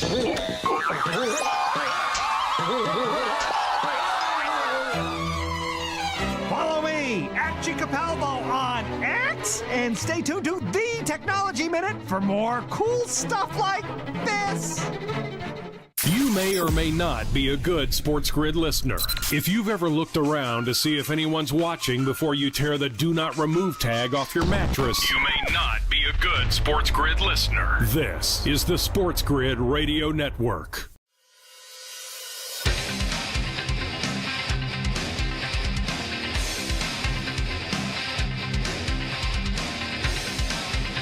I am Gabriel Morency, SiriusXM Channel 159, SportsGrid, YouTube on demand. We're kicking it, the Monday Night Meltdown, Sports Rage Game Day. The football game is done, 30-24. The Kansas City Chiefs win. We killed the props. Better late than never. We hit the Kareem Hunt prop even. That's the thing. When you have like 17 bets on a football game, well, even I forget. I'm like, oh, yeah, we got this and we got that.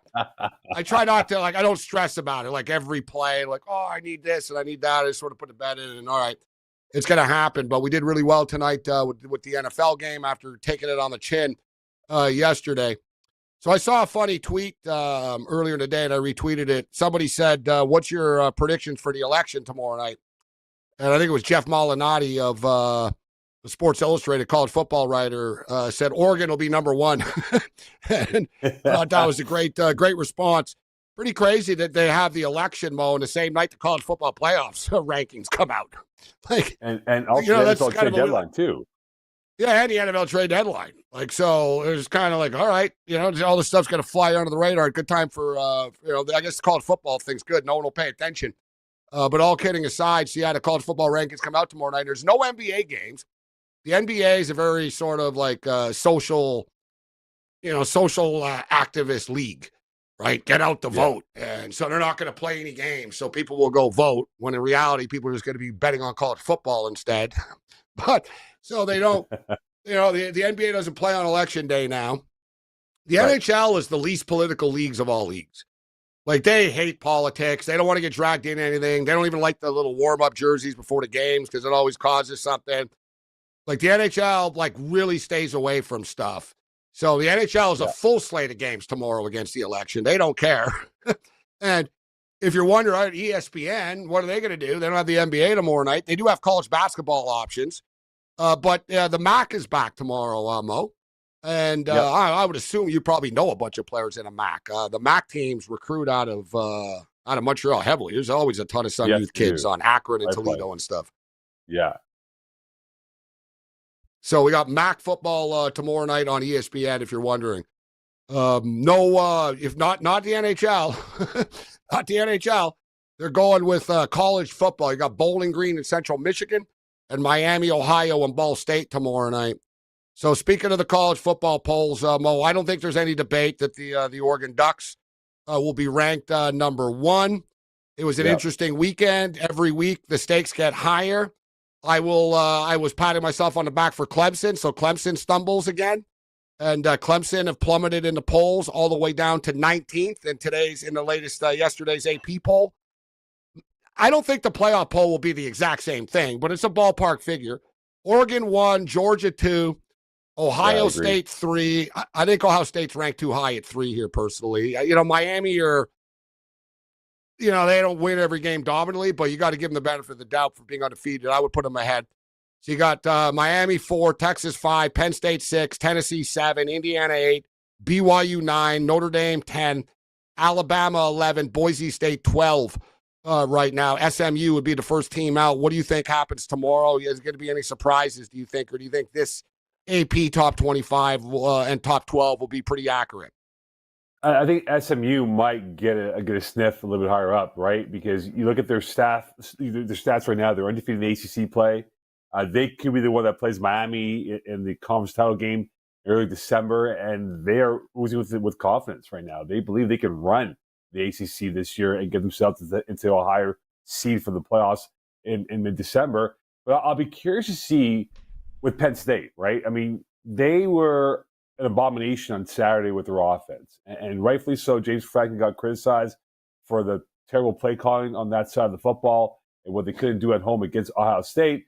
And you mentioned it right now where they could project. I think they'll be a lot lower because I think for Penn State, that was a bad loss to an Ohio State team that they had in the ropes at times, but couldn't apply the knockout blow in the fourth quarter when it mattered most.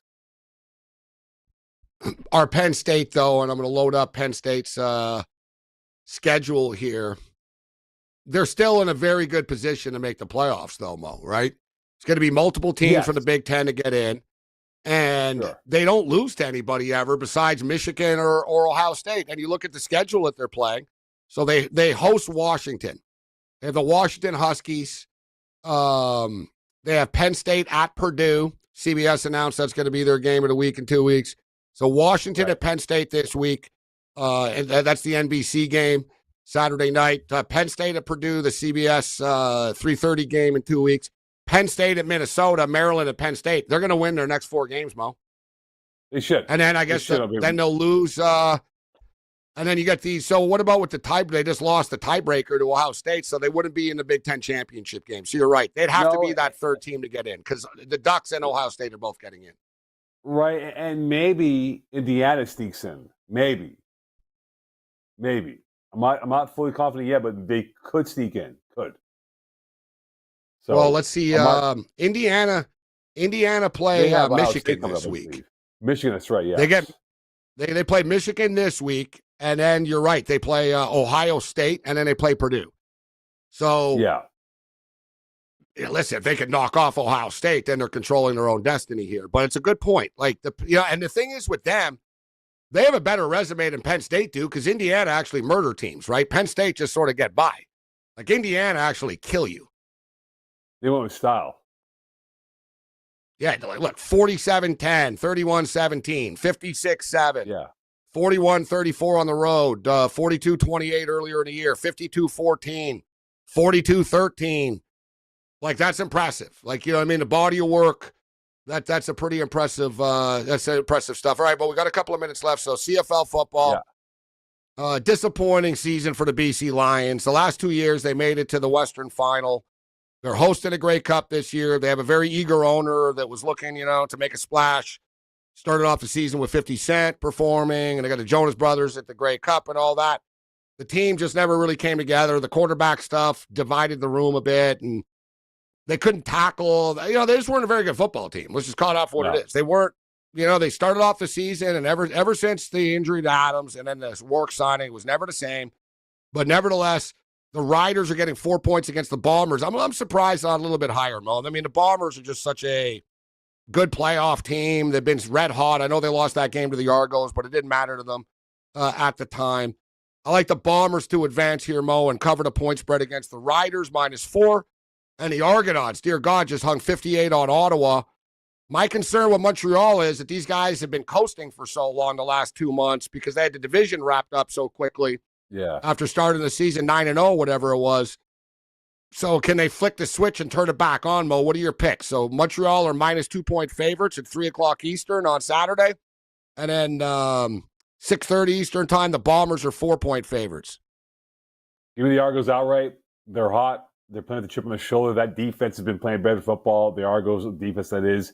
Montreal, I've seen them up close for the last 4 or 5 weeks. A lot of question marks right now. They're banged up, Gabe. That's the big thing. They're not healthy coming into this playoff game on Saturday. And do they still have the killer instinct? Because they've been, you're right, they've been coasting along here all season long. Give me the Argos plus the points. And also in the Bomber game, I think Winnipeg pulls through. And I think right now that Winnipeg-Toronto rematch will be fascinating to watch this time around compared to where it was 2 years ago when Toronto beat the Bombers for the Grey Cup. Well, that's the thing, and I said it earlier, Mo, ironically enough, right? If Winnipeg win, which we expect them to, either way, it's a revenge spot for them. They lost the Grey Cup to Montreal last year, and they lost the Grey Cup to Toronto 2 years ago. Yep. Yeah. Who do you think wins the Grey Cup? I'll give you that answer next Monday. How about that? I want to see who comes out of these games unscathed. Look, right now, I think Winnipeg's favorites to win the Grey Cup right now, right? But things can change in a blink. If I had to take a long shot, listen, the Bombers are plus 165 to win a Grey Cup. The Alouettes are plus 210, and the Argonauts are plus 260. The Riders are plus 550. I think there is value on the Argonauts. You get them plus 260. They won't be plus 260 in the Grey Cup, but don't underestimate Montreal, even though Mo is in Montreal. So don't forget. Thanks to Mo Con. Your source for the winning edge. All to make you the sports gaming big dog. Is this a great country or what? This is the SportsGrid Radio Network. The new SportsGrid app is now available on iOS and the App Store. Experience the ultimate sports betting companion that provides personalized content from your favorite hosts. In-depth matchup previews, game and prop picks, live odds, stats, scores, and more. All in one place. And of course, on the SportsGrid app, you can tune into our live television and radio coverage anytime. On the go, wherever you are. Download the SportsGrid app on the iOS App Store now. It's smarter to be on SportsGrid. The SportsGrid Radio Network presents This Date in Sports History.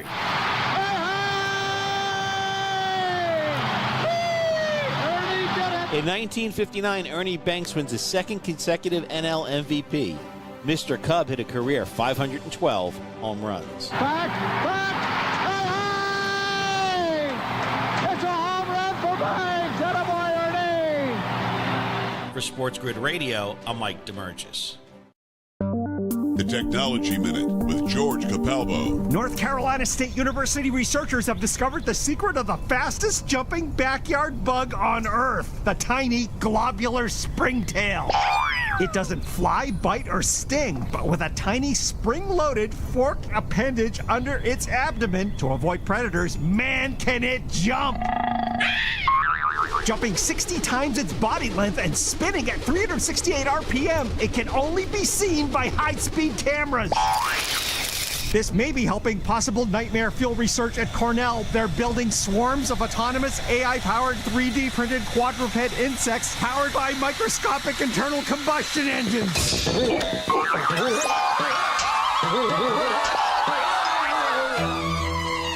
Follow me at Capalbo on X and stay tuned to The Technology Minute for more cool stuff like this.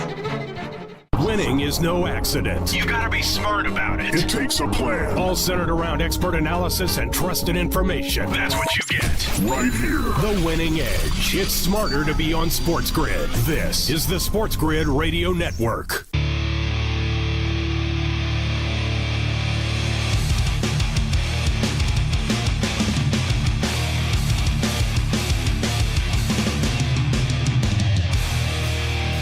Thanks to Mo Khan for kicking it with us. Yeah, so college football playoff rankings come out tomorrow night. We talked a little Grey Cup football. Mo took the easy way out, and I asked him who's going to win a Grey Cup. He said he'll tell me next Monday. But he picked the Montreal Alouettes to lose, and Mo is in Montreal, and Mo played college football in Montreal, played at Concordia. He thinks the Montreal Alouettes won't be able to flick the switch. That they've been, he said, I've seen his team up close. He knows guys on the team, but he thinks that they're not ready for the Argonauts, that the Argonauts are going to be too much for them. The Argos look really good, but that was Ottawa. No disrespect to Ottawa, but, Ottawa kind of faded down the stretch. And Montreal are a little bit, it's not the Ottawa Red Bull. Put it this way, Toronto aren't scoring 58 on Montreal, Cam. They're not dropping 58 on them. So it's going to be a different type of game. I do have my questions about Montreal's offense. They've had a lot of injuries, and the thing, Montreal Alouettes is that dreaded problem if you're so good early in the season, which they were. Like, they started off the season 9-0. They were like 12-1, whatever, 13-1 at one point. Like, they were dominant all year. And they wrapped up home field like so quickly that they haven't had the same edge for the last 2 months. They really haven't. You could just sort of tell. But they are, the thing with the Alouettes, they're a bunch of mean dudes on that team. Moss is a good coach. They're the defending Grey Cup champion. So I kind of think they can flick the switch, to be honest with you. And I'm not sure Kelly is going to. Kelly looked good against Ottawa, but I'm leaning Montreal right now. I understand the Toronto love, but I was on Toronto last week, but I'm kind of leaning Montreal here. I think people are underestimating the Alouettes. I agree. And everyone's just going to go, oh, look what the Argos offense was unstoppable. Chad Kelly had a perfect quarterback rating. That was at home against Ottawa. Now you have a Montreal team that is much better defensively, right? And people are going to go, oh, the Toronto could just score and score and score. These teams don't like each other. Yeah, I'm with you, Gabe. It's just going to be one of those situations where people are going to look to bet Toronto because what they did and how many points they put up, but it's not going to be that simple. Jason Moss is also a great coach. I think he's a guy that can get a game plan to stop Toronto. And Ottawa's defense was just absolutely they weren't nowhere to be found in that game. And Toronto just scored at will. It's not going to be that easy this week. So 30-24 in the football game. And I told you, Cam, I was like, no, I don't want the game to end because I got more stuff. And while you were gone, I hit the DeAndre Hopkins. He got to 8. So he got another catch. And I had a Kareem Hunt anytime touchdown score. So even though I would have preferred if Tampa won the football game outright, I didn't have him on the money line. We hit all of our bets on the sides and totals and stuff and teasers. So it was just a nice little late bonus to hit the Kareem Hunt touchdown prop on the way out as well. So we ended strong. And Baker Mayfield finished with 20 yards rushing when it was all said and done. We won by half a yard. Good for us. How many times have we lost by a half point, a half yard, a half anything, right, on a total? So this is a good thing. I'll say this too, Morency. I know they're going to talk about it. That's the one thing about Bowles. He's always one of these very conservative guys, and Baker is gunslinging out there. And hindsight's 20/20, but we talked about it before Mo came on the show. You're a 9.5-point dog on the road at Arrowhead. You go for 2. You go for 2 there. That's when you do. That's a good point in hindsight. We talked about it at the time. Just go for 2. Yeah. You can't give the ball to Mahomes in overtime. Yes, you're going to lose. You're relying on a coin flip. Me and you understand this stuff. It's like when you're a favorite at home, Kansas City's not scared. And the thing is, when is a team going to have that opportunity against Kansas City again? Tampa Bay was one of the best. They had them where they wanted them. They could have actually won the game with one more good play. And you don't think, as a coach, you tell your team, I got faith in you guys. We could do this. His conservative nature, it probably rubs people the wrong way because I'll tell you, Baker and those guys felt like they can get it. And they marched all the way down the field on the final drive, Gabe. You got to let them go for 2. You can't go to overtime. No way. I agree. And we both said it at the time. If it's Patrick Mahomes you're playing against, you can't screw around. If it's, you know what I mean? If you're playing against Flacco and the Colts or something, sure, fine, whatever. Exactly. But we've seen this too many times, and I knew when I got the ball, they're going to score a touchdown. This is what they do. Like, they do it all the time. They always score the touchdown in overtime. They had to they change the damn rules for the Chiefs, and they still, they still win in overtime all the time. So we talked about, we've got some more action. Big night tonight on Monday night. We're not stopping. Toronto, we gave you the Raptors in the over in the basketball game. The Raptors are leading 96-92. 9:16 left, actually, in the fourth quarter. 9:16 left in the fourth quarter of play. And the Raptors are up by 4, but we're getting 11 with them. The total was 231. and 231.5, et cetera, whatever. But the in-game total right now is 238.5. It's slowed down a little bit, but we're still sort of on pace. But the fourth quarter definitely has slowed down. There's only been 7 points scored so far in the first 3 minutes. Player props. We gave you Grady Dick over 2.5 3-point shots made. Grady Dick is 4 for 9 from 3. So we win that bet. I didn't take Grady Dick over 18.5 points. He's got 24 points. He's gone over. We played R.J. Barrett over 23.5 points. He's got 14 points. And I played R.J. Barrett over 1.5 3-point shots made. And Barrett is 2 for 8. So we hit the 3-point prop as well. Not bad. Yep. We're killing this stuff tonight. Plus, we went 2-0 in the hockey game with the Devils beating the Oilers 3-0. Devils win, and we took the under 5.5 in game. Correct. I should have done. We did the opposite. I took Dick points. I should have took Dick threes. And Barrett, there's a lot of time left in this game, Morency. That's the whole thing. And he actually is starting to heat up. He was ice cold at the start of this game. But yeah, I like the way the Raptors are playing right now. College basketball. This game just tipped off Gonzaga and Baylor. I like Gonzaga in this spot against Baylor. 8 versus 6. Great game. Baylor's up 9-8 right now. I take Gonzaga live to win. Gonzaga are laying 5.5 now. I'm on Baylor plus 7, and I'm on over 157. It's 11-9 right now with 13:50 left in the first half. So we just we're getting started here. 11-9. The in-game total is 153.5 right now, and Gonzaga are minus 5.5, minus 330 on the money line. The San Antonio Spurs were murdering the Clippers early, and the Clippers went on a big run. So in the first quarter, the Spurs outscored them 40-14. The second quarter, the Clippers outscored the Spurs 34-16. So not bad. You know, they got back in the game. They were down 56-48 at the half. But now the third quarter, the Spurs are winning the third quarter 16-12 right now. It's 72-60. We jumped in on the in-game over 214.5. The in-game total is currently 212.5 right now. Clippers are getting 7.5. I get the feeling the Clippers are going to come back in this game still. Sports gaming strategy so strong you can practically power your phone on it. Extend your battery life. Keep it here. This is the SportsGrid Radio Network. SportsGrid TV and radio networks are the premier streaming video and audio channels dedicated to serving the sports wagering audience. Found on major smart TV platforms and streaming on SportsGrid Radio and Sirius XM Channel 159. SportsGrid's real-time data, expert commentary, and entertaining analysis transform viewers into informed sports enthusiasts. Our weekday radio lineup begins with the early line at 8 a.m. Eastern with Ben Stevens and Donnie Rightside. Donnie joins Kevin Walsh on Money Line at 11 a.m. Eastern, followed by Football Full Circle at noon Eastern. Kaplan and crew join the party at 1 p.m. Eastern, and Pharrell Coast to Coast keeps things rolling from 3 to 6 p.m. Eastern. Get in the mix with Kevin Walsh and Game Time Decisions at 6 p.m. Eastern. Evenings simmer with Carver and Lisi, then boils over with Gabe Morency on Sports Rage Late Night at 10 p.m. Eastern. To find out where to find SportsGrid that's best for you, go to sportsgrid.com. It's smarter to be on SportsGrid.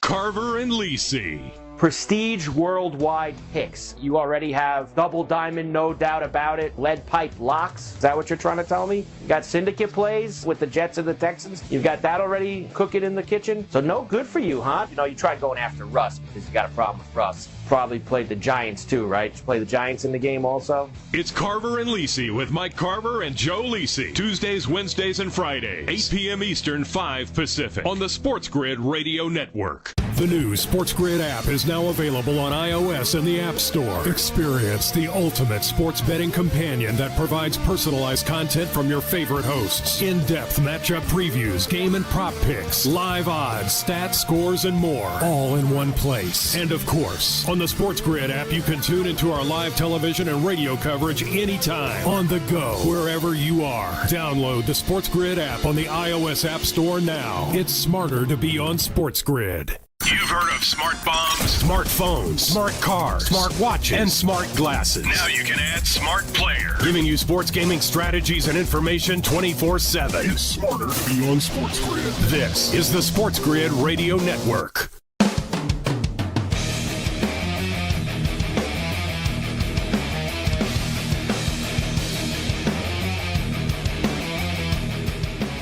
All right, let's roll. We're to the home stretch right now. 75-65 for the Spurs over the Clippers.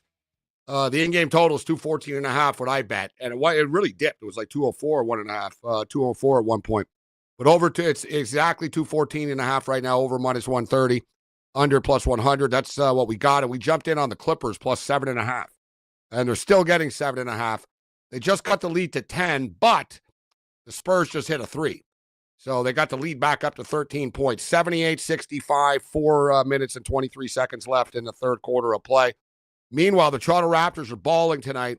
Raptors are 11-point underdogs. They're winning the game outright, 102-93 right now, which isn't good for the total, though.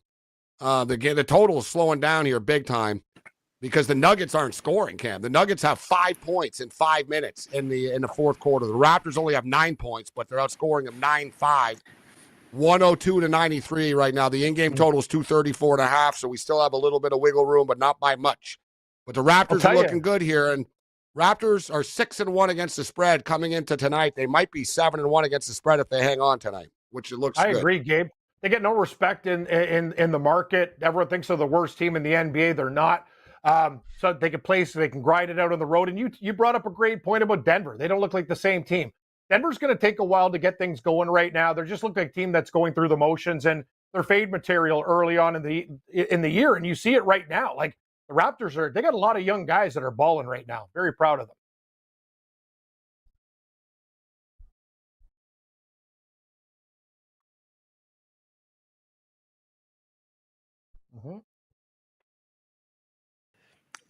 Wembanyama's 1 for 8 for 3 right now, Gabe. He's killing 8-3 one day. I told you. He was 1 for 7 in the last game. So that's 2 for 15. And they're winning. Think about like what they do if he actually went to the last game. Yes. But he should just say, I'm not a very good three-point shooter. Just accept it, kid. And say, okay, I got to work on this in the offseason, but I can't, miss 7. You're hurting your team. You know what I mean? You can't, seriously, you can't shoot this many threes. And also, like I said, look, he's 7 of 17 from the field. And like Matthias just said, so now he's 1 for 8 from 3. So out of the 17 shots you've taken, 8 of them. So in other words, Cam, he's 7 of 9 from not shooting 3. Do the math, kid. I don't care if you're a superstar and you're the future global international megastar. I'm pulling him aside. And if I'm Popovich, I'm the Spurs. And I'm going to say, look at this. You're 7 of 9 when you don't shoot threes, and you're 1 for 8 for shooting threes. Stop shooting threes. Just point blank. You're 7-5. You're wasting your height advantage, bro. Exactly. It's ridiculous. Actually, Popovich, it is ridiculous. And think about if he actually didn't shoot threes. Popovich is sick, Gabe. So I don't know if he made this trip right now. So I don't know who the new interim coach, whatever the Spurs. No, but it's not the coaches. It's just him. He's been doing this. He did it in the Olympics with France.